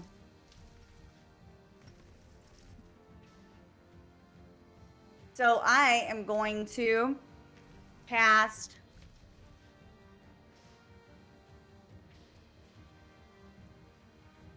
can only do this once per long rest, so I'm going to cast Healing Field. And I conjure a field of healing plants around me that allies, me and allies, can utilize. Even though everybody's still surrounded in a field of beautiful healing plants, the enemies don't get to use it. And I am is anyone missing 2 or more hit points? I Yeah. have 2. Okay, I'm gonna spend 2 hope to make it to where everybody can heal 2 hit points. Everybody. So you can heal All 1 or right. 2. Sweet. So that Oh. that means that you are no longer those things if your hit point got cleared. Yeah. Question. I lose that too. Sweet. I assume that does not apply to armor slots because those are It two. doesn't. Okay, cool. I did not think so. Sorry. All of us were No. vulnerable, and I really wanted to get rid of that on people so we can kill this guy. Okay, I really want to shoot him now, but I'm not going to unless somebody else do something. All right. I'm Yeah, up that next to means him. I am no longer staggered. Yay. Mouse, you got something? Mouse, what do you got? So I have a question. So because I'm invisible, what I would really like to do is I would really like to be able to move up to the architect, but he's within far range of me. However, my question is, because I'm invisible, and I also have a wild-born trait called Lightfoot, right? Would that possibly give me advantage to move silently through these enemies? Because I'm invisible, and Lightfoot says I have advantage on rolls to move without being heard. So I think you're thinking of opportunity attacks. Yeah. Creatures typically don't have opportunity attacks in Daggerheart unless it's a specific feature. Right? That's and probably. so you won't likely be targeted by these creatures as you move by them. They would normally be able to see you, and if they're like, hey, this person can't get next to XYZ, so make sure nobody gets by, that'll, cancel that out, being invisible as you move and walk through. You can move up to close range within on your turn without having to roll agility, but if you want to move beyond that, you do have to roll agility. Okay. In that case, which I really appreciate that. I think I was thinking about attacks of. I'm so used to playing D&D. Mm-hmm. Yeah, we both are. We both are. Don't feel bad. Yep. So I would like to try to move up to far range, up to the architect. And I know I Alright. have to roll agility, correct? Correct. And it's not a reaction roll, so it can generate Right. fear or hope. And so I do have an experience that relates to agility. It is called the Great Escape. Mm-hmm. I'm not 100% sure if it will apply because the description that I wrote says, my favorite books always include an epic escape scene, so why shouldn't I? It's not really escape, is it?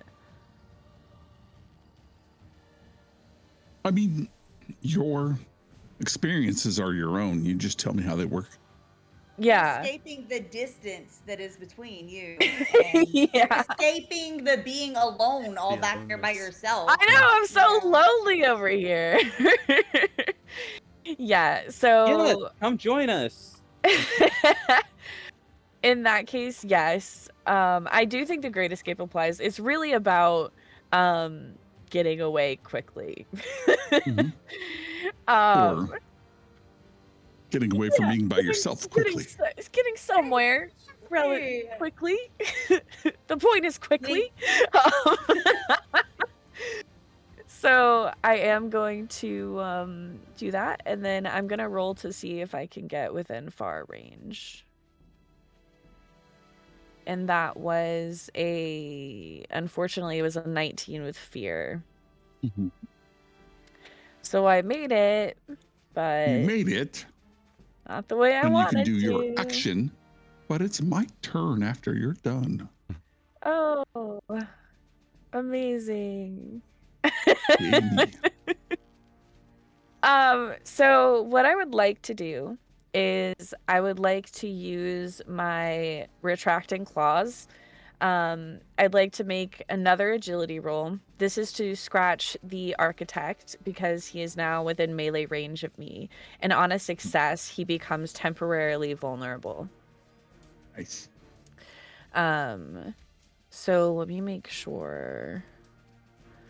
So I'm gonna do that, and then if I can apply the Great Escape for agility to this too, that would be amazing. Because okay. All right. I'm gonna roll it and we'll see what happens. I don't know how that turned out. It was 18 with fear. 18 with fear. 18 So is then- exactly what you need to hit him. I don't think I do We damage keep giving him with that, do fear. I? I think all that does is makes him vulnerable. I actually don't think it does any damage to him. What is the effect? What is the ability? It's called retracting claws. It says make an Yeah, agility that roll. doesn't- Yeah, no, Yeah. I don't think it does. I think it just makes him vulnerable. So he is vulnerable. And now he has 2 fear. And now it's my turn. The spotlight changes. The countdown continues. A echoing red emanation of light bursts from the apex shard. The architect will do world-ending cry. I need Avari and Mouse to make a DC 16 presence reaction roll.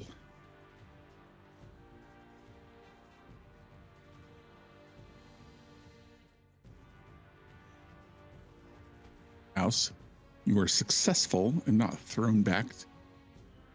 Avari is unsuccessful.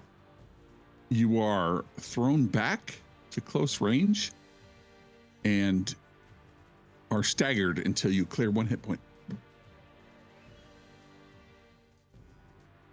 I am going to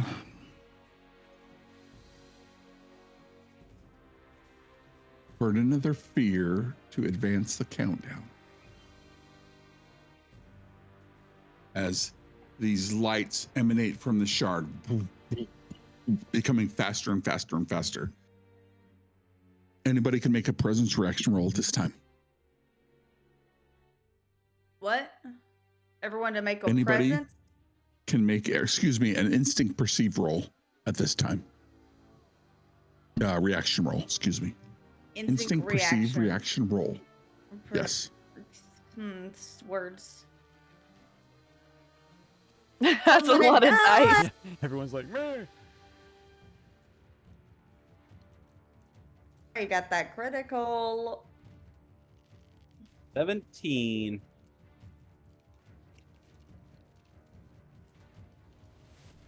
All right. 10. 20 crit for Avari. What'd you get, Mouse? 6? Yeah, it was I a think 6. Avari standing being successful with the critical you see this individual like raise its arms, and then it glares down towards Mouse. And then an abnormally wide smile comes across its face. And you see this energy arc out from this shard into this individual's back, and it grows slightly. You were certain that something terrible will happen in this chamber in the next moment. What do you do? I yell out, no, not again. Everyone else back! And I run up towards him. And I will... Everyone get back!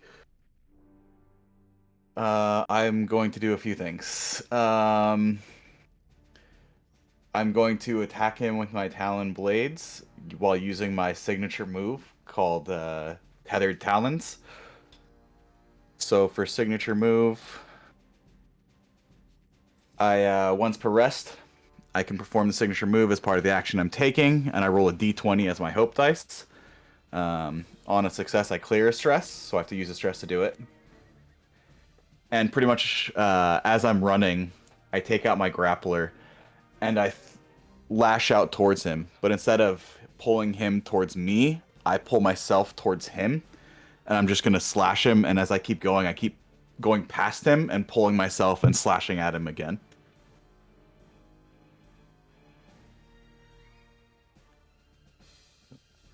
Make an attack roll. Get it. Can I burn a hope and use my experience Never Again, where I will never again let my allies perish, as I was banished from my clan for being the sole survivor of my war party? Yes. All right.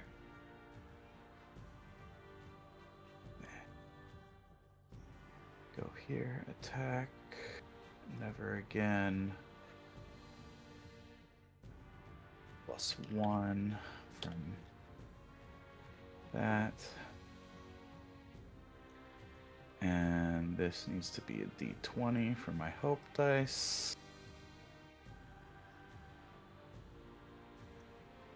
It's 29 with hope.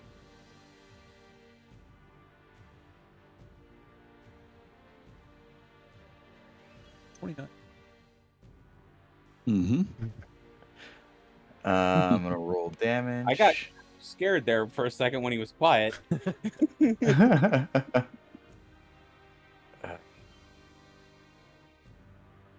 28 points of damage.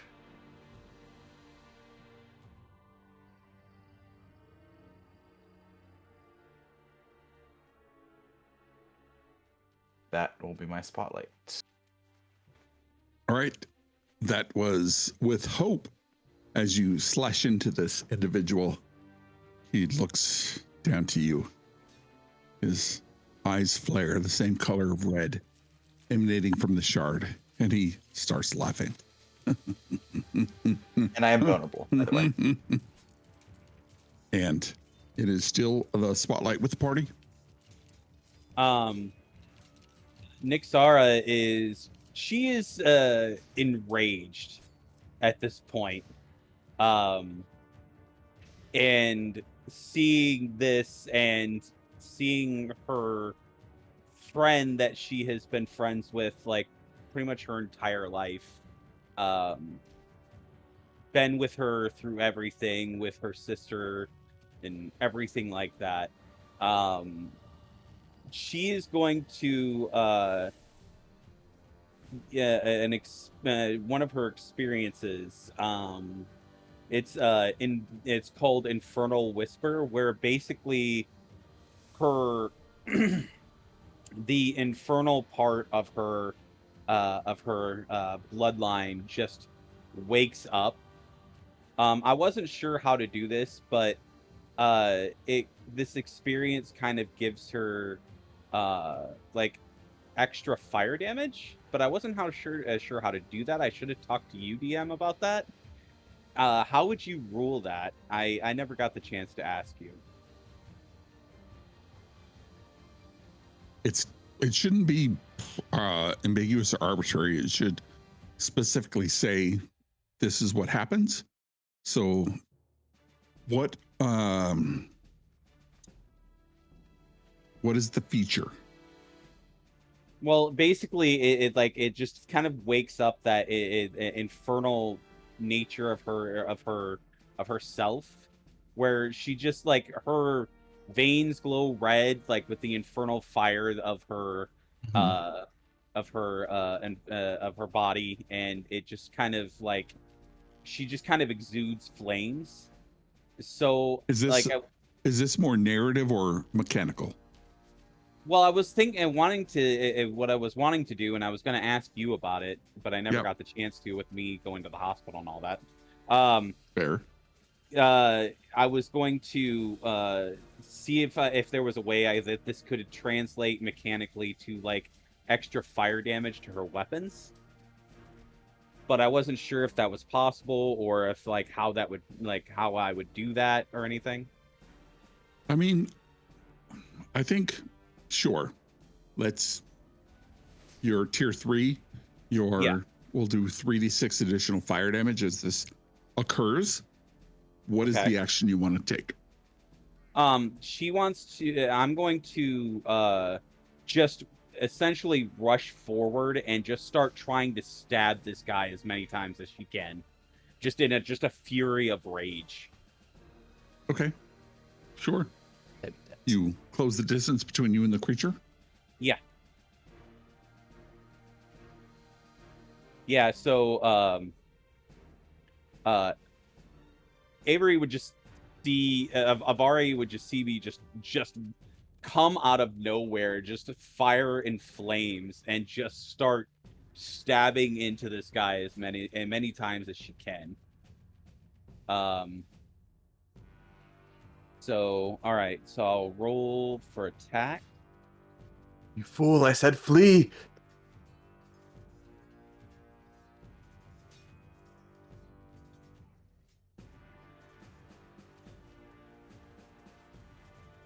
God dang! With fear again. You know what? I'm going to use this other my ancestry feature, which is fearless, which says if I roll with fear, I can mark 2 stress and I can change that to hope. Nice. Very nice. 26 with hope. Give yourself a hope. All right.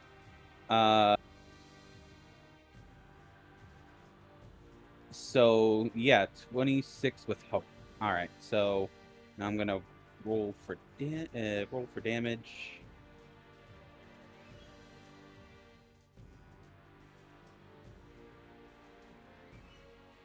Nice. And you said how many? 3d6 with fire damage? Yeah. Yep. Okay. Plus your sneak attack. Yeah. Which is what again? Another 3d6. Another 3d6. Okay. And technically, he was vulnerable from Mouse's thing, so it should have been with advantage too. Yeah, he hits with a 26. That's another 14 damage. And the sneak attack. 23, 14, 37.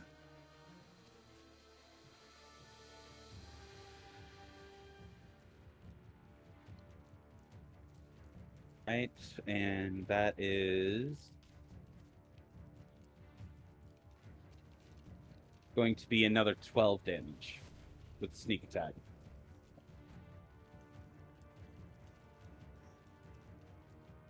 That pierces the severe threshold on this creature.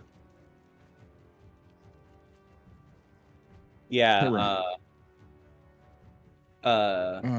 Avari, you just like hear her just screaming and just flames gouting out of her mouth as she just keeps stabbing into this thing. As Nixar runs forth, the thrumming that is occurring in this chamber and the waves of light that is emitting and the frequency that is occurring, whatever is going on here could erupt at any moment. And I think at this point, Kara is probably the only person that is within far range of this apex shard. Kara, what will you want to do?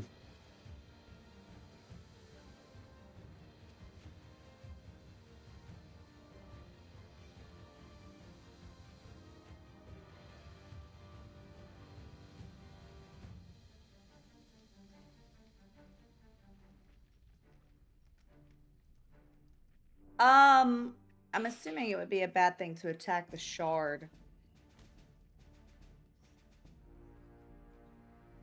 Can I I don't tell? think it would fall because what It's a Mouse big learned thing, right? previously.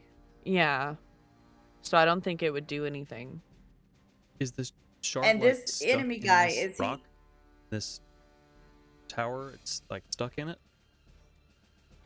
Yeah, it's a Is it part of it? you were described as a foot long, like rod, but clearly this isn't a foot like rod, but it is exactly what Zilmar described, except for it is 50 feet long and 10 feet wide, and it is emitting this sound and this light that is flashing, that is getting closer to zip, zip, zip, zip, zip, zip, zip, zip, zip, zip, and it's like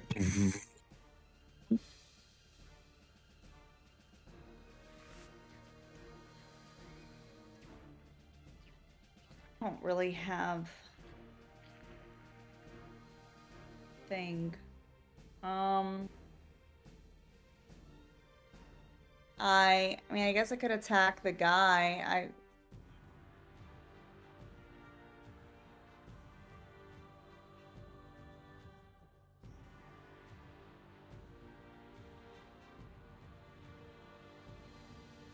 I mean, it's what we've been doing. We don't know anything else. I'm assuming I can't derive anything else, so I'm just gonna let's see. it's up to you.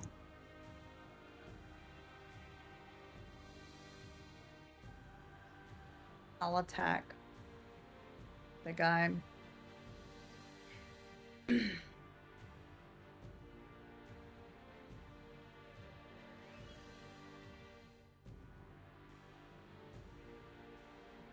I have advantage, right? Because of the thing.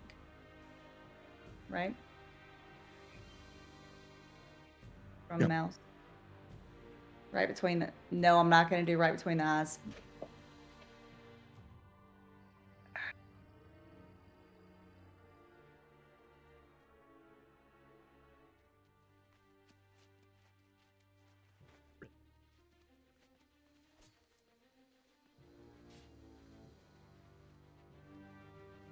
Nice. There's that crit. Y'all have been getting crits. I haven't gotten no crits at all this entire session. So, wow, Ooh. Max 35 damage. damage! Triple sixes. That's That's max pretty nice. damage. Yeah. Nice. That's So- thorny right there. Oh. Thorny clear predator. a gain a hope, clear stress, and do max damage, 45 damage, which is pretty good, but it doesn't eclipse their major threshold. Lame. It's like the max I can do. No. Butthole, right?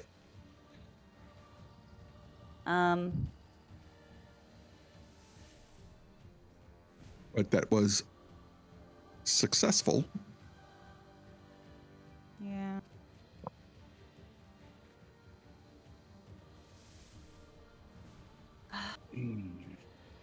Spotlight is still with the group. Solid, and what do you want to do?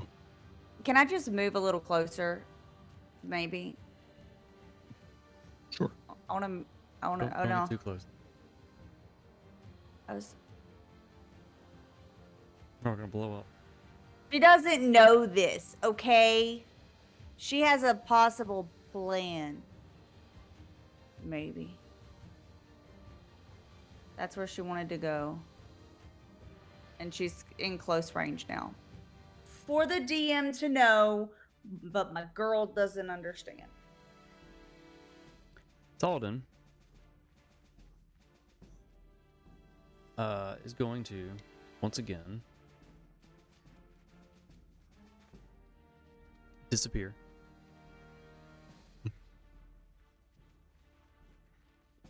Really like that spell. Roll for that.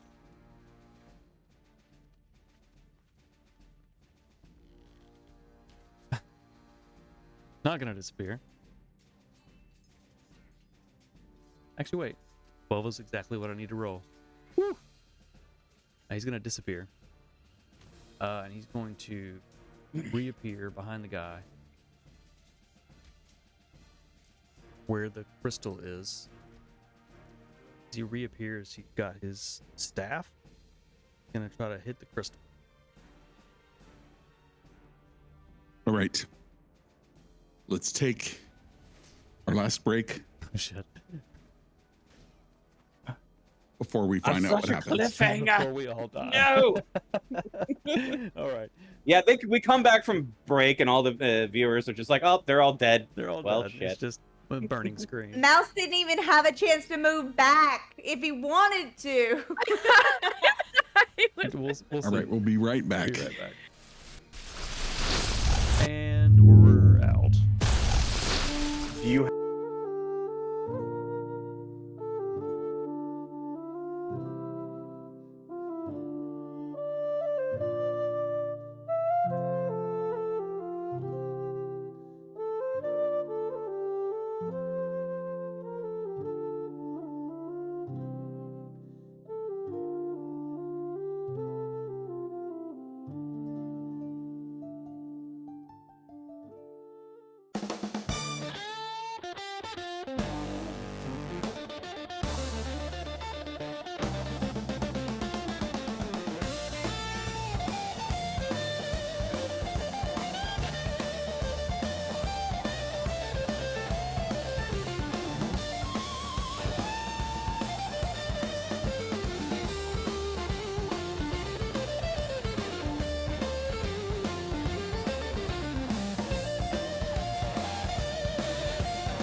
All right.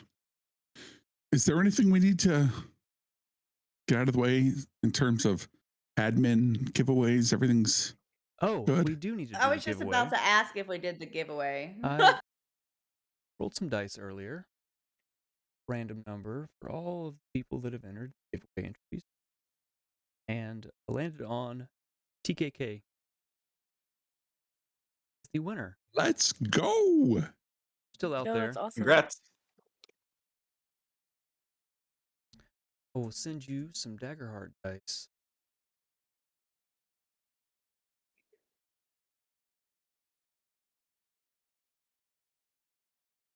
Beat me to it. Nice, nice, nice. I need to refresh Boundary. Do that real quick. Stop. Yeah, you should. What? Okay.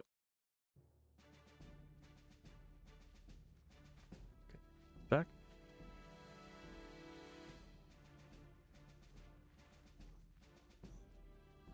All right, before we took a quick break,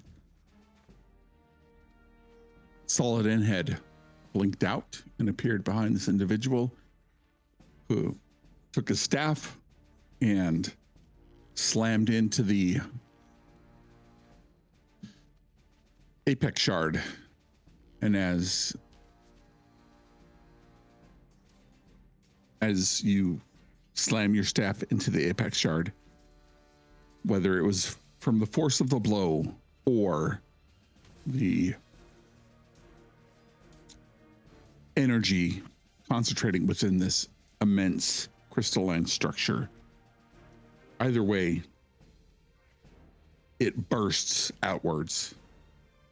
Is there anybody in the scene or within close range who can take 10 direct damage? I will give Kara a agility reaction roll, DC 18. 10 HP. Yeah, direct damage, can't be reduced. I cannot.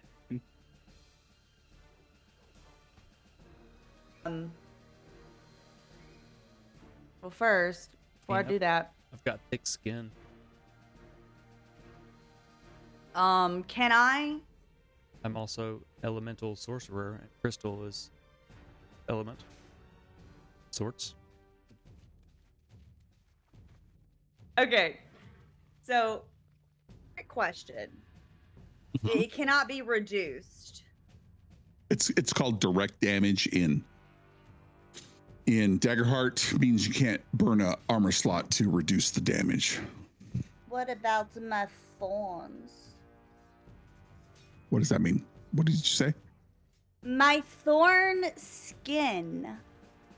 I have 3d6s that can reduce incoming damage. Nice. That is definitely. Is that for you or for everybody? It is for me because I have the thorn skin. Okay, so first of all, But- give me a DC 18 agility reaction roll. Did I check it? Agility reaction roll. I also have another thing I wanted to ask you about too. I'm going to. Oh wait, That is a that success. doesn't. The fear doesn't matter. Correct. That is a success. Huh? So you take 5 direct damage. Do you survive? Yeah. Okay.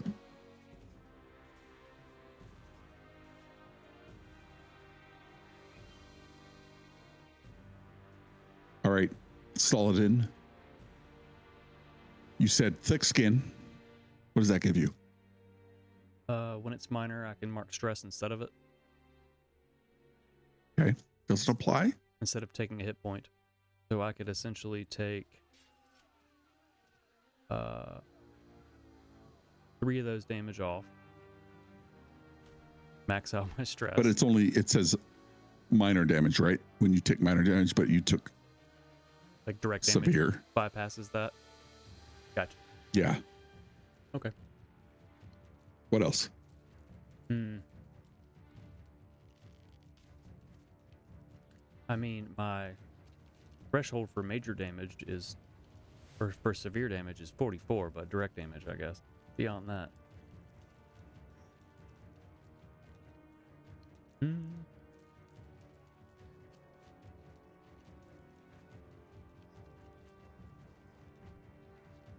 mean, I'm an elementalist of Earth. And I it's will made of- give you made of crystal, a DC 20. and I can kind of control that stuff. I haven't done it before. He's got a thick layer of dirt on I've him. been eating rocks. I'll give man. you a. I've been eating rocks. No, I've not been eating rocks. I'll give you a DC. I'll give you a DC 20. Give me the argument of what skill you want to use and why.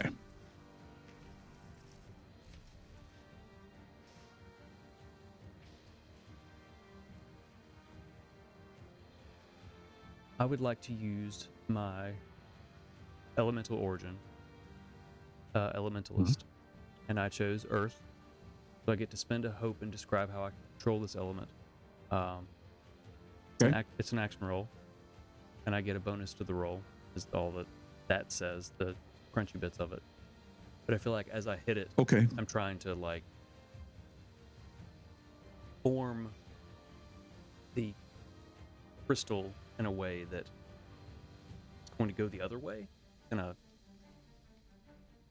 implode as opposed to explode. So I will give you a +3 to your instinct roll. Give me a DC 17 instinct reaction roll to have the damage.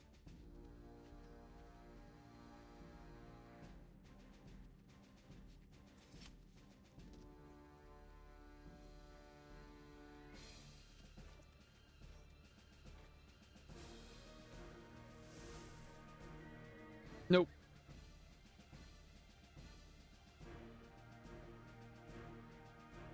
Extra crisp. All right. Describe to me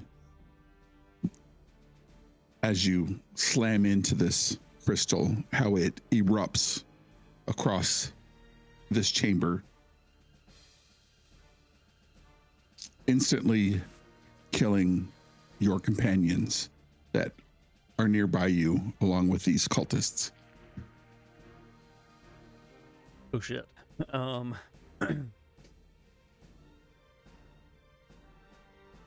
Realizing that I failed, which I probably have less than a millisecond to realize.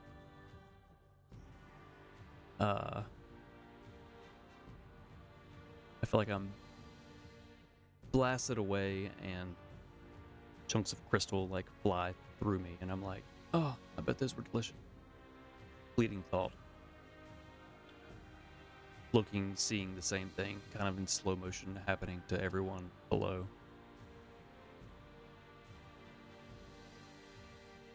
Slowly falling to the ground. Could I try something, GM? Sure. Vari doesn't do anything to stop this. He doesn't know anything about magic or anything that's going on, and he knows he's seen enough war to know what's going to happen. He's going to try to grab Nixara and shield her with his own body.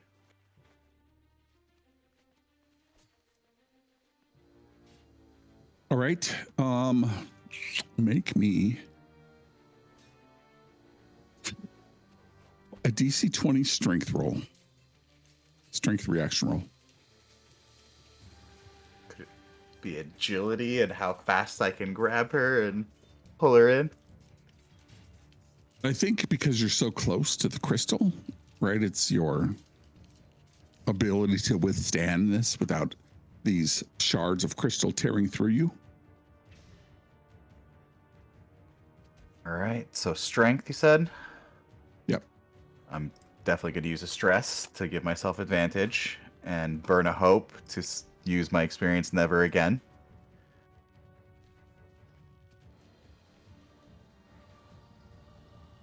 Let's go with that, because I always forget that I can mark it off automatically. All right. Too late. Damn it. So no hope, just 29. 29's pretty good as you shield your body from the crystals that tear through you. Describe to me how these shards of glass eviscerate your skin while protecting your childhood friend Nixara. So Avari came across Nixara in his journeys when he was after his banished from his clan, when she was just a young girl, and witnessed the tragedies she's went through and how hard she's worked to get where she is, to reach her goals, and just grabs on to her shoulders and just gives her a hug, and just doesn't let the smile fade from his lips as his body's torn to bits, and just says, "Keep going, little shadow. Keep going."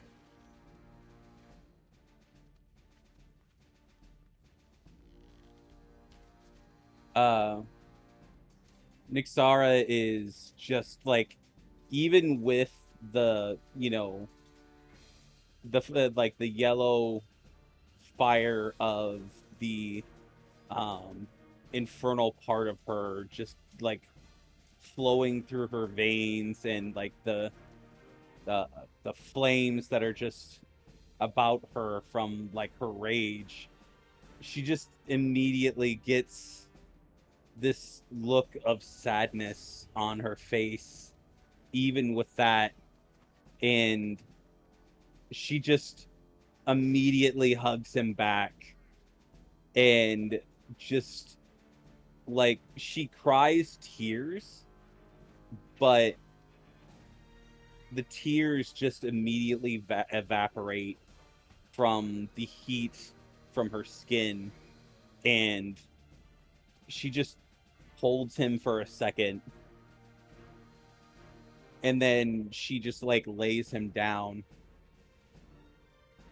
and then she stands back up and just looks at this creature with just unrelenting rage. And yeah, she wants to kill him even more now. As you stand back up, you look back and you see the architect, you see Saladin, you see Avari, their lifeblood draining from their body. We look back to Mouse. Mouse, what happens in this moment? Ooh. I think Mouse, I'm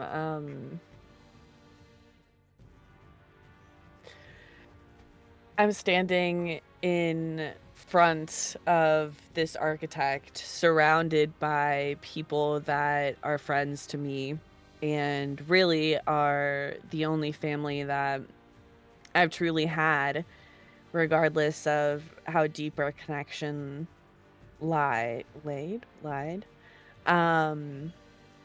And I think I'm recognizing that this is happening and that I'm dying and everybody around me is dying. And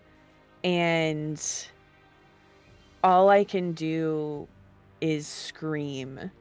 And it's not a terrified scream. It's not a scream of horror. It's just anger and grief. And that's my end. As your scream echoes out across this chamber here, deep on high within the Monadh Deargs, you holler out as you had in the past as a shard of crystal tears your head from your body and cuts your scream short.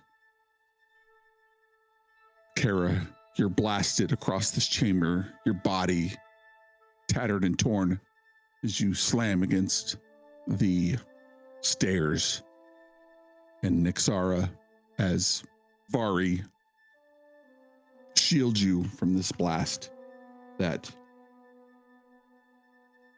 instantly has taken his life.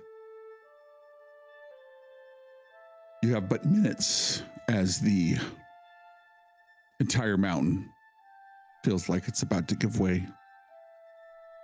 So, Kara and Nixara, what happens now?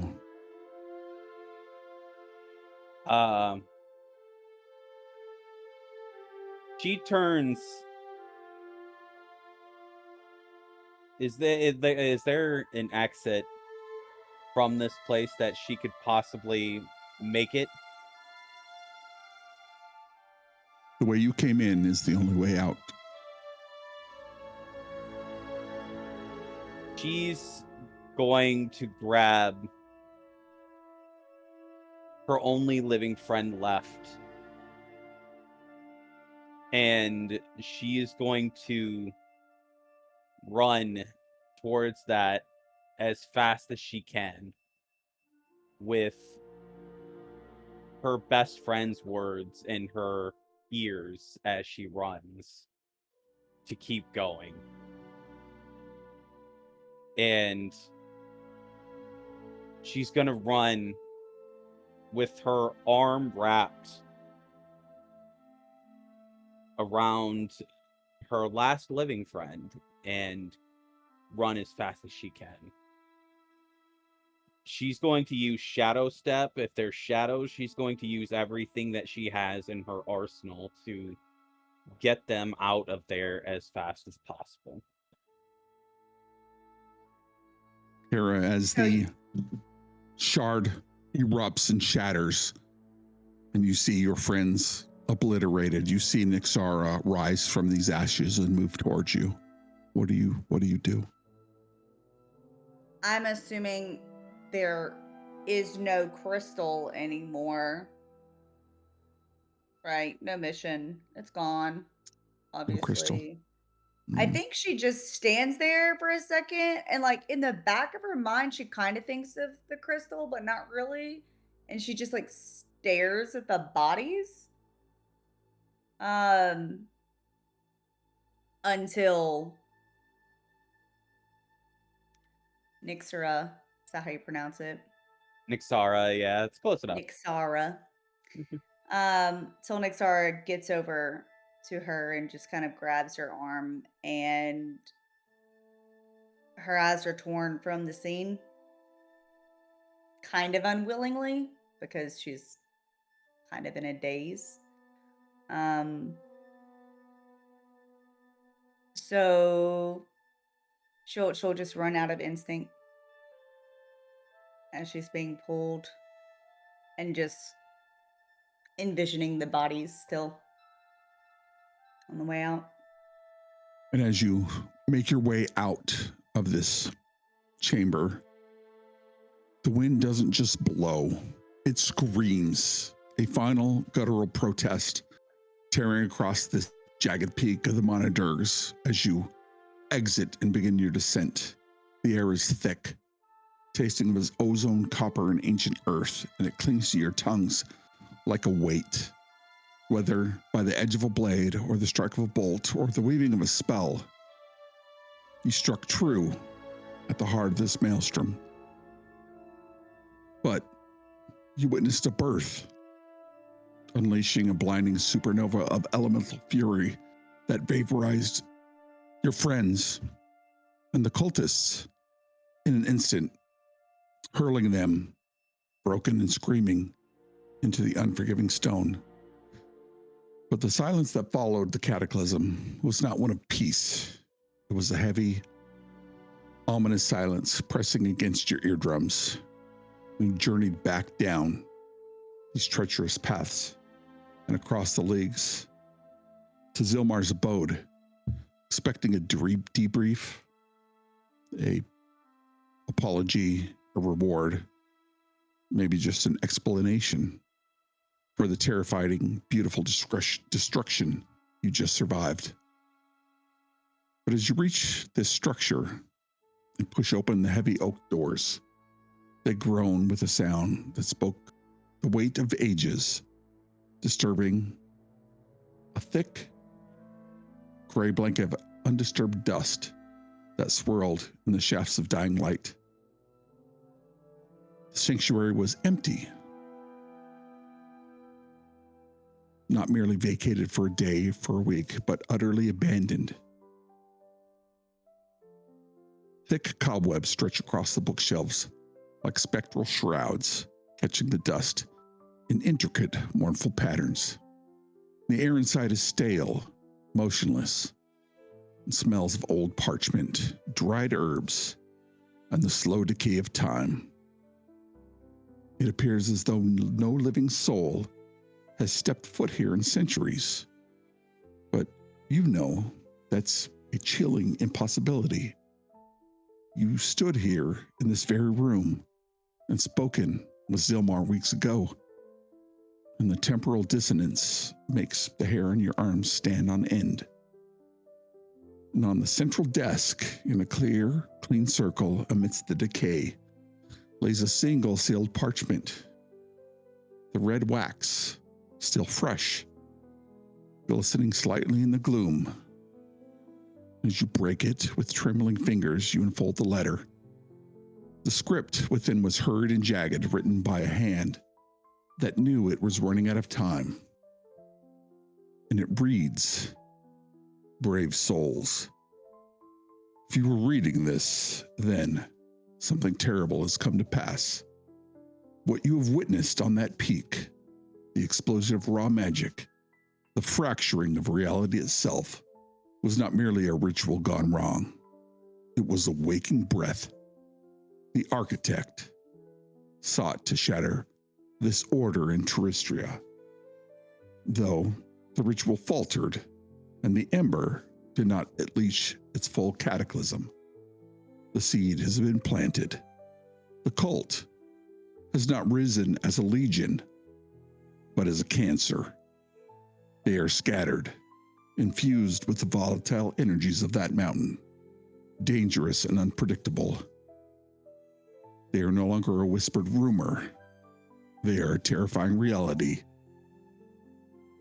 I cannot be with you now, but my part in the tapestry is woven. It falls to you to carry this burden. Go forth into the darkest corners of Terrestria. Spread the word that this cult is coming. But be cautious.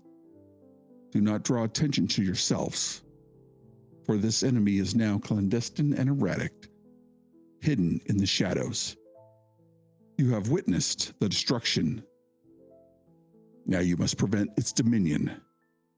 One of the cult of chaos."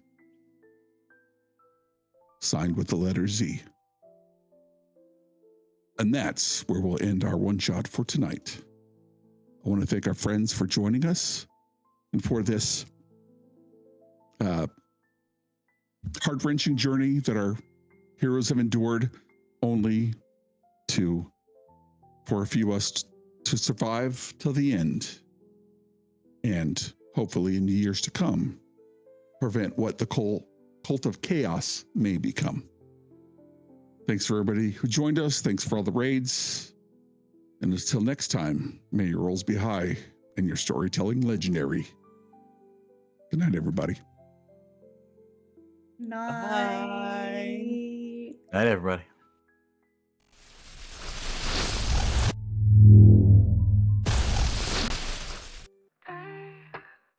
Thanks for hanging out. Da da da da da. We're solid 10 D&D. We have fun rolling dice and make believe. Da da da da da. We love you. Thanks for being you. We're solid 10 D&D. We have fun, rolling dice and make believe. We love you, thanks for being you. We're solid 10 D&D. We have fun, rolling dice and make believe. We love you, thanks for being you. We're solid 10 D&D. We have fun, rolling dice and make believe. It's late, you're great. Share the solid 10 D&D love. Okay, bye. Okay, bye.